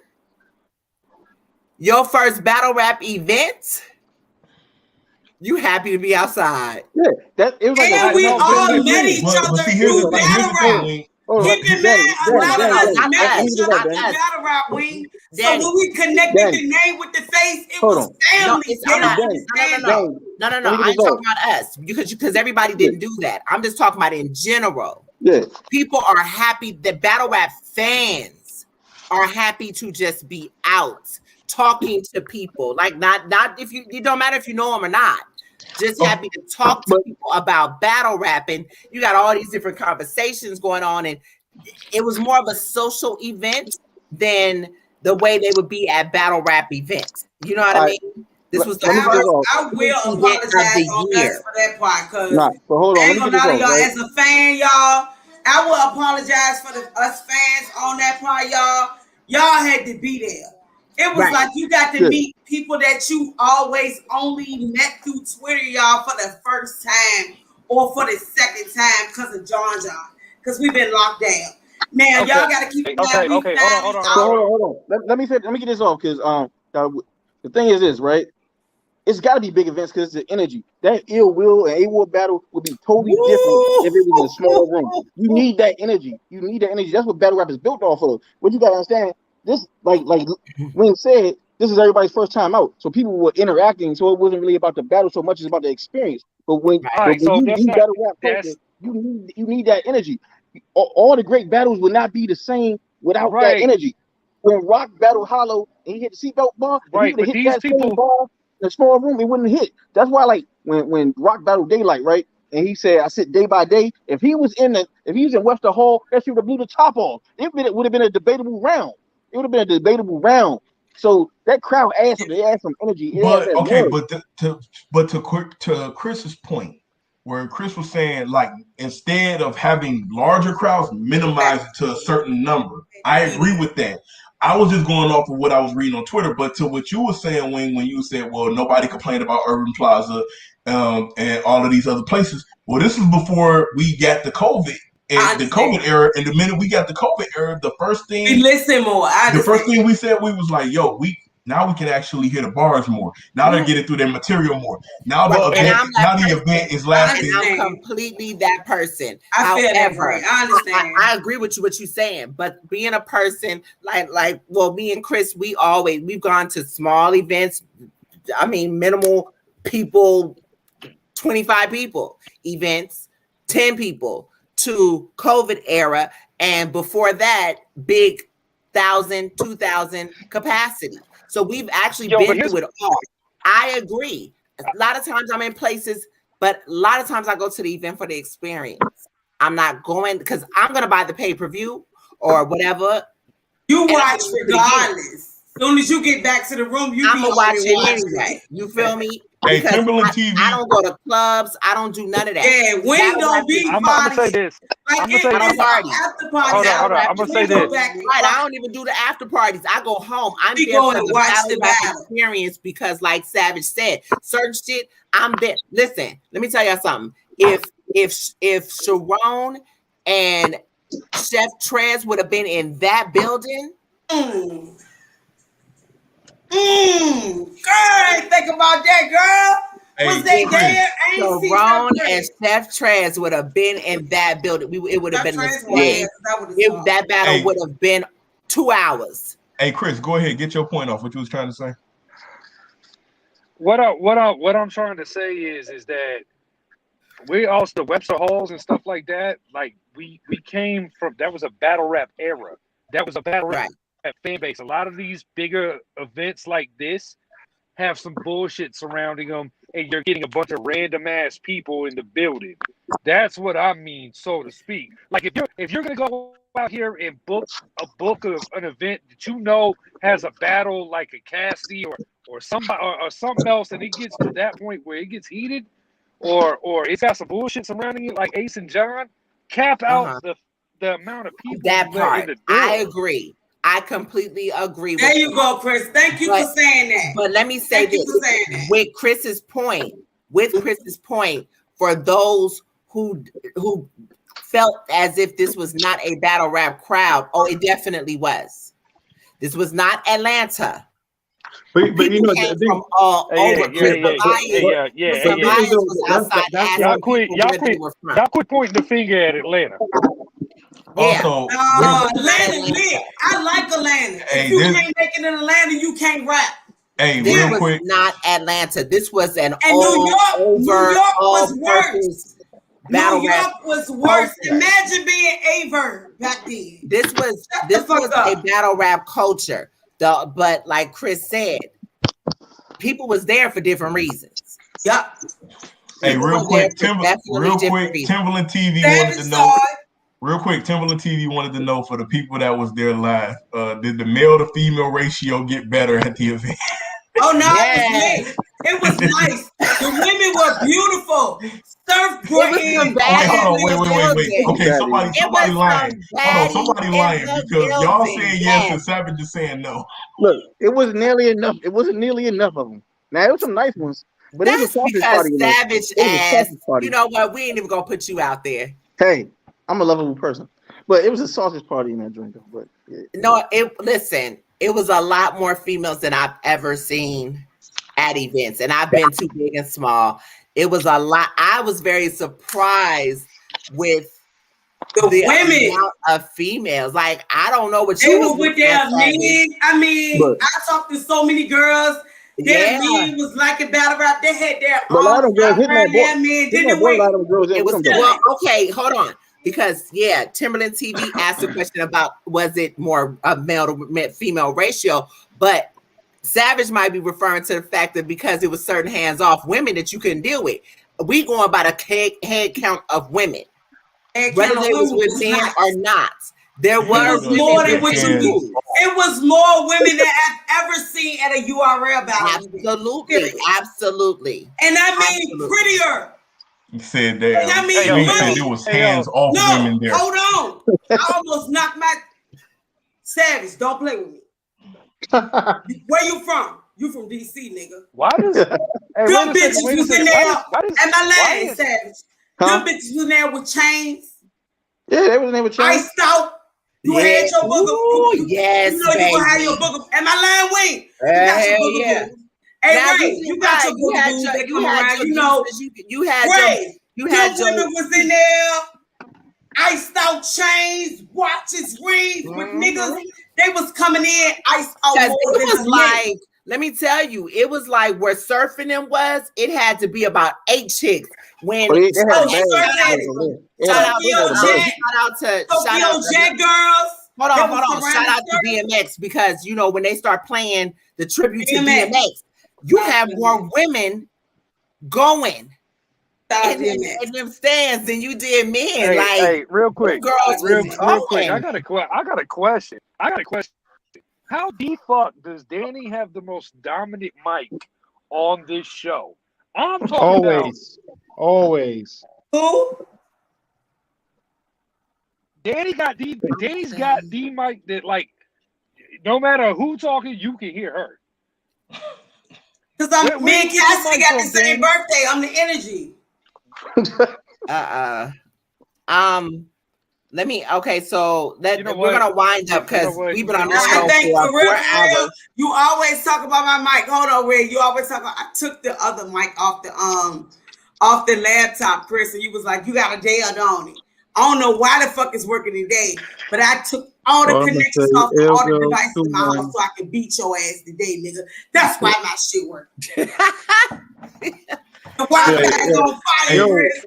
Hey, I gotta get out of Podcast. here. I gotta get out of here. It's some stuff I gotta take care of. So I'm gonna holler at y'all. Augustus, Hey, you All so right, damn we late. are We about about to go. to sign And off. y'all, we gave a fire event and y'all stayed in this bitch. We love y'all. Let's get to this question real quick. Let's get to this question, and then we're gonna sign out because I have not been asleep. And We ain't been most of asleep, y'all y'all. that know, I didn't get home from this We morning, love battle Sunday rap. She ain't morning. getting to sleep, y'all. Her flight canceled. She had to stay late. Her and her daughter, y'all. Shout out to Wing daughter, y'all. She's smart as a motherfucker. Y'all got to meet Oh her. my God. All the battle rappers, we was all, and it said we was all calling Wing daughter because Wing left her fucking phone. Her daughter was like, Mom is here. She'll be there. What's your name? She got all us together, y'all. Shout out to Wing daughter. Wing flight was canceled. Came late. Wing got home. Went to work. Still gave y'all a motherfucking 4-hour show. Jesus, What? and I'm starving. I'm sorry, I had to eat on camera because I was feeling faint. Salute But to Wing. Salute to Wing. let's get to this last question, and then we can be done. I love y'all. As Ray said, we will come back. We'll be back possibly Wednesday to do the I'm mad as a bitch. Can we do this one at night? No, we we do can do this it one? at night. Can we do this it one at at night? night? Yeah. Well, no, Chris, I wanted to meet you so bad, bro. No, listen, we did this early because we didn't get a chance to do it Sunday. See, again, this all plays into it because Sunday the Delta punk ass canceled my flights. Being that I left my phone in the hotel on Saturday when we were at the event, I didn't see the notice that they sent me saying that the flight was canceled and that we could reschedule. By the time I got my ass home, I'm pretty sure everybody else done got all the good flights. My ass ended up with a 7:00 flight. God damn. It was bad. 7:35. So I ended up. That's why she won't retweet y'all. I really talking. Yeah, I couldn't. Yeah, I couldn't retweet nothing, take no pictures, do Yo, none I of was that. mad. Yo, I was mad. I was mad as shit because I'm like, wait, Wing's not responding. She couldn't. Can you imagine leaving your Wing left her phone? I'm calling them like, where y'all at, Wing? Her daughter like, she's on her way. She left her phone. She's got you guys. I'm like, what the fuck? Right. She's like, oh, she's telling the Didn't get out the car. I'm like, Wing, your daughter just told me I was on the way. She said, I left my phone. Yeah. Right. My daughter was telling the battlers, oh, she said that she's there. She is there. She's telling you to go up to the front desk. And I'm like, yes, go to the front. She said, do this. Go to the front, you guys. Man. She had to take care of. She completely had, and then she didn't she is, smart enough not to answer certain and now calls. that she listened, So it's kind of like, okay, Chris, I don't know why she probably didn't look at the chat, or if you would have called me directly, she probably would have answered. I thought about calling y'all, but I could barely speak English. Yeah, Chris, I had to call. I had to call Chris. Yeah, because she wasn't gonna. She wasn't gonna. She didn't answer, Chris. She texted me back everything I need to know, and then I'm like, she ain't gonna. She ain't gonna. Yeah, she knows that. So that's that was it was a short flight. Listen, that's what I'm saying. I got lucky that they actually put me on. They had rescheduled my flight for me, so I got really lucky because they did that. Because had they not, I would have been on one of the flights that took me all over America. 7-8 hours. To get that fucking where you live at? Yeah. So I was mad, but I was kind of like, okay, because when I got there, like my baby she had some food that I had bought earlier that she didn't eat all her stuff. So she was like, no, I'm good. I got money for the vending machine. Girl, she was like, she was on the fucking resort. Yeah, my baby, she one of them kids that, my child be looking at. Y'all, all the battles was like, Queen, we was looking for you, but we good. Your daughter told us everything we need. Everybody was saying that we here. talk to your daughter. Her daughter directed them niggas to the fucking hotel and everything, y'all. This shit 11. Crazy. She's and 11. Me too, y'all. I ain't know what to do. I'm like, well, what the fire daughter was like, yeah, just go. Mom left the phone. Whoa. This the room. Oh, I'm like, what? And I went and it was the fucking same information. And then all the ballots started coming in like, the one that escaped was like, yeah, when your daughter told us what to come, Wing was like, oh my God, I don't know what to do. And the guy was like, yeah, your daughter, she told us what to come. I'm like, man. Yeah. Wing kids, bro, are on it, y'all. You know, because Wing is always handling business, so they listening. What you mean, Augustus? What battle? They can't black no battle over here. Wait a minute. Oh yeah, URL tried to block the A-War Ill Will battle. Yeah, that actually happened. They tried to pay Ill Will to back out the battle. Yeah. ARP talked about this morning on his blog. But they always do that. That ain't new, y'all. Stop making them things. So that makes sense. That makes sense why there was so much animosity with Loso. Because I don't know if y'all know. Well, y'all don't know because y'all wasn't there. Ill Will wasn't playing about that fuck you Loso. Ill Will was gonna beat his ass today. Some other shit. Ill Will was gonna beat his ass. He was saying that afterward, and I'm the type of person I ain't gonna get in your business. Yeah, they try to block. Will sat there with us into the rest of the night. Yeah, listen. Once Will already knew who Wing was for real, so he was kind of around. But once 40 Bars walked up, it was like, bitch, it seen me because I already know 40. Nah, Will I already been coming to battle rap. That's who was in 40 the walked up to me and was like, bitch. She hadn't even got to see Wing yet because Wing kind of was chilling, making sure shit was straight on the battle with her niggas. So 40 walked up, I was like, what's up, bitch? And I was like, 40, I'm with Wing. 40 walked past me, walked to Wing, and Ill Will was right there. He saw that. Ill Will walked the fuck around and came in the fucking section. Stop playing around, Loso. Get your ass beat into the Holy Christ, bro. I'm telling you, bro. Stay the fuck. I'm sorry. Danny trying to fight bad news in there. Lord Jesus. Look at these niggas, bro. I would instigate shit so bad on you, bro. You won't know what to do with it. Guess what I'm gonna do? I'm gonna slide in the background like homie. They gonna beat the shit out you, bro. You better chill out. I instigate some shit so bad on your ass, you gonna need God by the time I'm done. Yo, and Alex, 75 to 80%. You think I ain't get those and them Asian numbers? Definitely knew bars, and I will say that, like I said, this was actually a battle rap crowd. I mean, they knew these niggas' slogans. They knew everything about them. Like, it was beautiful. Oh no, the crowd loved them, and we had the little fans, y'all. I'm saying like trash. Well, no, I'm saying. No, I'm talking about like their slogans and Hit us though, right? But okay, right?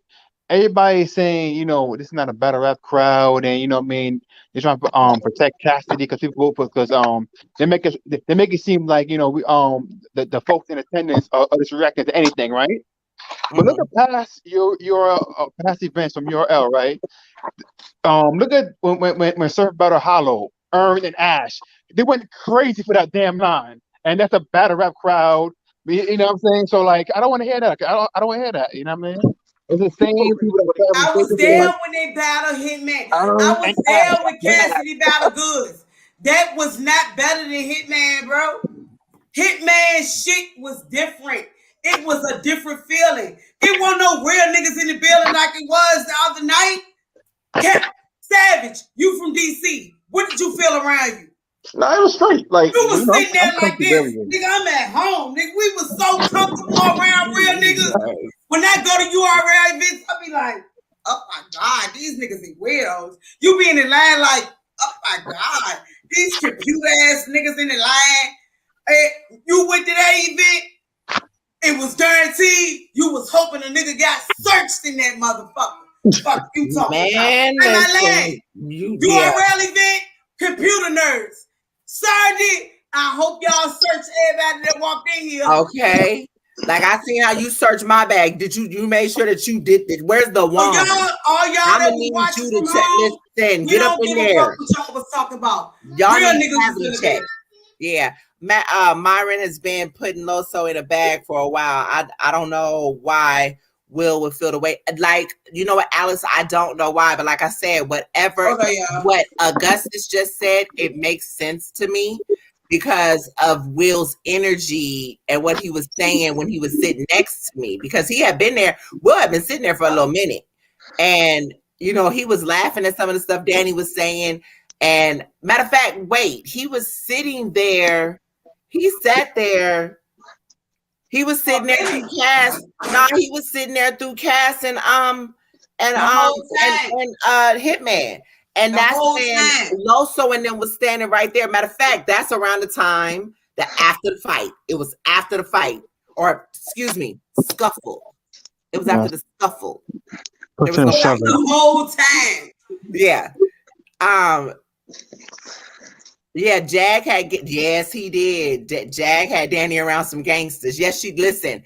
I got off my plane, got to the room. Danny was like, "Oh, they doing this, this, this." I was like, "Okay, girl, get the footage, get the footage." She like, "Wayne, I ain't getting no. I'm not pulling no phone out around there. Y'all, I'm from the hood. I said, Danny, all you gotta do. You might not don't know about no Richard, Virginia, but I'm from the hood. Danny, I'm not pulling out no phone around no niggas so they can think I'm sitting in locations. They thought they she was trying to smoking. I said, Danny, all you gotta do is tell Jag or Broderick. That listen, and that's exactly what she said. But I couldn't even get the word out. I died laughing. Niggas whole face. Danny said, I'm like this. Danny said, "Bitch, to do like this." Oh, Danny said, "Bitch, you don't understand. It's some essays in here that got." She said, "Girl, their whole fucking faces is tatted." She was like, "Y'all know I'm Asians. I'm Richmond. I died. Yo, I'm in there like this.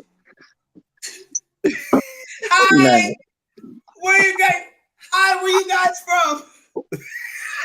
Jag like this. Danny, you good? What the fuck? I'm gonna kill this nigga. Yeah, Jag. But I tell you this. You see why most of these battle rappers had the entourages they have? Because most of these do small. Like some of these battles I've seen them, they small. I'm like, God damn. Savage was with me. When B.I. called my phone and said, "Danny, I need you to come get us." I looked at Wing and Lawrence in the wing. I said, Jag at the door. What Lawrence like this? Go get him, Dan. I'm like this. Shit, come on, Savage. Savage. Leaving out there. Savage in my line.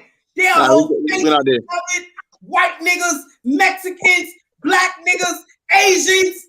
I'm out there like this. See what's funny though? Fellas, I got this under control.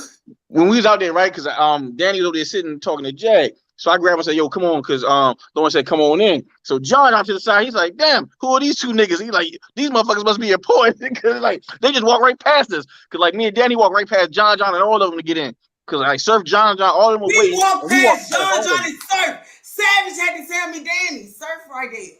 Surf and them came behind us. Yeah, I said, "Come on," and John said, "You just gonna walk past me?" I said, "You good?" I said, "What's up, man?" Because I was like, no, see, I don't ever start on these niggas. Because Danny was like, "Yo, I told him that I said I don't take pictures with niggas. I'm not. And she better than me, and you better than me, because I would have looked and been like, Savage. Tell them how I was a groupie when I saw Surf. Yo, tell them I turned into a whole groupie when I saw Surf. I tell you, I don't take pictures with niggas. I don't ask for pictures with niggas. I don't do it. It's sucker shit. I'm a grown ass man. I'm not taking pictures with no grown man. Danny. Or Danny's wild. I said, "Sir, bring your fat ass here and give me a fucking picture." What Surf said?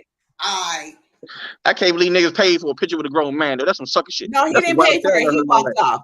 The dude walked off. He walked off. He didn't pay for the picture. But we don't know about anybody else. No, niggas is paying. You can tell some of them niggas groupies. I ain't paying for no picture with no man. You crazy. Savage so cool, bro. They fuck with Savage, bro. I'm not paying for no picture with no nigga. They love Savage.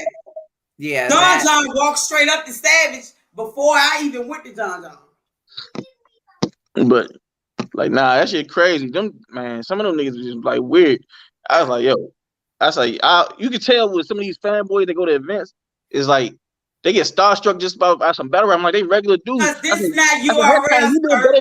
I love you, sir. You fine as a bitch, and I ain't gonna lie. You smell. You had on Gucci cool water, but never mind that. I would have fucked the shit out of you. But it didn't matter about you right there because guess what? I'm a real bitch. Surf was looking good, but guess what? Jag manager had the money. Fuck you niggas talking about. You battle rap fans better wake the fuck up. I ain't joking. Yo, she, let me tell you something, bitch. Talk about y'all bitches, battle rap fans and wanna fuck.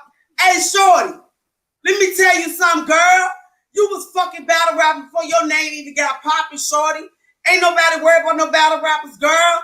I'm solidified, baby girl. I'll walk up to Jay-Z like I am who I am. My name is my name, baby girl. I came out, I did that. You can't do that, Yoshi. You got to sit in the lobby. Girl, you want to go to my hotel? You can't get a room key, look, Yoshi. Fuck wrong with you. And you blocked me 2 times. You better. And I'm going to come to LA. I'm coming to LA in 2 months, Yoshi. And I'm going to backhand your ass. Shout out to Uncle Rod. He's such a sweetheart, y'all. Y'all know I'm crazy. Uncle Rod, knowledge. Shout out to knowledge. What's the other one? Hip hop is real. No bars. No motherfucking bars, bro. Oh, no bars. No bars. I love you, but I'm gonna talk my shit. You came behind me, bro. He said Gucci cool water. I love you, no bars. You my dog. Shout out to knowledge. No bars. You came behind me, bro. You dragging that wagon. Y'all better recognize when a real Danny dragging that wagon through the venue. Everybody try to get up on Danny. I'm that bitch. Security guard told me anybody say something to you. What? Stab me. I turned into Luke. He said, what? MLN wing. Security guard like this. No. What? Who's saying something to you? You get your ass put out, bruh. Do you try to pull up your Cassidy? We have Ray rants and we have Danny moments. That's what you're watching right now. Is the Danny moments. Bad news. Stay on bullpen. Yo. One thing. Hold on, man. Let me finish, BX. Let me get this round off. Bad news. Let me tell you something, bro. You better stay in your motherfucking lane, cause you got saved the first time. You could have not got saved this time. Let me tell you. Okay. Hold on. I'm talking that shit. I don't give a fuck. Put me the fuck. Don't nobody gotta fuck what, nigga. No, certain. Don't you ever in your life walk up around some shit? I'm about to help him, Wing. Let me talk my shit. Okay. Don't speak on nobody else's battles, bro. Right. That man don't fuck with you like that, bro. Do your thing with John, bro. Don't get in that shit. I give you that. You got in some shit that could have got you smoked. You didn't even know it was around you, bro. That's why I snapped on you. I snapped on you to get you the fuck on. You would have got yourself in some shit you didn't know about, bro. Stick with Cave Gang and them niggas and play the little phony shit, bro. Don't come over here with this real shit. Nigga gonna smoke your ass. Yo, Wing, did you peep the shade after the whole event was finished? Nobody like me. I don't care. I don't gotta be in this shit. The shade. Anybody say they don't want to deal with that no more, I don't give a fuck. Fuck y'all with this phony shit. I'm sick of you fake ass motherfuckers. Danny. I saw enough. Danny. You phony motherfuckers. Danny. They're gonna be this way regardless. The fact that you giving them a light about it, for why? Let's get back to business. Breakdown crew business. It's a question being asked. But I'm really mad because I drunk all that bottle. It is no longer in here. What was the question, BX? Okay, so the first shade I seen was from from Ballas from URL. As soon as like the event is done, they automatically go to Twitter to start thrashing the event, saying, "Oh, that's what Danny was saying." But they go down the list. Like, the audio was bad. Oh, it was no. Who did that, BX? Who did it? Say the name. Oh, don't say the name.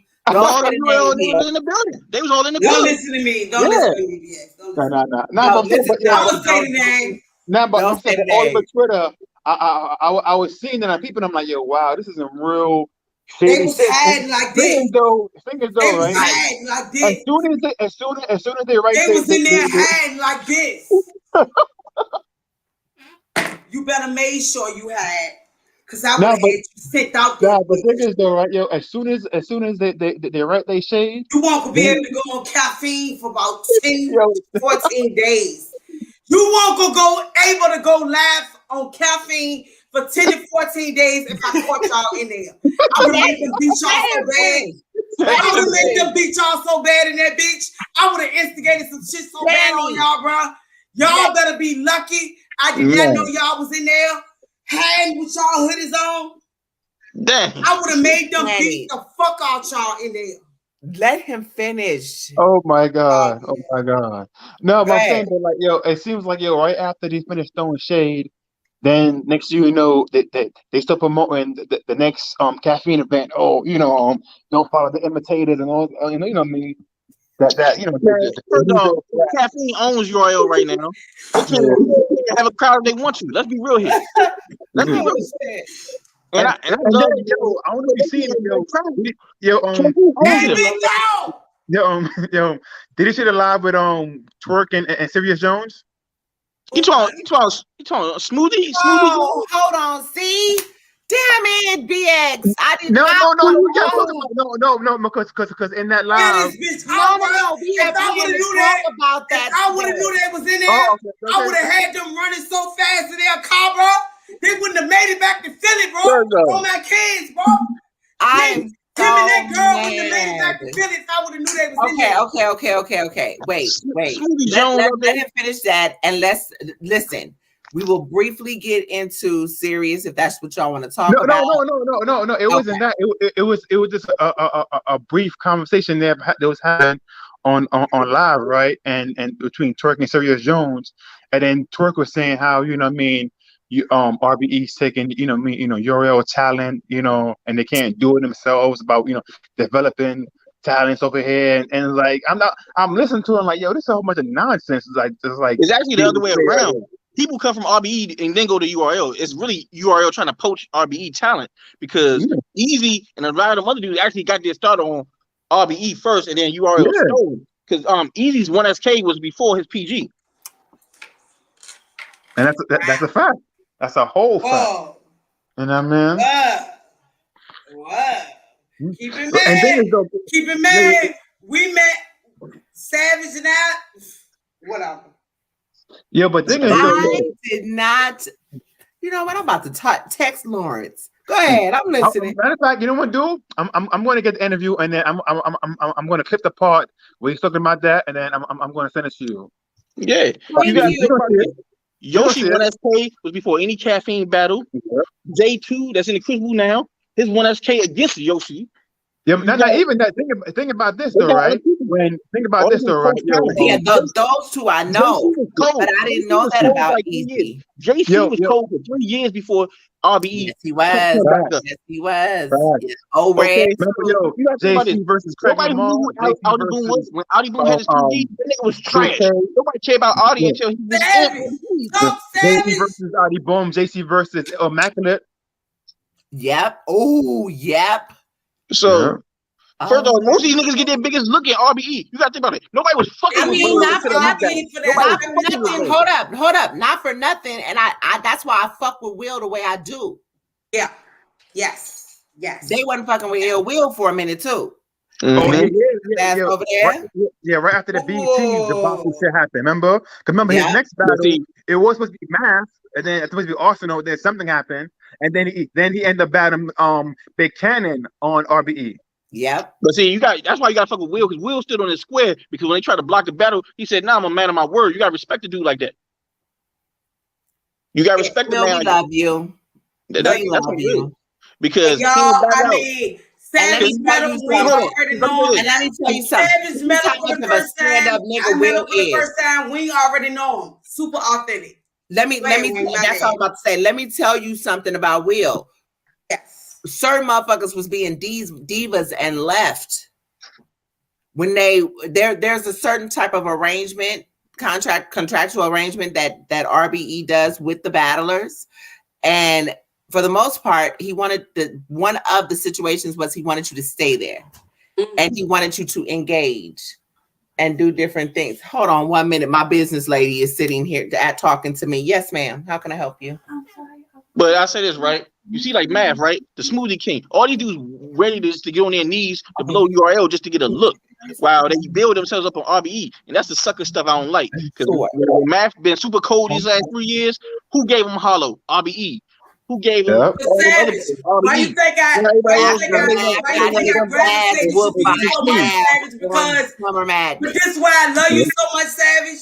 Because me and you know we came up off our URL. It ain't. I don't want people to think we don't like URL. We love URL, bro. We all don't like URL, but I don't like. We don't like the sucker shit that battlers do. I mean, because not for nothing. But you got a choice to take that deal, nigga.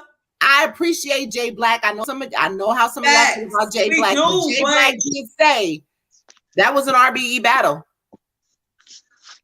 He didn't say those words. I'm saying those words, but he let it be known that battle was supposed to happen on RBE 3 years ago. 3 years ago. Yep. A lot of battles supposed to happen on RBE. A lot of battles. That's like Mook versus Hollow. That's supposed to happen on RBE. That got blocked. So my whole thing is I don't like the narratives that get spun. There are conversations that, don't be ringing my phone, who, about different things that I say, because love everybody, bro, but we still got right. But you can't tell me what I heard with my own ears. Y'all know that I know who I know. So at the end of the day, y'all cannot sit here and tell me what I know, because I hear this shit with my own ears. And what I don't like, because people like us, we authentic. We ain't gonna never die. We ain't gonna never change. But that's just like when you have two relatives that go back and forth with each other, and you don't want to be put in the middle of it because you love both of them. That's fucked up to put the fans in the middle of them. But you have fans that look for certain validations, that they go on these rants and they, build narratives, when in actuality, but like y'all said, y'all were URL babies. I came up watching everything from overseas to Fight Club to everything. I liked Grind Time. I liked The Jungle. I liked all different types of battle rap. I liked all nationalities with battle rap. Where URL would say that they're the biggest league. No, Flip Top is the biggest league. And them motherfuckers don't even speak English over there. You feel me? So it's like they have a huge following. Their following is ridiculous when it comes to battle rap. And they know us. They know the things going on over here. You know what I mean? But I like the Don't Flops and the King of the Dots and shit like that, because I like different types of battle rap. I like different types of performances, I should say. So when I've seen how the Vets and God Tiers were able to market themselves amongst other leagues, it kind of upsets me now, because as y'all see, being URL fans, the vibe from a URL event and a vibe from an RBE event is different. Yeah, I had to learn it. I had to learn it though. I didn't believe what Wink was telling me, Savage. My bad. I didn't believe it. I thought all this shit battle rap. It ain't no difference. Like I done been to all types of events. I've been to band. I've been to a Summer Madness. I've been to all these. This RBE event was the most fan-friendly event ever. Like I've never had niggas in this bitch. Like, it felt like family. It felt like more of a family structure. It wasn't. Yep. It wasn't like hold up. It was like Cheers, where everybody knows. It was like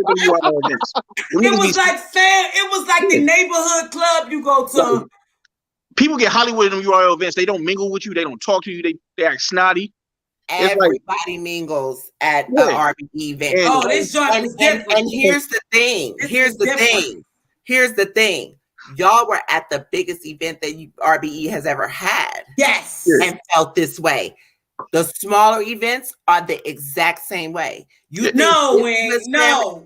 think this was family oriented? Nah. But I say wait till they get back to the music room. Danny, hold on. Hey, you think that these motherfuckers was up close and personal with us at this event?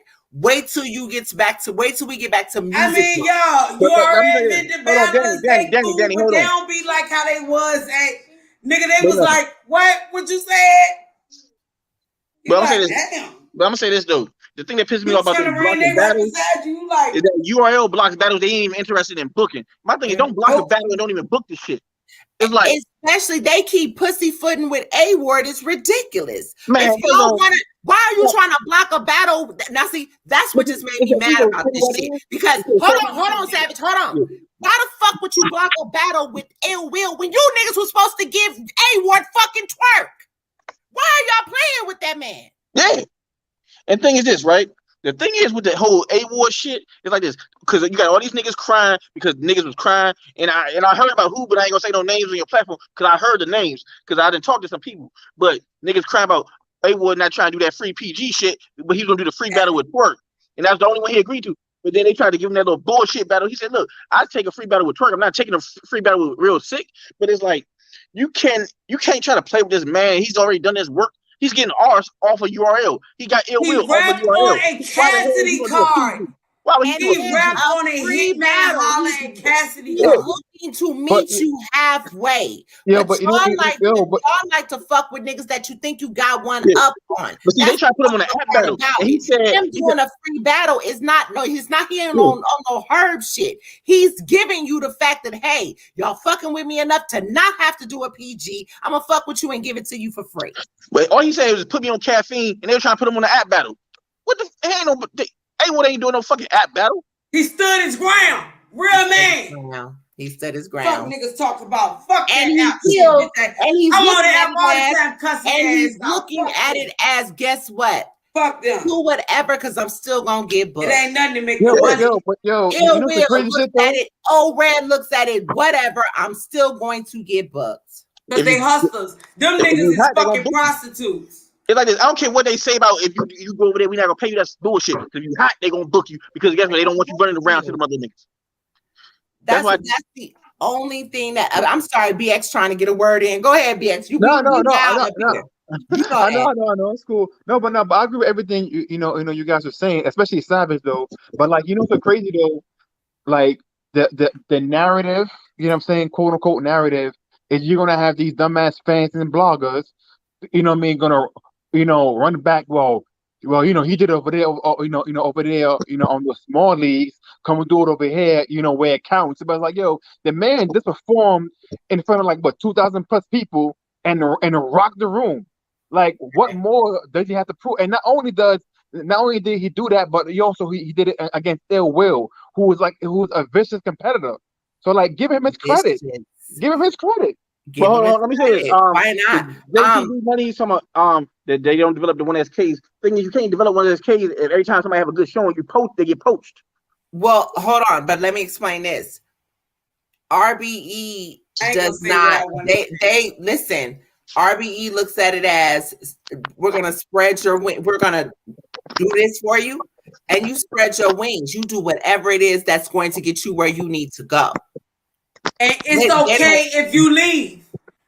We're fine with that. We want you to be successful. Because let me make this crystal clear. They can develop talent. I mean, look at how they fuck with Mac Myron and his videos. Oh, he fired. It ain't just Mac Myron videos. It's a lot of videos. I mean, King of the Dot does it too. Artist development, they market them. They can do it. They can. RBE ain't signing slave deals. But they don't play your shit. They don't play your shit only during their events. They are free on caffeine. Unfortunately, it's a gift and a curse because it does make it to where it's a hindrance, but at the same time, it helps you with business relationships because we are unfortunately in the era niggas don't have no loyalty.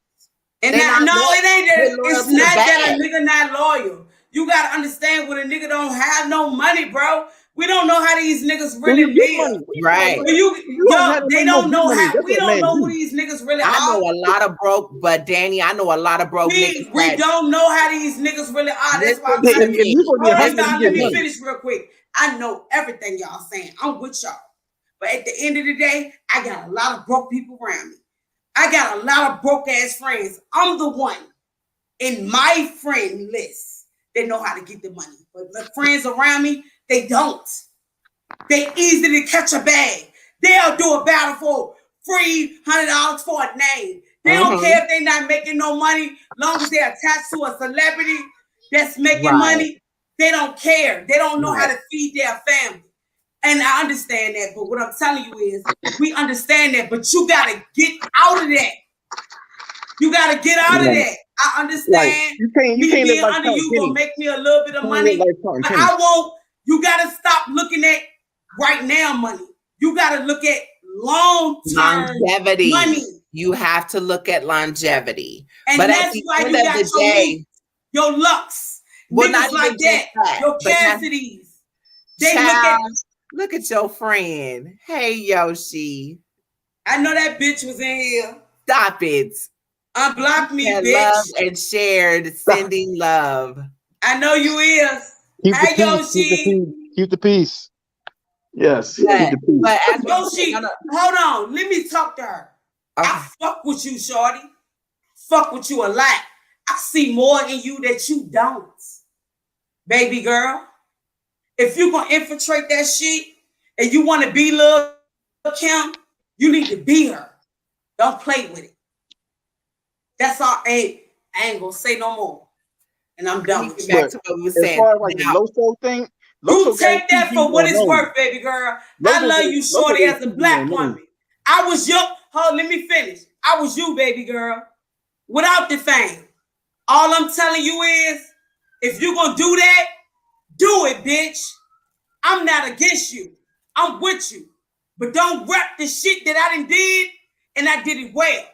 Do it well, baby girl. That's all I'm saying. And hold on, let me say this, because I see Yoshi. Hold on, Danny. Do you, baby girl? About Loso, but see, do you, Yoshi? They gave Loso. Fuck Loso. with you, shorty, and against you. Do you? But do it right. Hold on, Danny. If you gonna carry us, if you gonna be a real hoe and carry us, do it right. That's all I'm saying. Danny, hold on. But I'm saying this. Loso did his. First thing he said, they treating Ward the same way as Loso. Loso did his PG on Gnome. That's first of all. Second of all, they gave him that PG on Gnome because he was about to get an RBE battle, and that's what they do. But that's on the battlers to catch on. Let's keep it 100. Right. I mean, and let's be clear. You can't see that's the trick. You can't really put that on the league.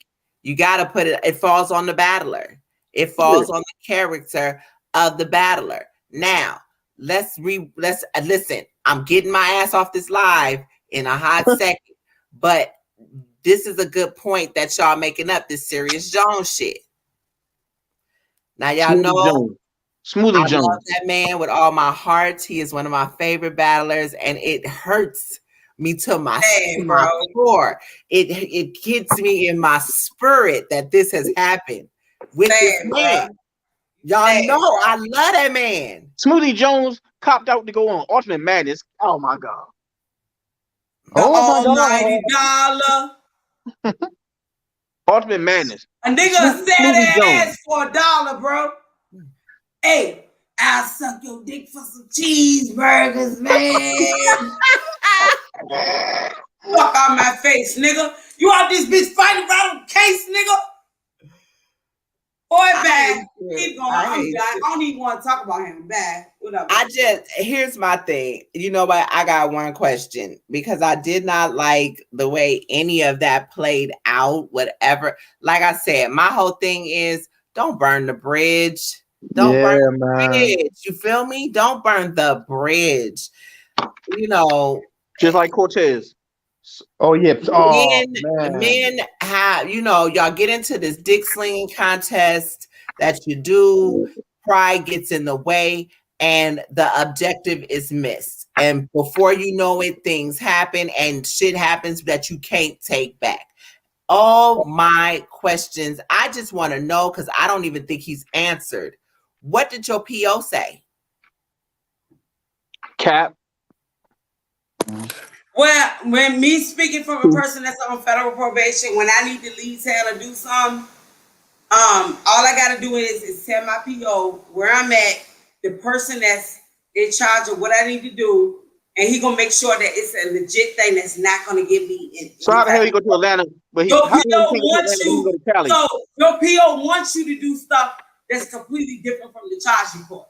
So if you're a battle rapper and you about to do something that's about to battle something good and make you a lot of money, and they got a nigga like ARP and Lawrence and them that they can contact and know where your hotel at, where you gonna be at the event, and they know you're secure, you're not doing nothing that's drug related, they're all with it.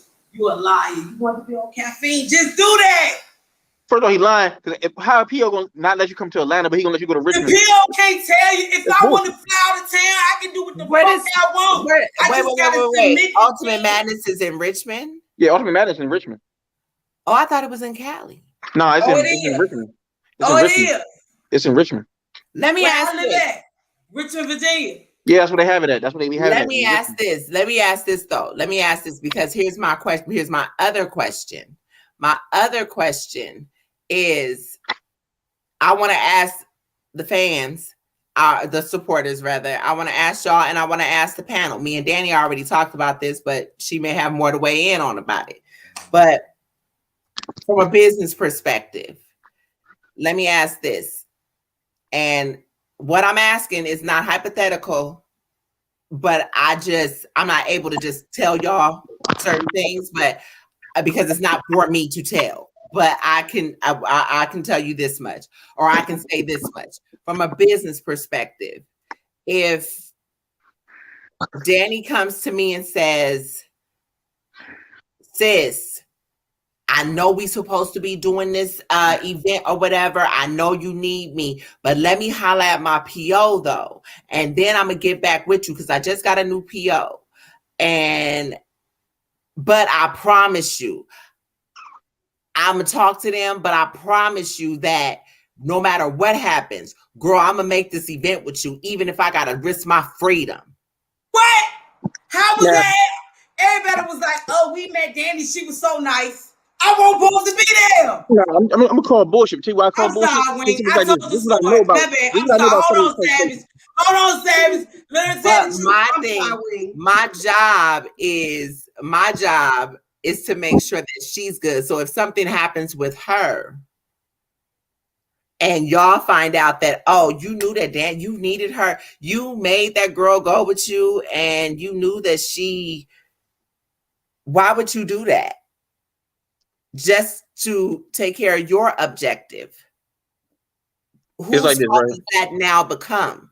It's Jones's fault because, of course, he would be stupid to do it. But the league has to now make the decision on what to do. I was not approved to go to neither one of these events. Well, I'm saying this. Every time I pulled up the part when you go to get searched and they said bong, I was just praying they was gonna let me through. I didn't ask, nigga. I came, nigga. But now I'm gonna tell you this though. Danny, be quiet. I'm not gonna do anything to get in trouble. Now listen. But I'm saying this. This is what I know is bullshit. I came to him. I need to go to Atlanta. I need to do this. You take it too long, I'm going. Because there's no way a PO is going to disapprove you. So I ain't asked you. They're going to prove you to go somewhere else. I told you what I was going to do.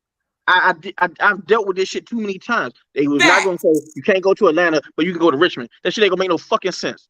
Doesn't make any sense. It doesn't make any sense. But even before that though, right? He said he was this battle was so had permission.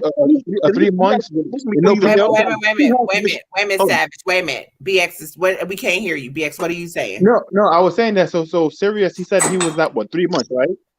Give or take 3 months. He was out with no PO. That's what he said. And all of a sudden, that's a lot. Yeah, and all of a sudden, when it was time to travel, voila, a PO popped up. When you leave out of jail, you can't even get bonged. When you leave out of jail, you have to see your PO within 24 motherfucking hours. You have to submit yourself to the parole office and the federal pension. Boy, don't play with me, boy. Nah, once he got. I don't want to sound like that because I'm a female and I don't want people to think that I got some little shit in my life. Check in. The first, you have to check in. You can't just check into your PO 3 months later, boy. You lying. First of all, this battle been booked. He been checked in. That shit was been You approved. lying. You have to check in within 24 hours. He using that shit as an excuse to back out. They gonna give you no PO after 90 days. I've never heard no shit like that. 24 hours when you leave the jail. When the jail release you, you have to go to the PO office. First of all, don't even find out who your PO. You don't. You gotta sign out with the PO. You just register. You don't know who your officer is. You have to register, bro. You a liar. You gotta sign out. When you get out of jail, the first thing you do is sign out with a PO because they give you the form. So as soon as you get out of jail, he had to sign out. They give you a letter. They give you not. Girl, my son was too young to go get my paper. I go get my phone. I just beat a charge. They give you a form in a square print, this big in my line. With 3 submissions, you get one sheet that say you have to turn yourself in to the federal PO office now within 24 hours. Hold on. Oswald, about the flight. The flight was never booked because information was not given to book a flight. He said ARP and it was still promoting the battle knowing he won't come. Man, serious full of shit. They actually stopped promoting because they wanted you to be safe and make sure you was okay. And that no. If y'all gotta go back now, see, because I had to stop and be like, hold on, because I heard that too. I said, let me go back and do my research. No, now here's and see, this situation the timeline on this is the timeline. We're working on the 1SKs. So there's certain things that I'm hearing that I'm being told that I'm kind of like, and then boom, this happens. So it made me feel like a person that paid $15,000 that beat their charge, even though I had to take a plea for my charge, y'all, which means I didn't really beat my charge. When y'all have to go through, see, let me tell y'all battle rap fans something that's not really about that life. When you go through a charge and you got an indictment, you can either take the plea or you can fight the case. When they can pull up your shit and find the motion of discovery, your lawyer will come back to you and say, we might can't beat this one because of your background. Am I lying? Your background, we might can't beat this one, but look, you got the money. We'll take the plea. They'll give you the time served only if you don't have. Miss VA said some places it's 2 so what hours. What I'm saying is, coming from a real bitch that paid $15,000 to beat my possession charge, you ain't want to battle him because your record might not be clean, motherfucker. Tell him what it is, nigga. That means something on his jacket. I'm saying this, right? Come on your jacket. Miss VA said that some places is 72 hours to check in, never 3 months, COVID or not. Now I can tell you this, because you can look up serious shit. Virginia. I'll tell you this though. This is what I want to know. I want to know if serious is this shit sealed? Well, Miss VA, it's 72, but when you leave the office, when the judge he tells you to strictly leave and report to the probation. See, I am so mad that I'm tell me that, shorty. I was in the fucking car talking to Wing before I turned myself in. Am I lying? I'm about to say some real shit though. I'll tell you this. If his shit is sealed, that nigga snitch. I'm telling you. If that nigga record is sealed, that nigga snitch. I'm telling you. Because if when they seal your shit, 9 times out of 10, I don't know that this was something to snitch on. Oh, it's something to snitch on because he's in a little prostitution ring. Especially if you got small, major, minor. He got arrested for like my PO. When I walked out my charge, my PO said you can't get a and I'm not taking up for him. But here's the thing. The situation that happened with old girl, it was not sex trafficking. She was a stripper that he was pimping. But what you got with your background? See, right. So when my original, I don't give a fuck no more. I'm gonna tell the truth about me because I ain't ashamed about me. My original charges was burglary and grand larceny. I beat them. I paid that off. I got caught again, possession, already on probation. 6 years suspended. I caught a new charge, possession. Got a lawyer, $15,000. Lawyer like this. You might go to jail. I'm gonna do what I need to do, but you might have to go to jail at least a year. Okay, it's better than 6, right? Right. Beat the charge. They say COVID. No, thank God for COVID. I you know what? That didn't even sound right. That nigga said, "Thank God." Have to do a year, y'all. Didn't even sound right, my nigga. Y'all was not gonna even see me. Thank God to COVID. They gave me 3 years for the new possession charge. Being that I paid $15,000, you gotta have money, y'all. I paid $15,000, so URL might be saying they'll pay his charges for. Keep up with me. I paid $15,000 to make sure that I didn't have to do the 6 years that I already had behind me. I'm from Virginia, y'all. Commonwealth. So keep in mind, I got 6 years behind me. I paid $15,000 to make sure that my PO that I was already on federal probation for would not violate me for the new charge. This year, what's weird to you? Because listen to me. I paid that to make sure they wouldn't violate me for the old charge. Because you remember, when you catch a charge, you have to be on good behavior for the remaining of your sentence. I caught a new charge with the drug possession, paid $15,000. Lawyer got me straight. I had to do a year of COVID. They locked me up. Am I lying? Wait. They locked me up on a warrant. 1 day time served because I paid $15,000. I have 3 years over my head and the 6 years because I paid. Y'all better motherfucking recognize what y'all talking about, weird ass battle rap fans. No, I gotta see his books though. I gotta see his books. Well, let me get back to the question. I'm just breaking it down. How to log up. No, you good, because motherfuckers will try to knock credibility, but listen, we got 2 real ones on this show. Thank God. You know how we do. I'm not talking about my charges. And it hurts. Discuss my charges. It hurts.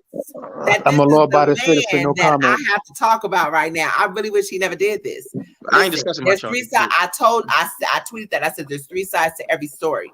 There's the 2 sides and the truth. And at the end of the day, I don't feel like I know how RBE is, and ARP is, and I know, you know what, that man he can be prideful, but he's also fed up with the bullshit. So I know that sometimes he has acted emotionally because there's certain things that when he was going through it with Daylight and going through it with ARP. Going through it with Averb. I was like, bro, like, this ain't you. But when you are such a genuinely fucking great person to people, he is. They are the whole crew. The whole crew. Even shots to me. It's different. Why y'all think Cassidy won't smiling like that when you are around? Cassidy was like this. They like to have. Y'all better wake up. They like to. Everybody. They're like a family for real. Everybody, and they bring you in. You ain't even got a battle for them. They fuck with you if they fuck with you, and that is why he wears a lot of his feelings on his sleeve. But a person can only take so much before they just say fuck it and start shooting back. He's human. He should, a lot of times he'll keep it business, but he's fucking human, and shit happens. So with this situation, with Sirius, like, a lot of times you don't really know what somebody may be doing for somebody else behind the scenes. To have this situation happen, however it happened, like with Averb's situation, I don't even feel like that needed to happen the way that it did. But sometimes you get put in situations. It's how you go about things, though. It's how you go about it. Yeah, and now, how I feel like the disconnect never do bad business somewhere within never do bad business with real bosses. I feel like the disconnect happened somewhere within the last 3 weeks, about maybe a month. And to answer Shannon's question about the flights, no, because when people were reaching out, when phone calls were being made, they weren't being answered. Because you already knew you was going to be on URL. Why would you answer? And you see how they do? They burn these bridges, right? They end up on the chitlin circuit. Look at JC. JC burnt that bridge. Now he got to take all these bullshit ass You'll never battle Lux. and all Yo, them because he can't go nowhere. Yo, old cranky dancing ass. So now, they got you. They got you. Smooth dancing ass and never battle Lux. Now Turbo ass got to be out there battling every up and comer and being all he's doing it. All JC is now is enhancement talent. He's enhancement talent. He use JC to enhance lower tier guys and get them looks. That's all JC is now. He's enhancement talent. He's never gonna get them top tiers. JC up this bitch making his chest beat. Right, but even with them, Alex, the memes. I felt the way about the little memes in the being petty and all that shit. But even with that, they came back stronger. Yeah. You know we beat the shit out of the people. That shit was lit. Niggas had bottles. I ain't never seen no motherfucking bottle. No. He's talking about the meme in Rosenberg's footage. That was petty as shit. That was definitely petty as shit. It really was. Rosenberg footage. Yeah, they had a situation that happened, but him and Rosenberg was never as bad as this. As you know what I mean? So at the end of the day, even with Adi's situation, it was like, at the end of the day, you have to cut people off. And then, what happens, it happens. But I like the fact that it wasn't so bad that him and Rosenberg couldn't clear that up. Tell you why these rappers are doing bad business. You never sign yourself. You don't sign no exclusive contracts because you're bidding against yourself. That's first. Second, you don't burn any bridges. Tell you why? Because if I ain't got nobody to compete against for your talent, I don't have to give you shit. So how you going to increase your bag? First of all, I'm never going to sign a contract with no guaranteed fucking money. What? Well, see, okay, hold on, because y'all mixing it up. Because I think that's why JTB Atlanta, y'all mixing it up. This ain't got nothing to do with the niggas that's signing contracts that are up and coming. We talking about these other ones. I mean, we can be talking about both, but we have to be clear that no, we're referring to the top tier battlers because they're doing the same thing. Not getting paid. They're getting paid and they are signing 2-year contracts. But in that 2 years, you don't know what may happen in that contract. And I'm gonna leave that alone. But ultimately, let's get back to Serious Jones. He did go run to the media really quickly. I saw the post that he put up on Instagram and talking about, the battle or whatever. And at the end of the day, it was just kind of like, I think by then, and then of course we get things as fans. I'm gonna speak from a fan perspective. We see things after the shit has already hit the fan. You see what I'm saying? So when y'all saw this, it was already a week prior to what had already happened. Okay. So that's why with the timeline and what he's saying is they kept promoting the battle as if when they knew I wasn't coming. But then this is what I need y'all to do. Pay attention to what's not being said and what is being said. Because just as well as he said that, he also said, I told them to give me 24 hours. I was still coming regardless, even if I had to get locked up. So when did they know you wasn't coming? I'm going to tell you this, though. Serious, he was fucked up, though, because Jack Boy blew his spot up by leaking that he got pushed out with Ultimate Madness for Serious. And the third thing. Hold on, I'm going to let you finish that. The third thing. He claimed that there was no signed contract or nothing or he was trying to me. It seems like he was trying to imply that it wasn't anything guaranteed yet. Yes. So where are we? You see what I'm saying? He made it seem like I told y'all what it was, and y'all just did whatever, and y'all ain't want to help me, and y'all ain't give a fuck about me being on probation or nothing. But let's bring it back to Savage. Savage, when did I like timelines? I'm a timeline nigga. Yeah. When was the timeline on that blog that Jack Boy did? It's the day after Sirius and ARP got into it. Jack Boy was online because he did a live with Angry Fan, and he was on Instagram Live. He said, "Yeah, because I'm pissed off with smacking Beasley on him." Because the night before he had did a blog, he had did a little post on IG So Angry fans like, yo, what was that shit about? He said, yeah, they dropped me out of Ultimate Madness for Serious Jones.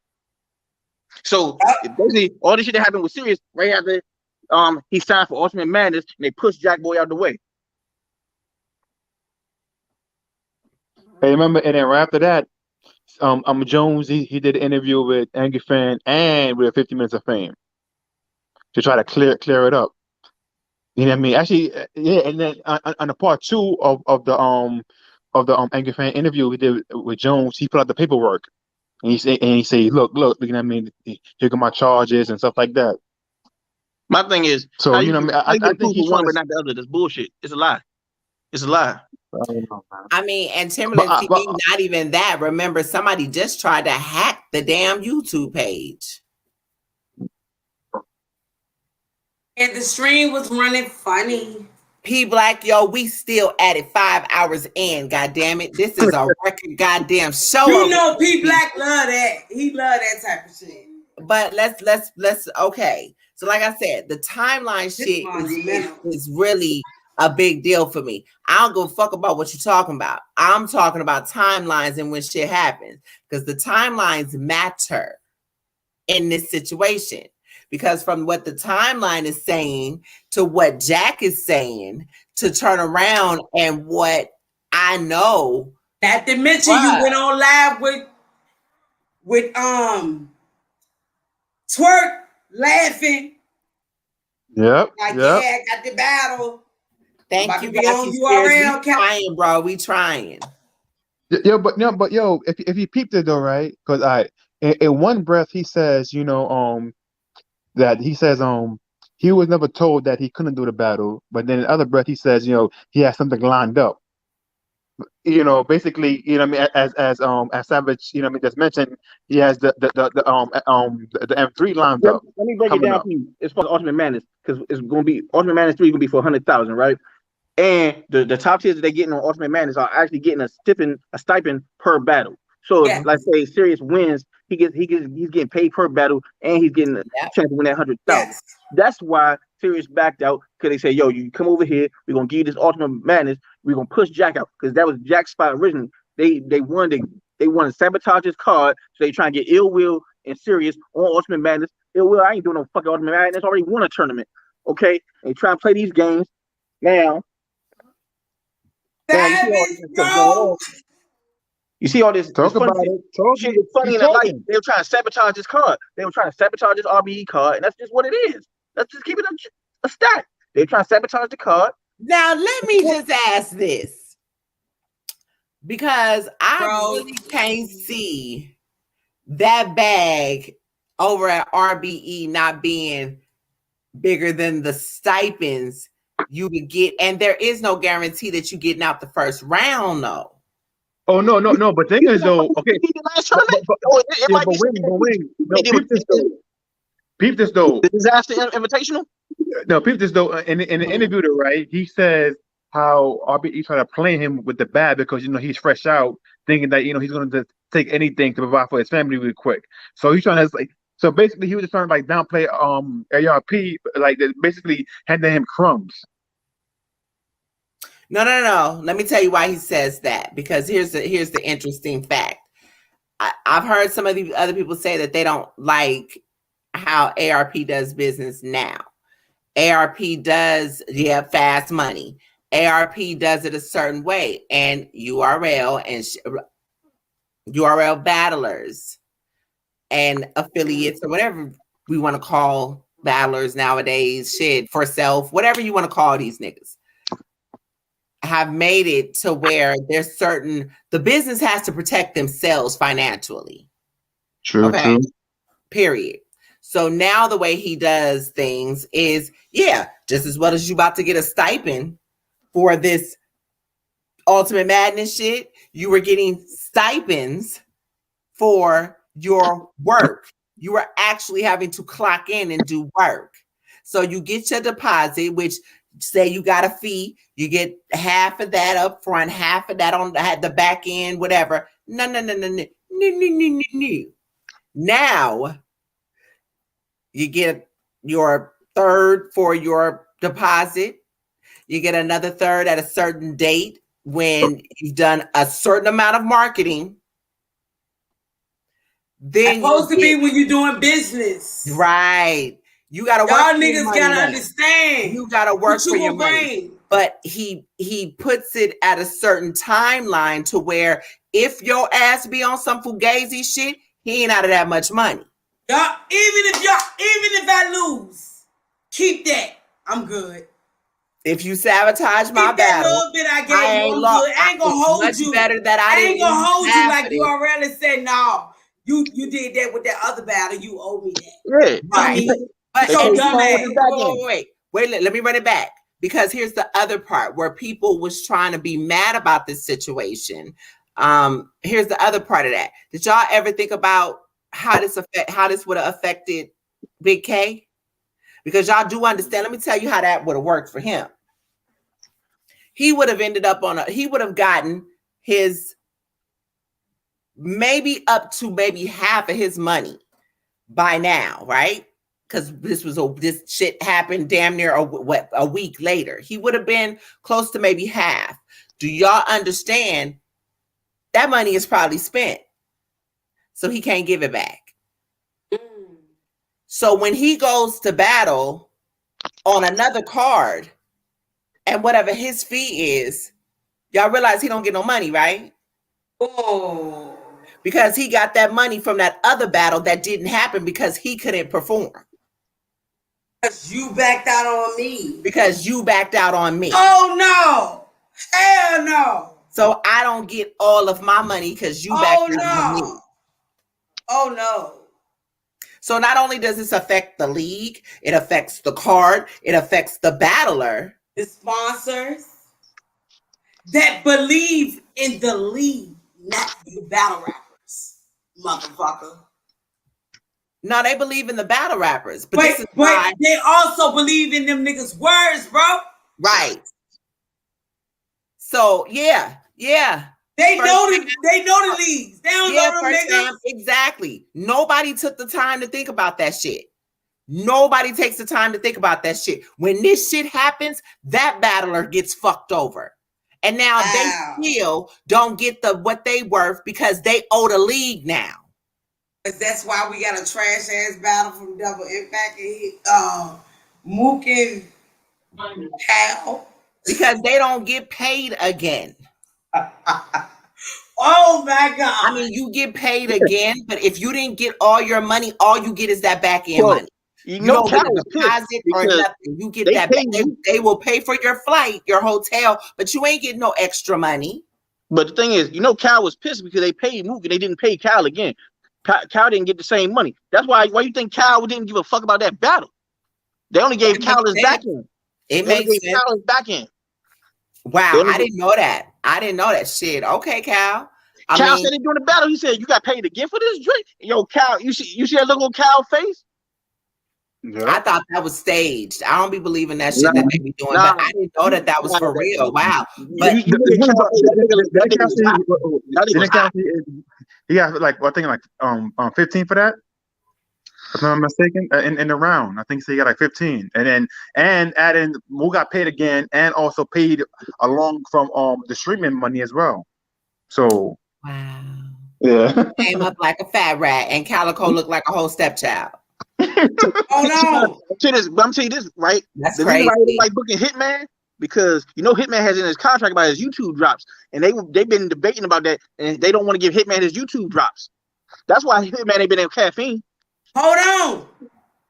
If y'all catch Cassidy last interview with Cassidy he said, how you feel about the battle, Cassidy? And the guy, how you feel about the battle? He said, YouTube doing paper stream doing numbers.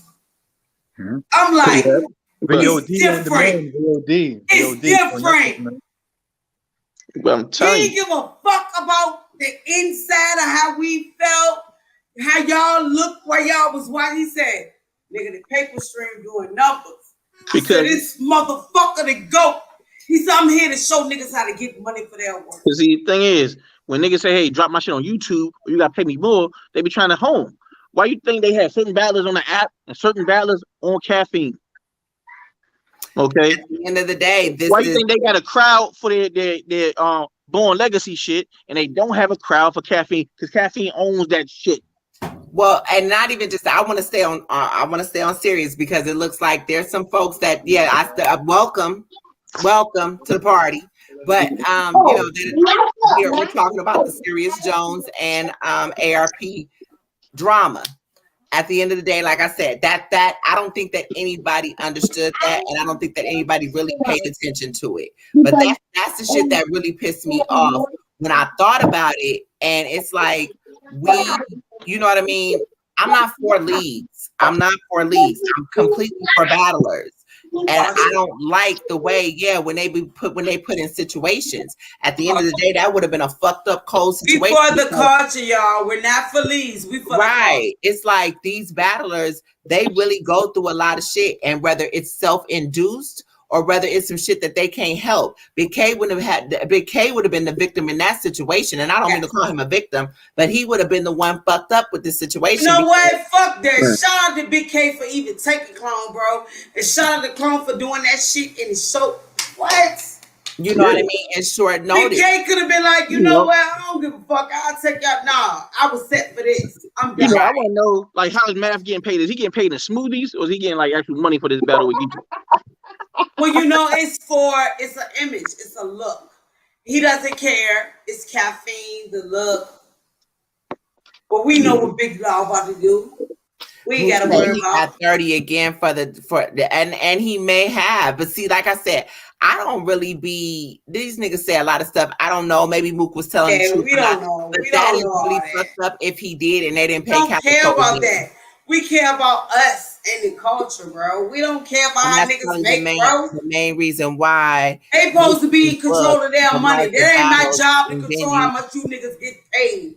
My job is to make sure you niggas make sure y'all do y'all business right, man. Timberland TV, this is exactly why, because that's another thing. Let me tell you something. As far as this is what I love about their business model. And I mean, I guess for me, I'm a business major. That's what I got my bachelor's in, with a concentration in marketing. So that's what I love about when I meet people, especially in this culture, that it's one thing where, you see a lot of smaller leagues and, what we may call the Chitlin circuit. And unfortunately, they don't have the money to really pay the battlers up front like that. So they pay them on the back end. And there's a lot of problems that happen there. In this 8 years that I've been in battle rap, I've seen a lot of different things and shit happens. But to even with King of the Dot, King of the Dot done had some issues too. So this ain't just URL. King of the Dot has had their issues too. But to meet people who have a business plan and a vision of how they want to do things, and it unfolds in front of you, and the business is a well-oiled machine where they're able to make what they're able to put back into their business and never touch their home incomes. Them is bosses. If I ever seen it. Them is fucking bosses to me. They have a battle rap platform that they don't even have to use their own money for. No battler is paid out of their pockets. This is why a lot of shit don't have to happen, because they never have to worry about that. They don't have a whole lot of investors. They didn't have to get loans for business. They didn't have to do anything. They all for the fact somebody believe in these niggas, bro. There was a band of brothers that came together that wanted to do something, and they did it. And it's working. Simple. They care about the artists. They want to show you how to get money. And a lot of them listen. But a lot of niggas, unfortunately, who raised y'all? As men, I can't, I'm a woman, but I had a father. So at the same time, I look at certain things and the morals and values that my father raised us on. It was kind of like, you niggas y'all will sell yourselves for $1. And now Savage just threw the damn monkey wrench in that shit. We all went good. Damn. What? I mean, to sabotage too. They was really trying to sabotage this event with Ill Will and Sirius. And it's fine, but look, you can do that, but you can't stop God playing. You got the people that make it big and they real popular, and they got so many skeletons in their closet. You got a real nigga that just do this. Ill Will put on the battle of the He skate through the shit. And they had him and A-Ward have Battle of the Nights. That battle of the year. A-Ward battle. Yeah, well, I'm talking about for this event, it was Battle of the Night. They were. They were. They like, were. That happened with feeling that energy. That happened with Gun Titles too. The second battle, they were bad. Yeah, they were so bad. They owed that. Yeah, they owed that. That's why they didn't care. Yeah, that's why he said he didn't care. He said they didn't care about that. But DNA and K Shine knew they got beat so bad they had to go off. Yeah, that mattered to them. But Rock and Surfer, they ain't care because they didn't get paid. Because they had to rebook that shit. Surf definitely crazy. Hey, look, I don't really know Surf personally. I done seen Surf and met Surf. Not in full real long. Well, bro, hold up. Bro, I don't know why it makes people mad either. I mean, that really wasn't, regardless of what he got paid, the fact that he got paid and Calico didn't up here, that's the thing for me. Regardless if he got paid again, I mean, I would have said, well, that's not our business. That's Calico problem. We don't know what Calico got on the other side. All we know is Moot Pot. We don't know what Calico got. Look, Calico got paid. I don't give a fuck. I don't know, but Calico ain't. Slow-mo, that's what we talk. That's what, okay. So we knew about the serious situation. Slow-mo's just coming in. So he like, wait a minute. We knew about the serious situation, but shout out to Augustus because Augustus just came in and brought up the fact that Ill Will, which ARP just put in a blog, Ill Will got approached about basically ditching that battle so that he could be on Summer Madness. Ultimate Madness. I mean, Ultimate Madness. I'm sorry, Ultimate Madness. And y'all gotta see this nigga. So from the way it looks, yeah, that's what it looks like. And then, of course, they had the whole hacking situation. This all has happened in what, a matter of a week? And then the planet people, the media had with hoodies on. I got you. Right. You get what you negotiate. That's true. That's true, Batman. That's true. Y'all planet media that was in there tweeting. I got you. On Caffeine. Y'all know Caffeine. I ain't like y'all yet, but Caffeine emailing me too. They just want me to amp up and pipe up on y'all. But yeah, so like I said, I don't know. That whole, I said I wasn't gonna do a whole bunch of talking about that, but at the same time, it kind of, I mean, it wasn't, I was leaving out Friday and I got the phone call before we got on the plane and I was sitting here like, bruh, are you serious right now? Let me tell y'all this real quick, sis. Let me tell y'all this. They did all that. The way Lawrence was moving in the event and ARP was moving, we couldn't tell, so it don't matter. And that's all I'm gonna tell y'all fans. They did all that. And it didn't stop history really well. And niggas with real money in the building. We don't give a fuck about niggas that's getting sponsored by niggas when we got our own money. Very well. It's just, like I said, my whole thing is because, you know, the stuff like this, and let me tell you, it's not even from a hating standpoint or, you know, but this is the way I look at battle rap and companies. They're a company, like I said, and I've said that for years, for 8 years now. Everything I look at it in business fashion. So for me, that's just as well as, you know, how these white designers y'all love so much, and they go and you find out that they done called y'all niggas this whole time and y'all choose to ban them. I'm the same way with my battle rap. I will not fuck with somebody if I know that there's certain things going on. There's a certain thing that I keep preaching to y'all. Y'all hear me say this every now and again, called corporate social responsibility.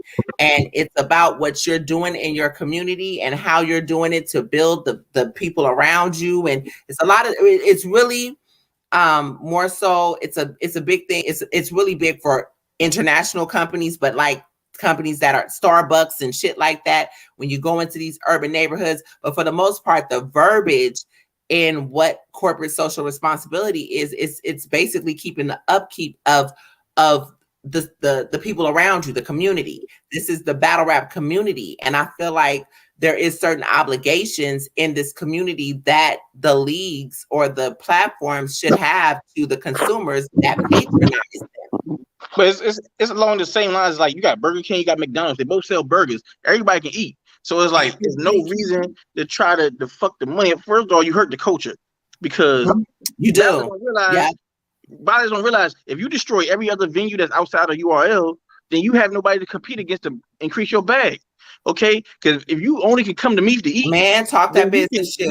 They don't understand talk that business shit, man. How the fuck you gonna only go to McDonald's when you don't want the fucking Whopper and it's fire as a bitch? I mean, at the end of the day, people, that was the real statement that you just made, and that's the thing about it. I don't look at shit. I ain't never had tunnel vision in my life. I mean, I look at things from so many different perspectives. Oh, just like the motherfucking Big Mac. I like the Whopper too. I like the Whopper too. But I always used, in the last interview that I had, not this last one, but a little while back, me and ARP, I always, when I do talk to him, I always tell him, and I've said this a lot, I compare URL and RBE as the Coke and the Pepsi experiment. Anybody who's talked to me on the phone, when we have this conversation behind closed doors, y'all know that's what I say. You never talk bad about nobody.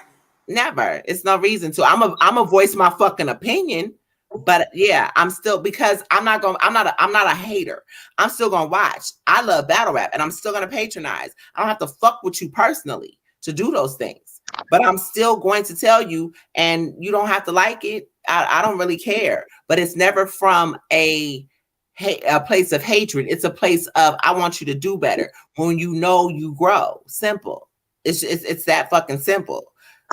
Unfortunately, this is a whole sausage fest, and y'all know how y'all men get sometimes. So, but the point of the matter that I'm making is that at the end of the day, like I said, if anybody remembers how, depending on how old you are, if you remember the Coke and Pepsi Tide and Gain experience. Y'all remember them commercials? You remember? Don't forget Mars and Twix. Well, until Mars. Yes. Until Mars brought out Twix. Oh my God, BX. Oh my God. Wow. We really grew up. That's why I love our era. We really but for me, I guess Pepsi and Coke, and I've never been a brown soda drinker. So for me, it meant a lot to me, I guess, because that was the first time. I guess as a kid, I've always loved marketing. I'm weird like that. I really am. And I guess that's where you see where my daughter get it from. I'm so weird like that, but I loved that art of competition with them. Pepsi said, fuck you. We the little niggas. We know y'all niggas been around since 1901. We don't care. We coming in. We the big dog. Hey, big dog, I'm coming to see you.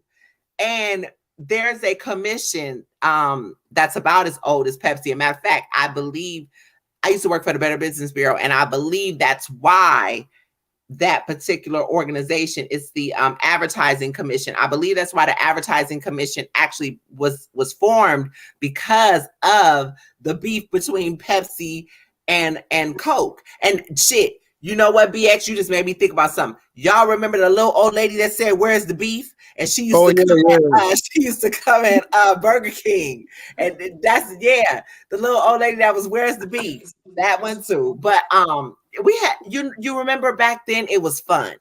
That shit was fun. Them niggas used to shit on each other, but it was not. Now we don't know if they went as far as to go even crazier back then. So a lot with the contracts, I don't get so upset with contracts. It's not even about that, because these same type of companies, depending on their corporate structures, will have their CFOs and their executives that work for these companies. They will have you sign a moonlighting clause or a contract to where you can't go fuck with IBM. Well, back in the day, you can't go fuck with Microsoft or Apple or any of these other. You can't go fuck with these companies, and for I think it's like a year or something like that. You can't get hired on at these other companies for fear that you will sell their secrets. And it was a moonlighting clause. So like I said, I can understand y'all so crazy. Yeah, where's the beef? I can understand that part and I can completely respect that. But at the same time, the fact that I feel like the ranks are becoming tightened isn't necessarily because there's a threat. I don't feel like there's necessarily a threat. You know what I mean? If in competition, healthy competition, as you said, Savage, healthy competition can only bring both companies money. Yes. But thing is though, that's what you said. No, but thing is though, you got to remember how URL sees it. URL sees it as divide and conquer. And it went from, friendly shots being thrown back and forth to now, to now the league owners are sending out the minions, which is the battlers, talking about, if it don't happen on the URL, it don't count. It's only league that matters. Or it's a small league, so if I go over here and choke, it don't matter. I got this guy coming up next week, which is a bigger league, a bigger platform. I got more eyes and I got more views. But look, BX, look what Bad Money just posted. You ever filled out a job application? They be like, so if you ever fill out a job application, they be like, you want to apply for Macy's, but you can't work for like JC Penney's at the same time. They will not allow you to do that. And I ain't gonna lie, I used to work for Macy's. That's what he said. I got fired. I used to work for Macy's only during the Christmas time, like on some flex shit. I could just log in and work. But you can't work for no other fucking department store unless you work for Macy's. That's it. Or you gotta wait out that or year. You gotta wait till you're done with the other one. And Bad Money probably, and after he got fired, they wasn't even gonna rehire him because of that. Even after that year, they wouldn't rehire. You know what I mean? Because I'm pretty sure they looking at him like, you were supposed to know. You know what I mean? Nope. Yeah. You know what I mean? You fuck yourself up. URL contracts isn't even legal. There's no significance, incentives to the signee. It's just a bluff because they know the battlers won't take them to court. Oswald. But you know what? I'm gonna speak on that real quick. Like I said again, when a nigga looking for a quick flip, niggas from the hood or people that's looking for money, they don't know about court and law and stuff. Let me say this. They know about it, but niggas are lazy. You think so? Oh, they do. The niggas are lazy. Some of them don't, but niggas are lazy. And the fact that, yes, they're looking at the lights and glitz and glamour. That's why, again, it's a lot of shit you cannot blame on the league, because let me tell you this. When you go to buy that brand new car, and that motherfucker, you done got that whole package deal. You done got the silver package. Rock went from being in the Ford Focus to the doors up, caffeine. And that bitch is looking beautiful. And they said sign right here. And oh, by the way, you don't have to worry about a down payment because we took care of you. And with the Gap insurance is right there. And all you need to know is this, and all you need to know is that. But your ass look past that APR. Money, your ass look right past that APR. Your baby mama calling you, nigga. You all on caffeine? What the fuck? I need some money. Much, like, no, wait a minute. Oh, this is how much your car payment is gonna be. Oh, it's only $202. Yeah, sure. With the Gap insurance, only $200. Are you serious? Oh, wow. All right, so now you figuring shit in your head. Okay, so insurance so damn, I'm only gonna pay for it. And then you don't realize that you just signed a 10-year deal on a 2022 21 car. My nigga, you about to have that car until 2031, and that bitch don't even last that long. You don't even know how to flip it to get rid of it, to keep it And going. when you do try to flip, when you do try to flip it, your ass gonna be upside down when you go to trade it in.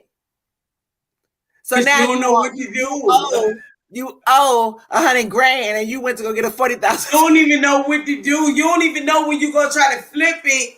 They're gonna add on the back payment to the new payment. Man, listen, you done fucked yourself, but it's just like that.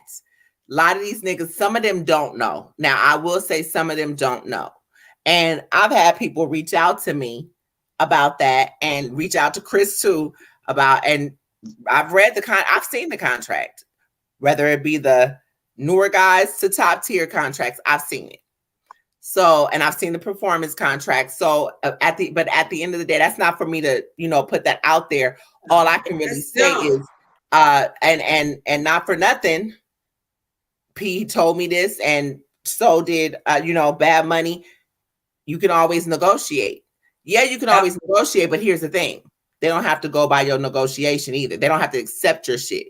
They have a right to do that, and you have a right not to accept theirs. So then it comes down to how much you need them. How much you're worth. No, not how much you're worth. Because no, it's never that. How much you need them. That's how they get you. But what about the other guys that don't need them? Sometimes you're made to believe that you do when you don't.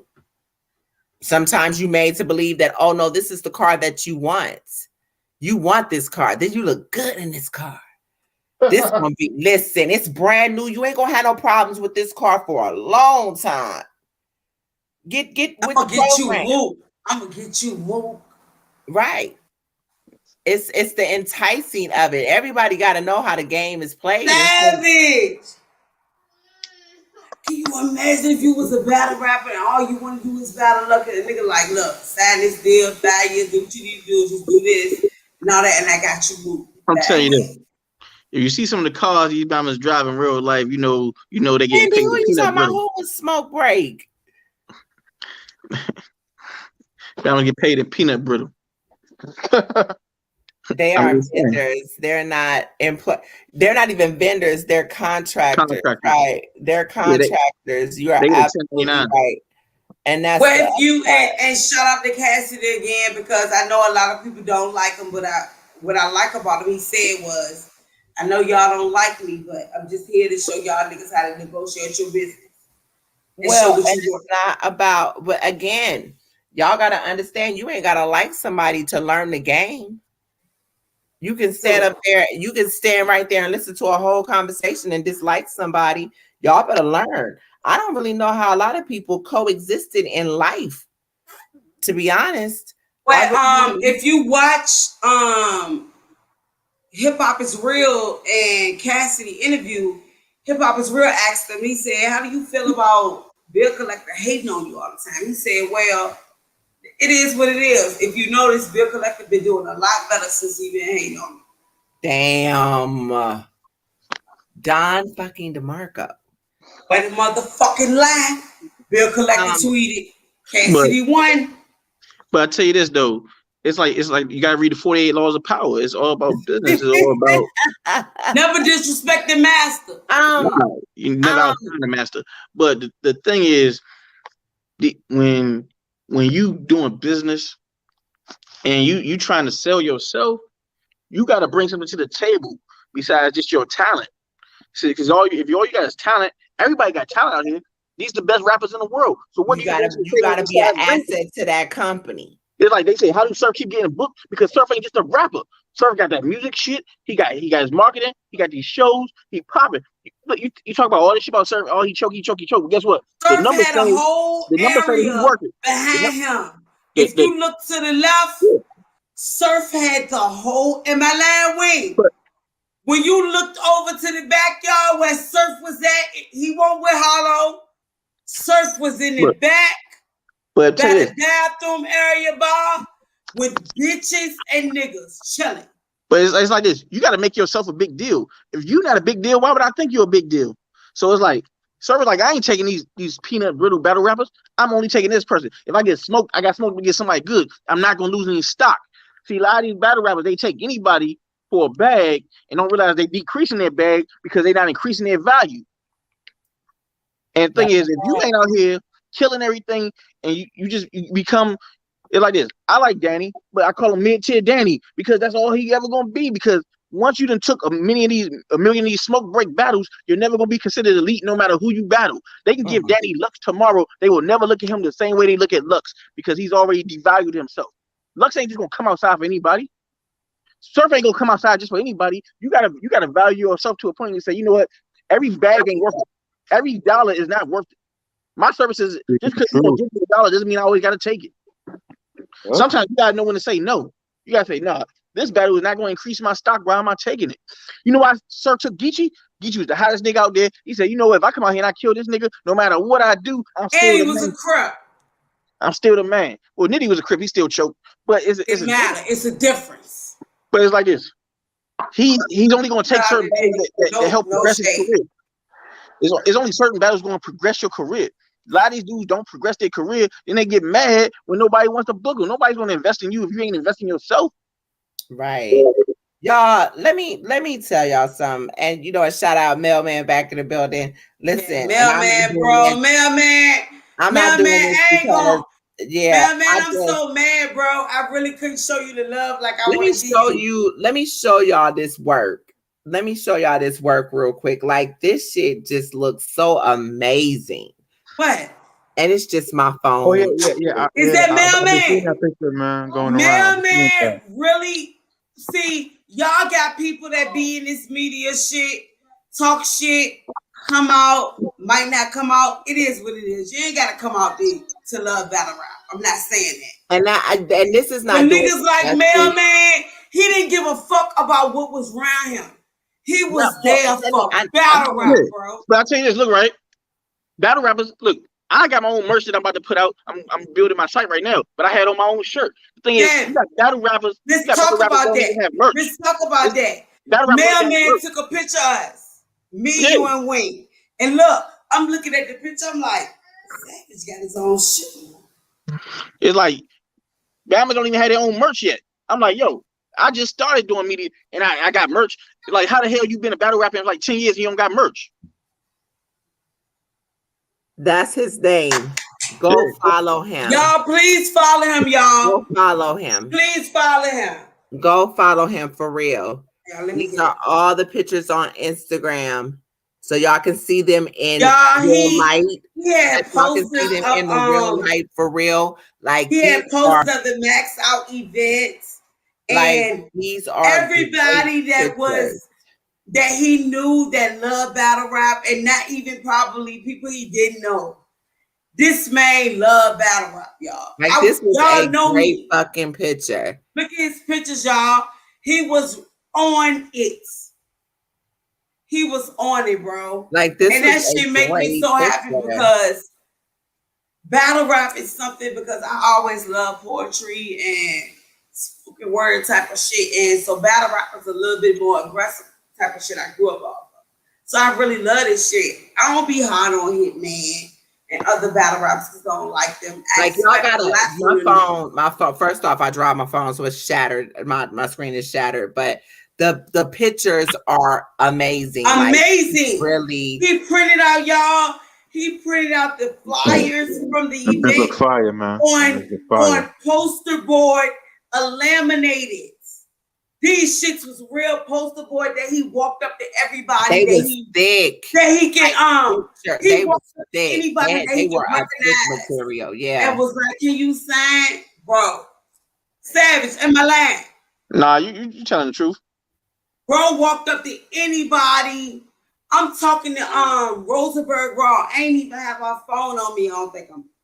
Y'all, he walked up like, Danny, let me get the picture. Y'all, this man love battle rap. Please follow me. And he knows all of y'all. He knows all of y'all. BX, that shit make me emotional, bro, because we be arguing with a lot of weirdos that they just here to troll for it. Fact. That man really, and he need, bro, this man Spanish, bro. He said, Danny, man, I'm from Richmond. I don't be around a lot of Spanish people. I don't know about you, Savage. Danny, bro, I felt so good. I was like, yeah. Shout out to man, bro. If y'all ever say something to man, girl, anyway. Say something to man. Timberland, I tried the management thing. I tried the management thing. I can't do it. And if I do it, I would have to do it again with guys. And I hate to be that way because unfortunately. Well, no, she can do it now. If y'all want Wing to be y'all manager, no, hit me up. I'll make sure y'all good, and then I'll forward the information. If not with no females again. I can't do that again. I just, I'm good. Love you, mailman, baby. Mailman from Philly. What? Hey, y'all. Hold on, y'all. You so silly. Hey, y'all. You crazy, Dan. Let me tell y'all something.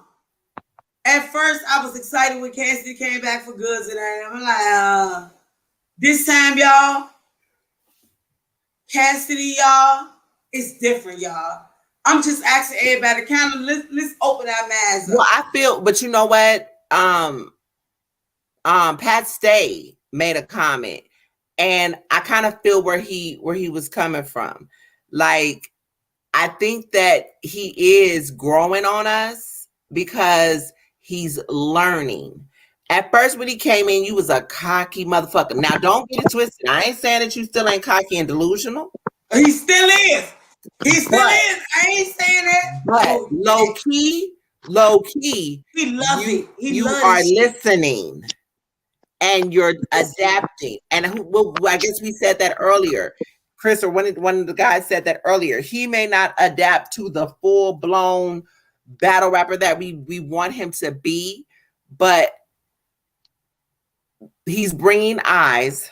This is the asset that Savage was just talking about. He's bringing eyes.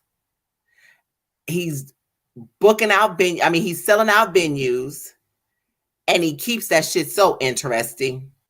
Like, I'm telling you, this morning I was up, my ass was tired. Cassidy is a full narcissist. But I was laughing my ass off. If y'all was on Instagram, he took the time to say, okay, I know I'm the greatest, but the fans want this. That was a lot for that man, y'all. As a narcissist, that was a lot for Cassidy to do that, y'all. But even as a narcissist, he understood that, you know what?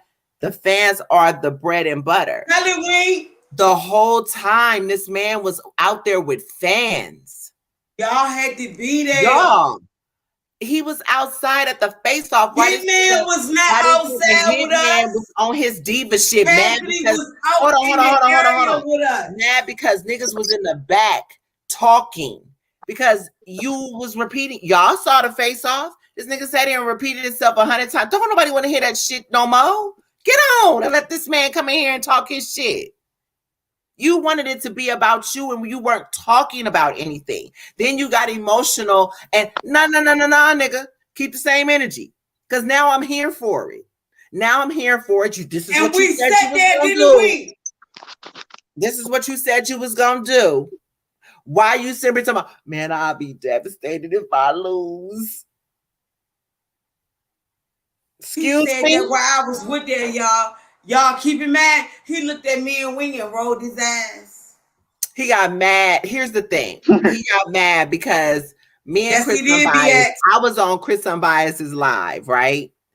And we were talking about the battle. And what I said was, and I said, I don't care. I did. You said it, nigga. I didn't say it. I was just repeating what you said. He said, I said, I need to know from y'all, if Cassidy get around, does he win the battle? Because Hitman said he got mad because we was in the back and the people in the back that's basically talking while I'm talking. And when I win, hold on. What happened to all y'all? Did he do the shit talking to all the bloggers and all the media outlets? Did he do that? Let me ask you, did he call out all of us? Bitch. Big diva ass. He's sitting up there with your egghead. Don't nobody want to talk to you, boy. You look like Cash Dog. The fuck? What the fuck, Cash Dog? Nobody want to talk to you, boy. Oh, Mailman said he went straight upstairs to the VIP. And bet not nobody better not say nothing to me, none of the bloggers, anybody. But after the battle, he took off. Better not say nothing to me. And go look over there at us and roll his ass. Boy, don't nobody care about your egghead, ugly, big teeth, horse ass. Fuck. He said. He went out there. The exit we went out of. The exit we went out of. That's the one he went out of.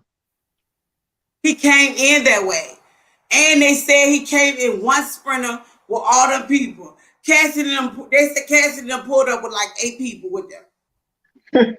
Yep, I heard the same story. You came in the same exit we left out of. And you know how it was one way that we left out of. We didn't it? We went down some steps and we came out the side of the building. We went to the Underground Railroad. We went through the Underground Railroad. Listen. You came. It was all through the crowd. You came in one way in and one way out. Let me tell y'all something. The way had something popped off, the way that we went, that would have been bad. That would have been bad because all them damn stairs, nigga. It was gonna be bad. Them steps. Oh my God! It was like down 5, down another 5. I don't understand how bad. That's what we gonna get ready to go because I gotta be at work. We went wild tonight. We went wild, but I gotta be honest. I gotta really be honest, and I say this from the bottom of my heart. It's really not no bullshit because I don't have to know you personally, talk to you every single day. Well, I talk to y'all enough, and our supporters. But I don't have to see you every day to care about you. And, basically we have a platform to talk our bullshit, to be on some bullshit, to do all the shit that we do. But I would not be my mama's child if I did not express how I see things. You know what I mean? And I would never want to see people hurt over bullshit. And this is battle rap. This is, all of us got into battle rap for one reason or another. And what we got into this culture for was to have fun. It brought us through. You know how I'm telling y'all how niggas was boo-hooing over the fact of what happened to DMX. Shout out to Phoenix Fire because Phoenix Fire was like, listen, he brought me through many a nights. I remember when I was losing my parents. My brother that man saw slip and fall and can't get up. Let me tell you, I say all of that to say, and I'm not crying, y'all, I'm sweating. I say all that to say this could have went really left over motherfuckers thinking, wanting to play the bully role. We gotta stop this. Y'all, please, it was scary, bro. Please, y'all. And it won't scare on some shit like you a punk, but it's scary. I ain't trying to get no trouble behind y'all. I don't know y'all. Y'all, that shit was a lie. Shit first start going down, I walked straight over there to y'all. That shit was a lie, y'all. Y'all fans gotta stop with this shit because I said, I'm from Virginia. I don't be around gangs. I saw some shit I've never seen before. I don't see Asian people walking around looking like y'all gotta stop, fans. Please stop, man. Right, I'm telling you, that could have been so bad because stop, y'all. Because y'all watching Hitman and them go off the whole time. Hitman and them was surrounded too. Y'all gotta understand. Jag was in the building, y'all. Wait, I'm not y'all talking about looking at Cassidy. Wait, I'm not talking about them. I'm talking about us. I'm talking about where just it was scary for us. Wait, what I said? No. Wait, we gotta go out to what I'm saying. No. Listen to what I'm saying. I'm talking about how his people. Remember how they was sitting up on top of the railing? Like, if that shit would have really went down and they would have pushed them niggas would have toppled over. It was scary. And we had to actually leave out of our section and still go down. Y'all gotta stop, bro. Y'all gotta stop. Y'all gotta understand the whole time there's an altercation going on. All we're thinking about is How we about to leave? How this we all about me, to Savage, the and we fuck outta talking about here? MLN Savage. And like you Yeah, just like said, this. why because We as soon as that gotta fight go went back. down, I came up there and then I told the security, I said, yo, how I can get them out of here? He said, we can go out the back. I said, can we go out the back? And I said, all right, I'm taking out the back. Fans gotta stop, bro. Y'all gotta stop egging this shit on, because that was a situation that could have went, and like Danny said, going back to what she said, while Savage is, we all looking around trying to see which way we're gonna go to get out of here, because again, although y'all see that it was just a tussle, y'all gotta know that after that tussle happened, it was kind of like, you know how shock waves go with an earthquake.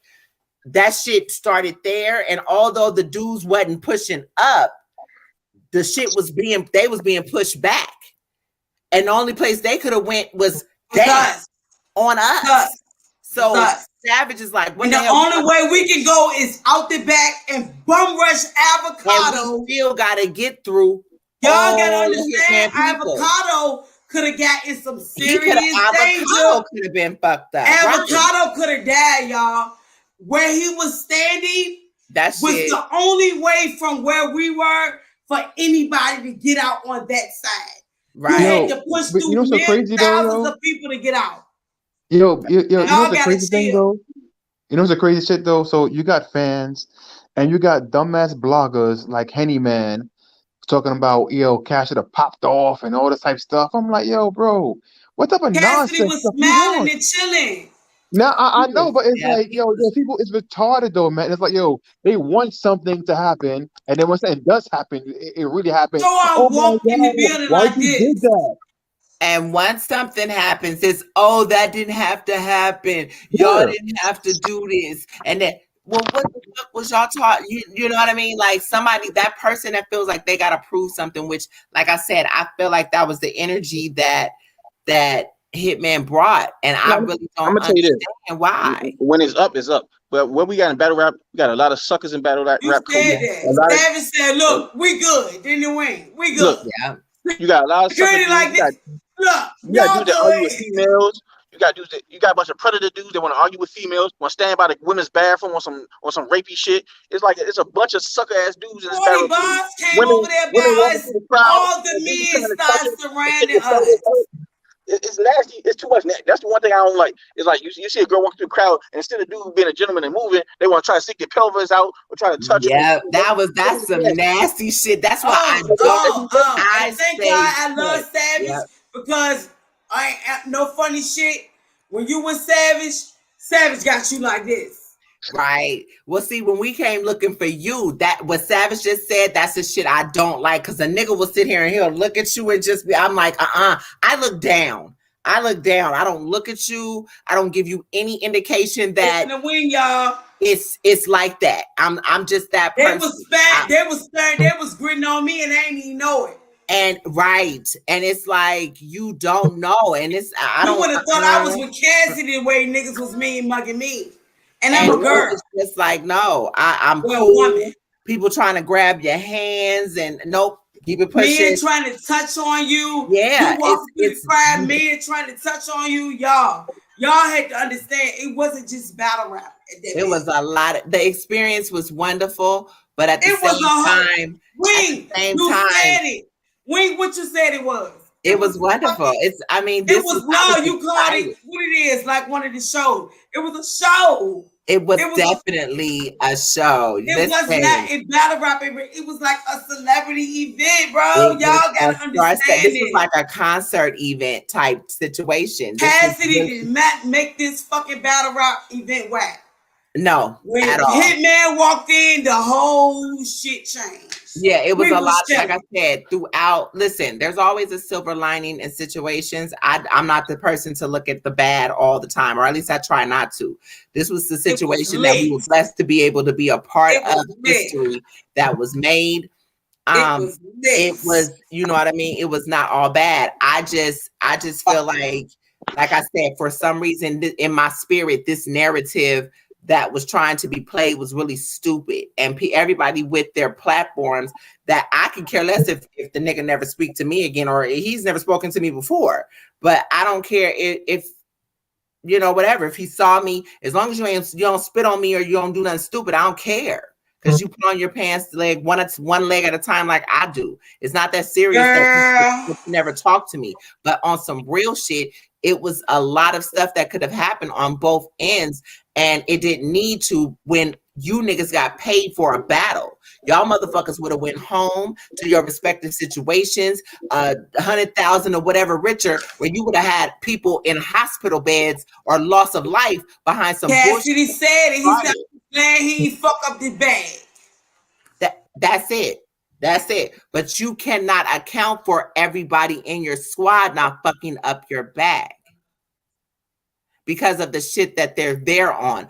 Also, not only that, they give a fuck about Hitman. Just like Cassidy crew care about him, Hitman crew love him. Right. It's at the end of the day, you had a lot of people involved in a situation that did not have to be. It would have been cool if your people was up there to be up there, but the fact that it seemed as if people were there for certain reasons, it was crazy. It was absolutely crazy. But I'm not going to be about it. Them niggas gas Hitman up. Well, they gassed that man up. Well, they didn't gas him up. No. They didn't gas him up because he never did anything. It was an entourage. Right. Everybody else did something. That's the point I'm making. They said he was trying to tell Cassidy, it ain't like that. Calm down. It ain't like that. When his brother went off, he was like, right. But no, you incited the situation because you brought your not that show out of him don't normally do things. I ain't gonna lie, show out walked in, man. He like a little ass kid. You know how little kids be coming in there mad about nothing. Yeah. He said, right. He came in there with his whole persona. And it's like, little nigga, you got to understand that persona will get you killed. And niggas was in the back like this. That persona will get you killed. I'm sorry. You don't even know you doing all that and niggas like this. They trying to save some dude life out there in the crowd. Because there was some little Puerto Rican dude that was out there trying to heckle Hitman in them. And he was about to get stomped. You know when oh my God, I remember that. That boy was from iBattle. Yo, he was from iBattle. And I'm sitting up here like, oh, if I would have had my phone, I would have hit Lex Luthor and been like, bruh, you better come get your mans. Or he don't even know. He was surrounded. Yo, them dudes was about to pound him out. And Sean went up to him. Because Sean went up to him and said something and he chilled out. Because, like, man, they had him surrounded. And, like, they was pointing him out. I said, oh, they about to jump this Batman. He about to get stomped out. He didn't even know it. He didn't even know it. They don't understand. Y'all watch it. And once again, I'm going to apologize for IBE. I didn't know it was that much going on with y'all waiting for that battle. Y'all got to understand what we was going through. It was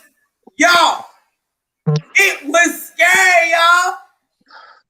These motherfucking Jag and Cassidy, they are not like these battle rap dudes, y'all. Y'all got to stop. Okay, when they bought the battle, the other battle rap dudes, yeah, we could beat the shit up. When they about to battle Cassidy and these celebrity dudes, shut the fuck up, y'all. These niggas got so many people with them. You don't even know who is who, y'all. So the dudes I met Jag with, he brought a whole new crew I didn't even see. More vatos. Y'all know I talk shit. I don't give a fuck who a nigga is. I come around, y'all, I walked in like, hey, Jack. A whole nigga face was covered and his eyeballs had tattoos on it. I'm from Virginia. I did this. Hey, Jack, well, I'm gonna just, you got a shot glass? You got a shot glass? And I sat the fuck down, wing like this. Why didn't you record it? Hell no. I was scared as fuck. And it's like, I mean, Asian mafia niggas. That's regular in Cali. That's just, I mean, it's Savage nothing. seen it. Savage, who we went to get. It was a whole goddamn. I know who you're talking about. I know who you're talking about. But I mean, that's just regular. That ain't nothing. My whole thing trying to is, get these dudes killed, it's y'all. not for me. Have fun when you see something like that, you just, for me, when you see something like that, you look around you and be like, okay, what the hell going on, or whatever, and you keep it pushing. You mind your business. But like I said, living in San Diego, it's like, hell yeah, you see that shit all the time. But you just know Them Asian motherfuckers will fuck you up. But them the people, you know how they say keep you a white friend? Yeah, you better keep you an Asian and a Cholo friend. Well, I always have my Mexican homies. I kept my Mexican homies.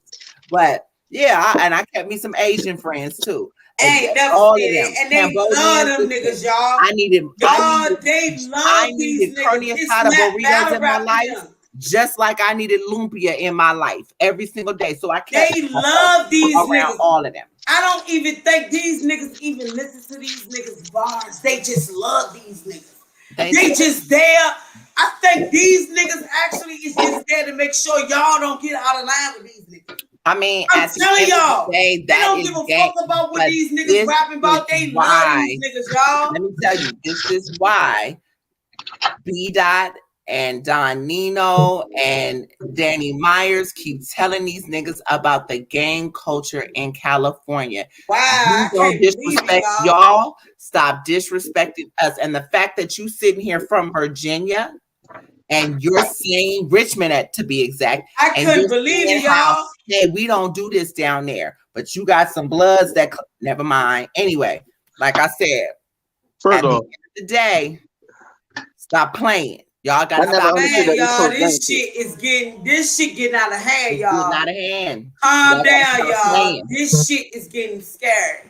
Listen, Killer Chef, I love me some. Do you understand? Lumpia and carne asada has been in my life all my life. All my life. These have been my things. Y'all, if some of y'all know me on Facebook, you know my first name. You know my bestie calls me Blaxican. Don't play no games. I'm all Asian, Nikki, black, and Nikki couldn't come to the event, y'all, because she had to take the kids to LA. But shout out to Nikki now, right? She gonna be at the next event, y'all. But for all the fellas that was in that inbox asking who I took. I'll be in LA next month. At the end of the night. I have never seen, like, at this point in time, like I said, I have never seen so much fashionably gang members. Not saying that what you call people was that. I'm saying I have never seen. Oh, very clean. I mean, well, no. I'm saying in battle rap, period. How in music, I've never seen so many fashionably equipped gangbangers. Like, this shit is crazy. These guys were different. Yeah, now they were different. So y'all favorites was hiding in the corner. Girl, y'all favorites that be like, listen, all baby, they was hiding in the corner with girls like this.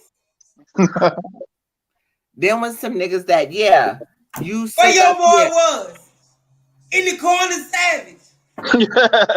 You know what? I know exactly who you're talking about, and you so wrong. I couldn't believe it. No, I couldn't. I've never. He ain't lying though. I don't know gang activity, so I could not believe what I really seen. I just see it on the movies. That shit unbelievable, bro. And I kind of like got a little respect for gangs now, bro. It's more than that. It's the family, bro. These niggas love each other, bro. Hold on. They don't call themselves. Love each other. I'm telling you, y'all got to go back to my gang culture show. I have two gang culture shows. They love each other, bro. And matter of fact, what I'm going to do, they're not on this channel. Before, for some of y'all that are new to this channel, I actually used to network with another organization. What I'm going to start doing is dropping that shit every, fuck Thursday. I'm just going to start dropping it. I'm going to drop them. I dropped a few of them because y'all got to understand, I does this. I've been doing this for a minute and I don't need, everybody be trying to get their interviews. I've been had them interviews. I'm going to start dropping my shit on Twitter though. So y'all can see we've been doing this, but I have two gang culture shows and I have one show where B-Dot, and actually that's up on Twitter now. B-Dot schooled the fuck out of Jack Boy because I don't know if y'all remember that time when Jack was coming at B-Dot about talking about he was a fake blood. Everybody's talking about how he was a fake blood and got on the show with B-Dot. And when I tell you the shit that was being spoken on that show, man, listen. Man, I'm telling you, my dog, and I was not expecting him to do him like that. But all these East Coast gangbangers ain't even really been in the West Coast hoods. Right.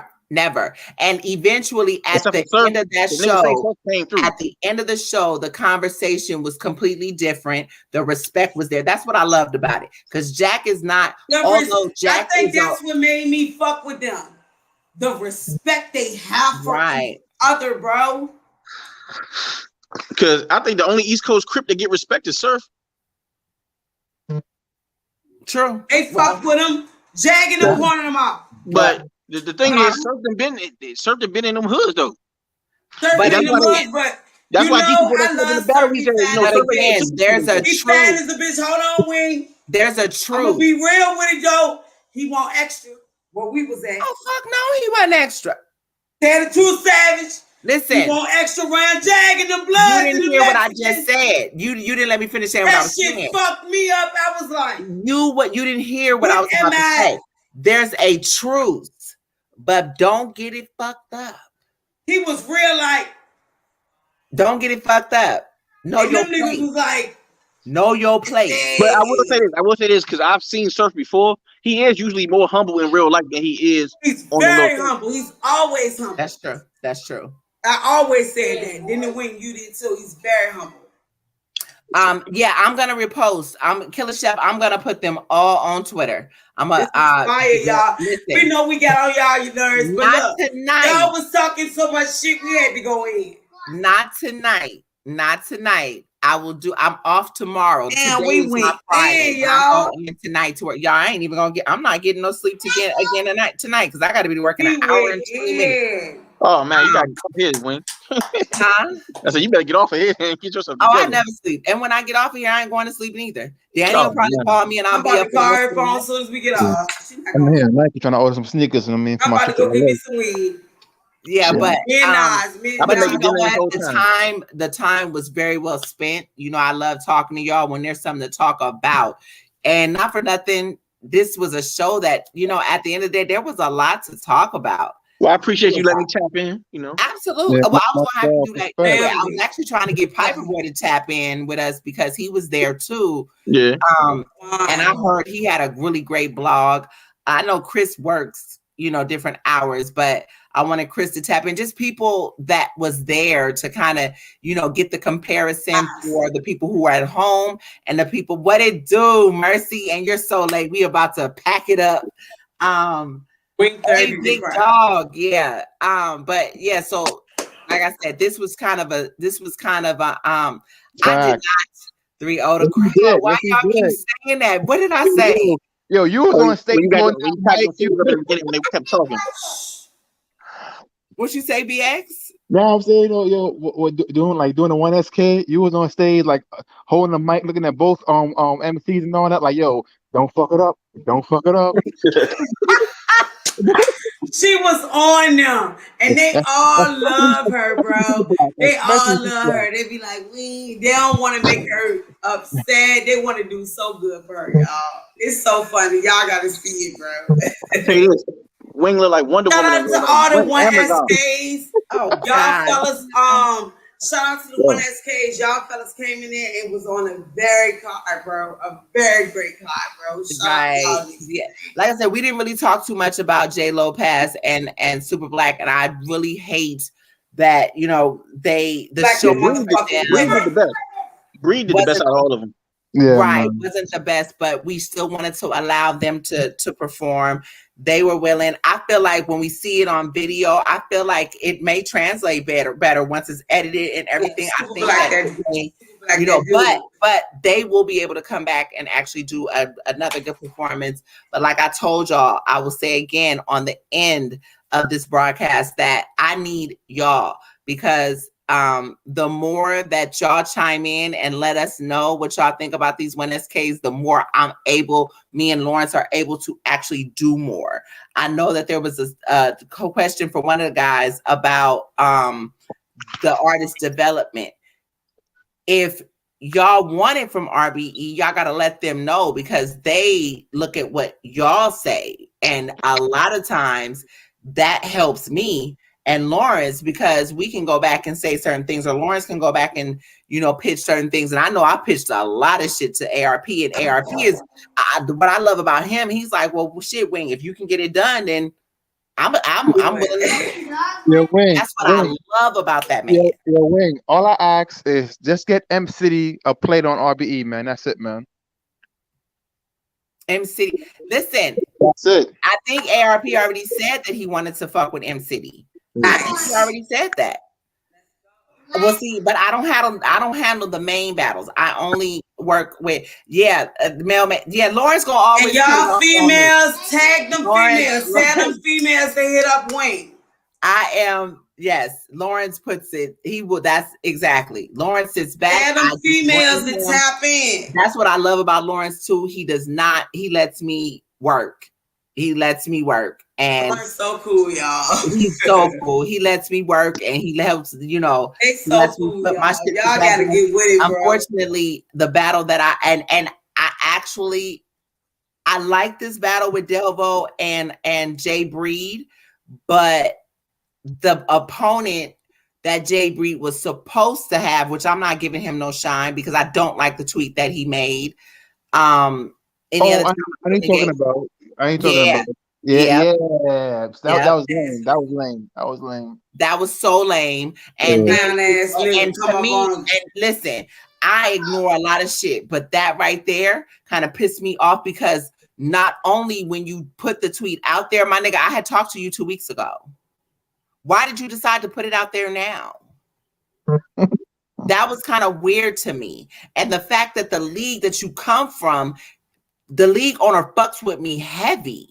So it was like, as soon as he saw that, he was like, yo, I got plenty of names, Wayne. Let me know. Everybody does. And I'm glad that, I guess through me, somehow the word is getting out that y'all, listen, I'm the sweetest person in the world. Mailman to tell you, Savage, Danny. I mean, I'm approachable. I know. Shout out to Miss Princess. She was saying I was kind of scared to talk to you. What are y'all scared of? I am the nicest person in the world.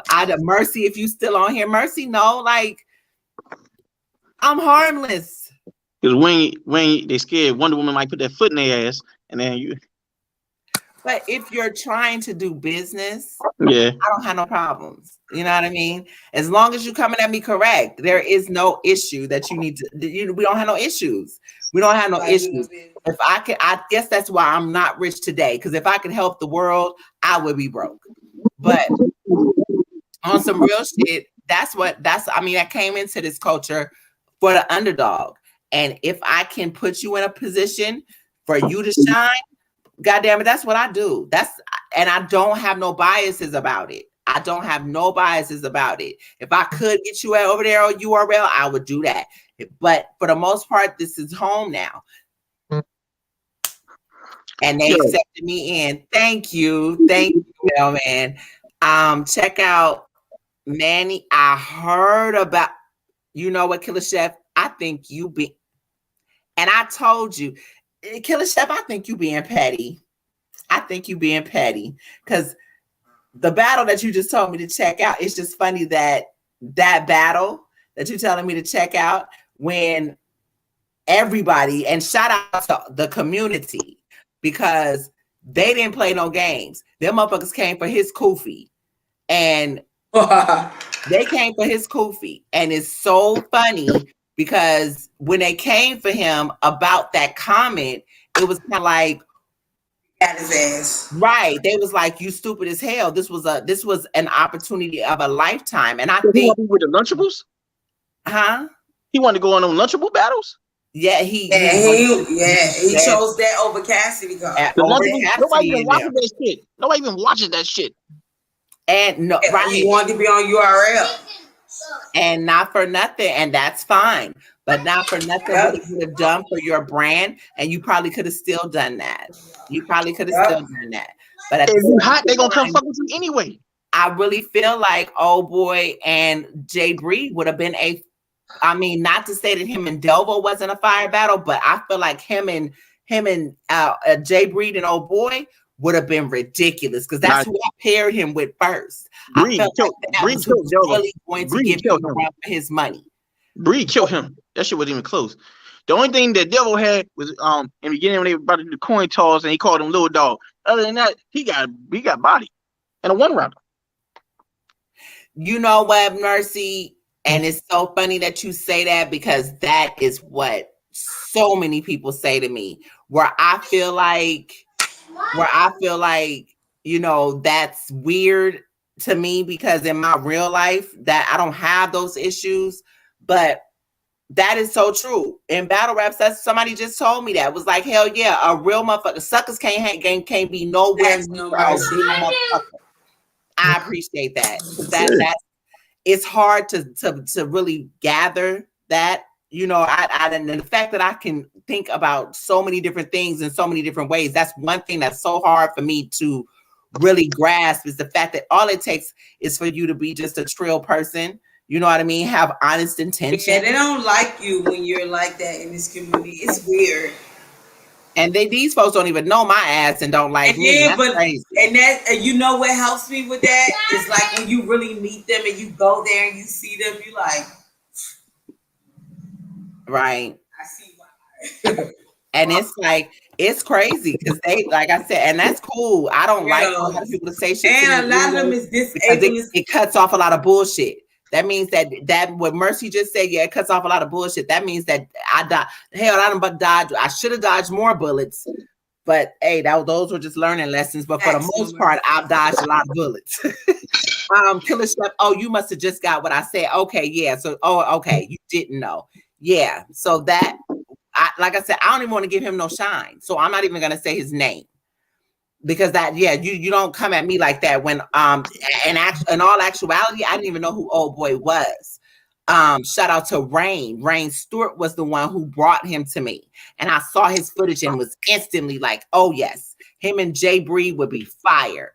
And I went looking for him. And Floss the Boss, shout out to Floss, because Floss was even like, Wing, I'm sorry, he was apologizing for him. He was like, he's a young boy. But look, y'all, Wing ain't even know. I just seen dude talk crazy and I tweet him, fuck nigga.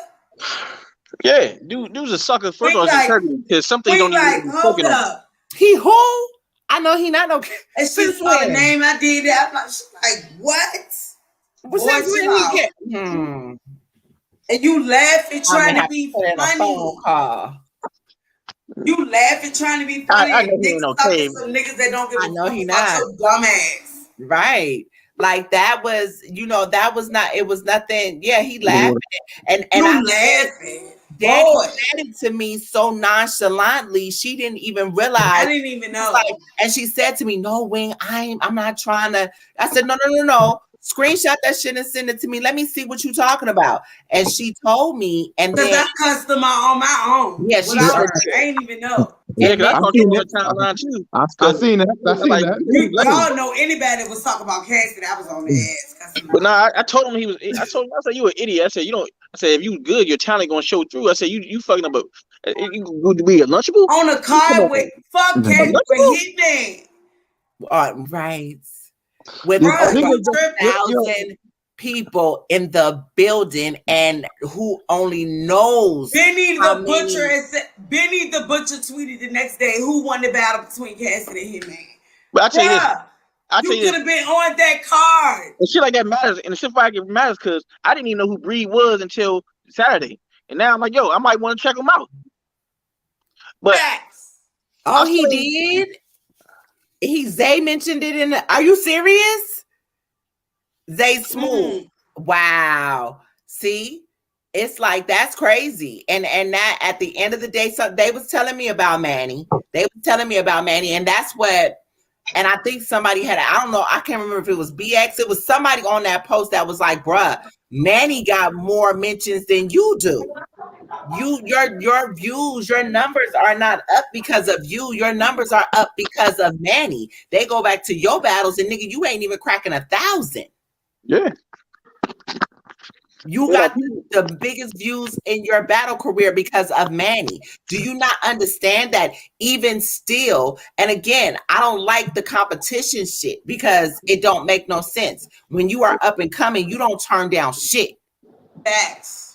Because you never know what may help you build your brand.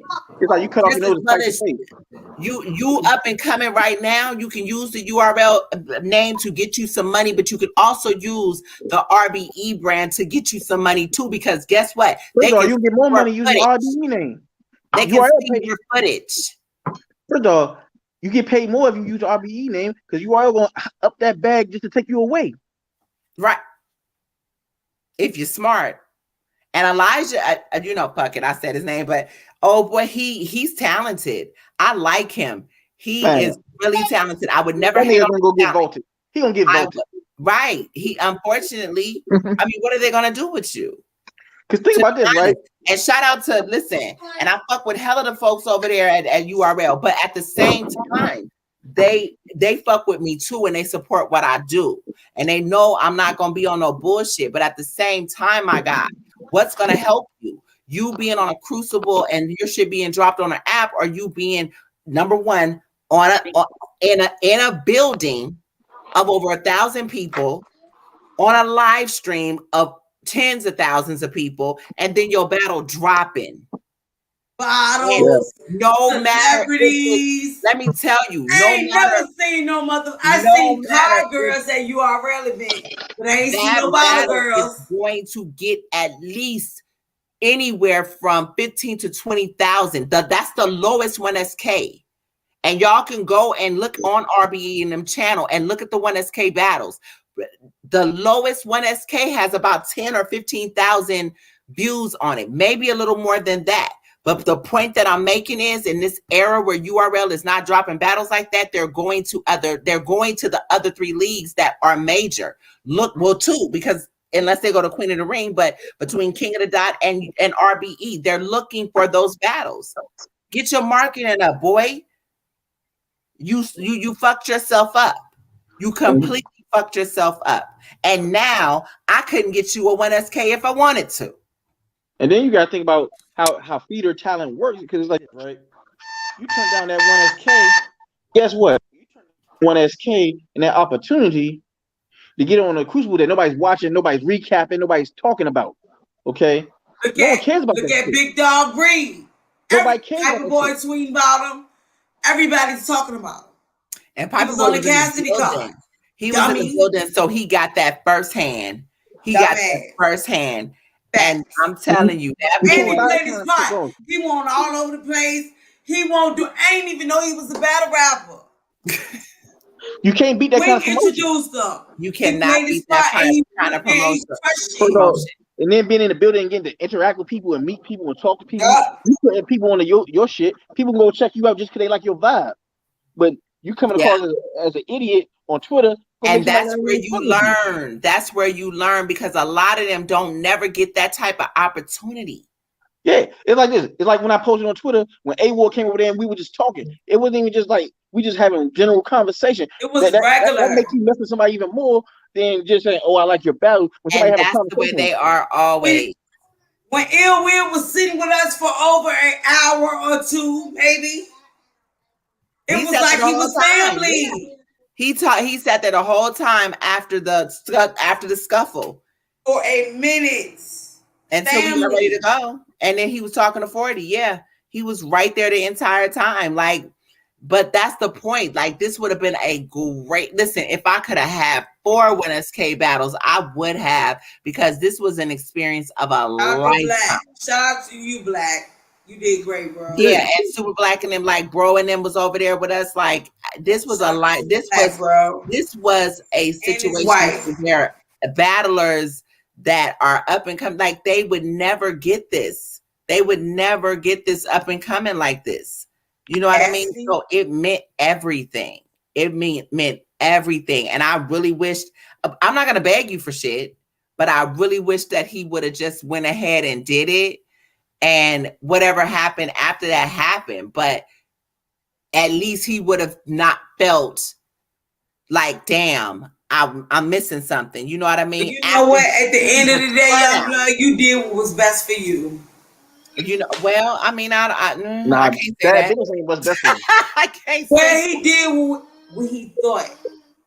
It was like this, man. I feel like he was listening to someone. Respect, young blood. Easy head. I feel like somebody just told us that earlier, Beatmaker. I didn't realize that. I did not realize that. But basically, that's when somebody mentioned that earlier, and that's what we was talking about. Savage had brought up the fact that you do better going over to RBE because shit, URL gonna pick your ass up. Because I mean, I ain't gonna front. But that's why they do it. They use them to get on URL. They did it with LL Cool G. Yeah. I told Coogee. Well, I put Coogee on a 1SK. He got called for Survivor. Look at Tufo. Well, you know what people gotta understand is not everybody wants to be that nigga. Some people just happy riding the wave. Well, you don't know what niggas got going on. You be that kingpin, nigga. I'm fine. Right. I'll bag all this shit up and sell it brick by brick. You go ahead and push the whole keys. Push the keys and be on the radar. Right. Flood it out brick by brick. I just hate that they look at things that way and whatever, opposed to paying attention to what's right there in their faces. I really, really, really wanted that for him. Because he was so talented, and I don't feel like it would have hindered him at all. But I feel like that was some shit that somebody needed to see for real. And not for nothing, I could have possibly pushed Delvo back to J Lopez instead and had that battle with Elijah and Breed. And I think that actually would have settled way better. But yeah, it happened the way it was supposed to happen. That's really all I can say. The standout in that situation, like I said, y'all keep showing him love and bigging him up. From my understanding, I don't know if Lawrence and ARP actually did a bet or not, but ARP actually bet on Breed. So I'm sorry if you see this and I said that. Yes, I did. But all y'all fellas, yeah. Bro. I like the fact, but I say all that because I love the fact that when they're happy with the product, it's like that the accomplishment is great. Because even with Larry Bull and Dev, they was sitting like I saw the looks on their faces and they was like, oh shit. You know what I mean? Like I was sitting up there like a little kid in a candy store, like, yes, we did it. And now with Jay Breed, like Jay Breed just got pushed to the totem pole, like he on the hit list. Everybody wants Jay Breed now. Nice. Everybody wants Jay Breed. You gonna be getting that call from URL soon. Everybody. No, I'm talking about the other 1SKs. It's like, oh no, let me add it. I need to see that man. So I'm loving the fact that they are really messing with him right now. What consistent basis? What, Justin? What you mad about?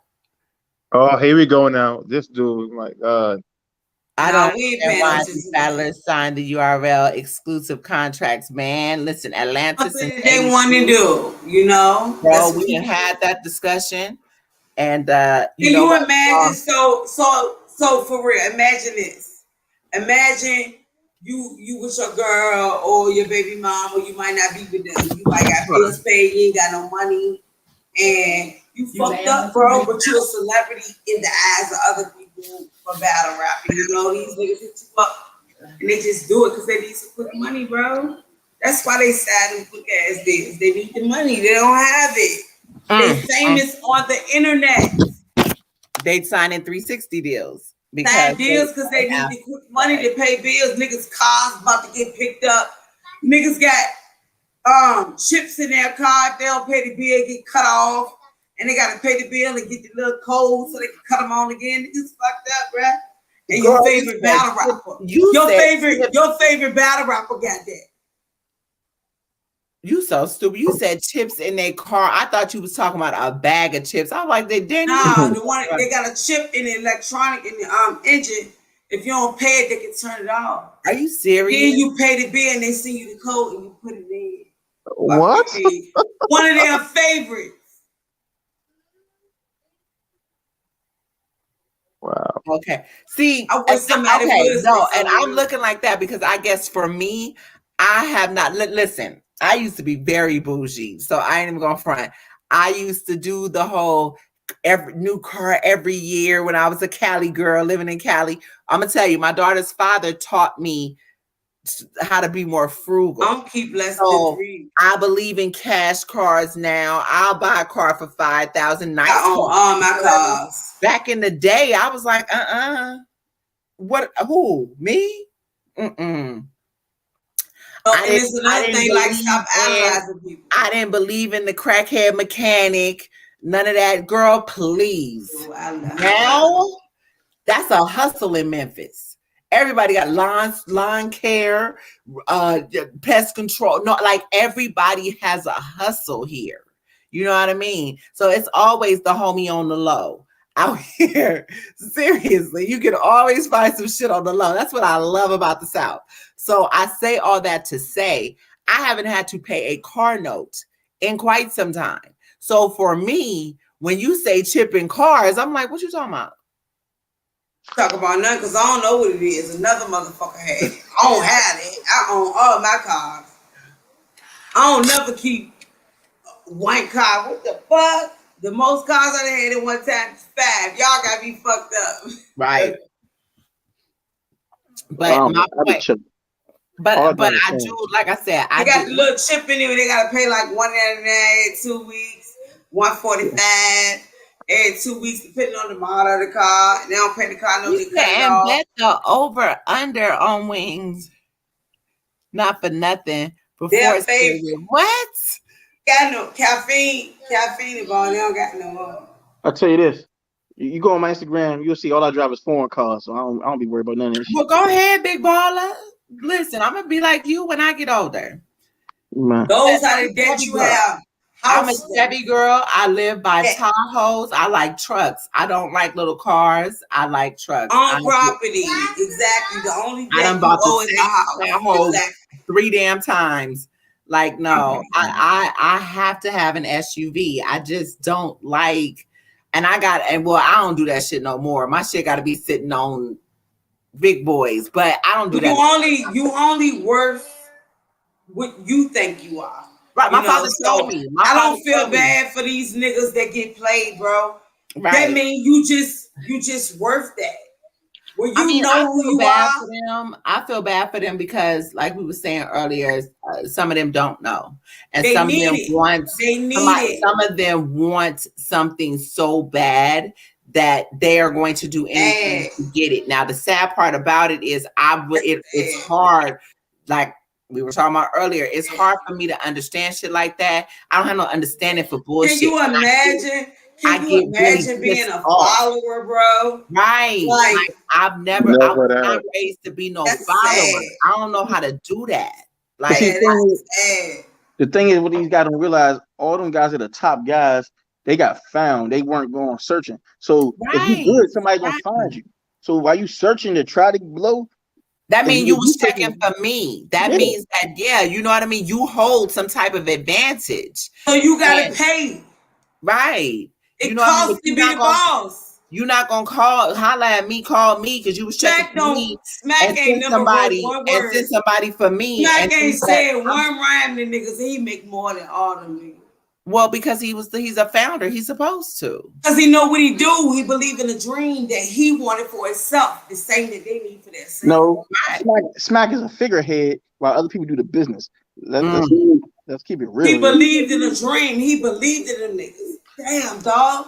Smack is the name. Savage. No, he was brought to a dream. He was brought to a dream, and they became one. And he's the figurehead while they handle the business. Yeah. Oh, as far as we move. No. As far as with URLs. Why do you think everybody always talk about? And URL is URL. They do business with business. Yeah, they joined together, and that's became the face, and they were the business. Yeah, but ultimately, like I said, it's just, but not for nothing. Can we tell the truth? It was a great idea. Well, not for nothing. It's not like this ain't been the shenanigans of URL for quite some time, because it ain't even about the shenanigans. Fuck all the bullshit y'all. I mean, Hitman and them had to learn. Thank God we got battle rap. Fuck the bullshit niggas do. Like they actually had to learn too. The only difference is that they really not for like they can say all that they want. Now, like I said, going back to Hitman, Hitman made a statement about the fact that, and I completely believe him. I agree with him wholeheartedly. Y'all wouldn't be here if it wasn't all for us. Although y'all had the money and the production to put it out there, that is true. But that's only true for some of them, because a lot of them niggas was already overseas and on grind time, like Conceited and all the rest of them. Y'all basically capitalized off of a market, a demographic. Hitman had the first million view battle on URL. Right. So it's like at the end of the day, yes, you rose off their backs.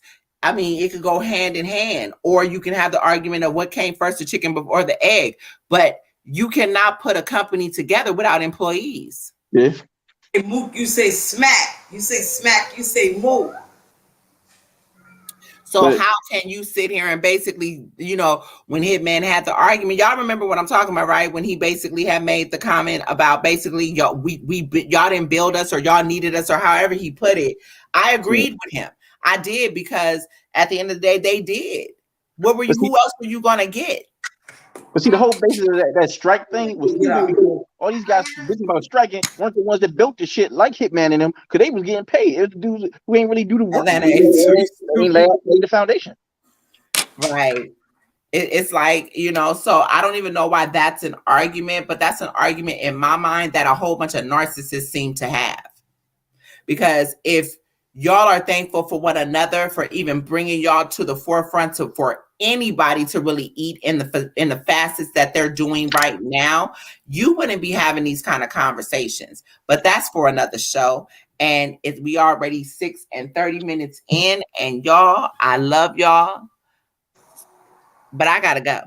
Yeah. Oh my God, we went wild. Yo, shit, crazy. Y'all. This is crazy. But I will put those other shows up, so y'all make sure y'all be looking, because I am going to post the rest of those. It's maybe about 7 more. I'll retweet the other. You know what? This is what I'll do. I'll retweet the other ones that are already on my timeline. And then I'll come back around. And like I said, that B-Dot show is there, but I'll come back around and I will put the other ones up there. Eventually, at some point, they'll be on the channel. I just have been lazy and not for a few years. And when they were on Blog Talk, I was just going to pull them from Blog Talk and download them. But I will retweet them and bring them over there. And yeah, y'all tell me what y'all think about those shows. I want to hear from you. Next show, I want to hear from y'all what y'all think about those shows. Oh my God, we love y'all. Y'all kept it consistent, and we wild. Hell yeah, y'all kept it consistent. Y'all kept it consistent, and we wild out. What was y'all? Where y'all at? Who got all this time? No, I'm just playing. This shit is crazy. It's a vibe. It is a whole vibe. I want my check. I want my check. You gotta pay me next time. I want my check. My baby. I love you, baby. We're all love. I'm glad I got to see y'all this weekend. It was fun times had, bro. Always love you guys. Oh my God. Oh Lord. All right.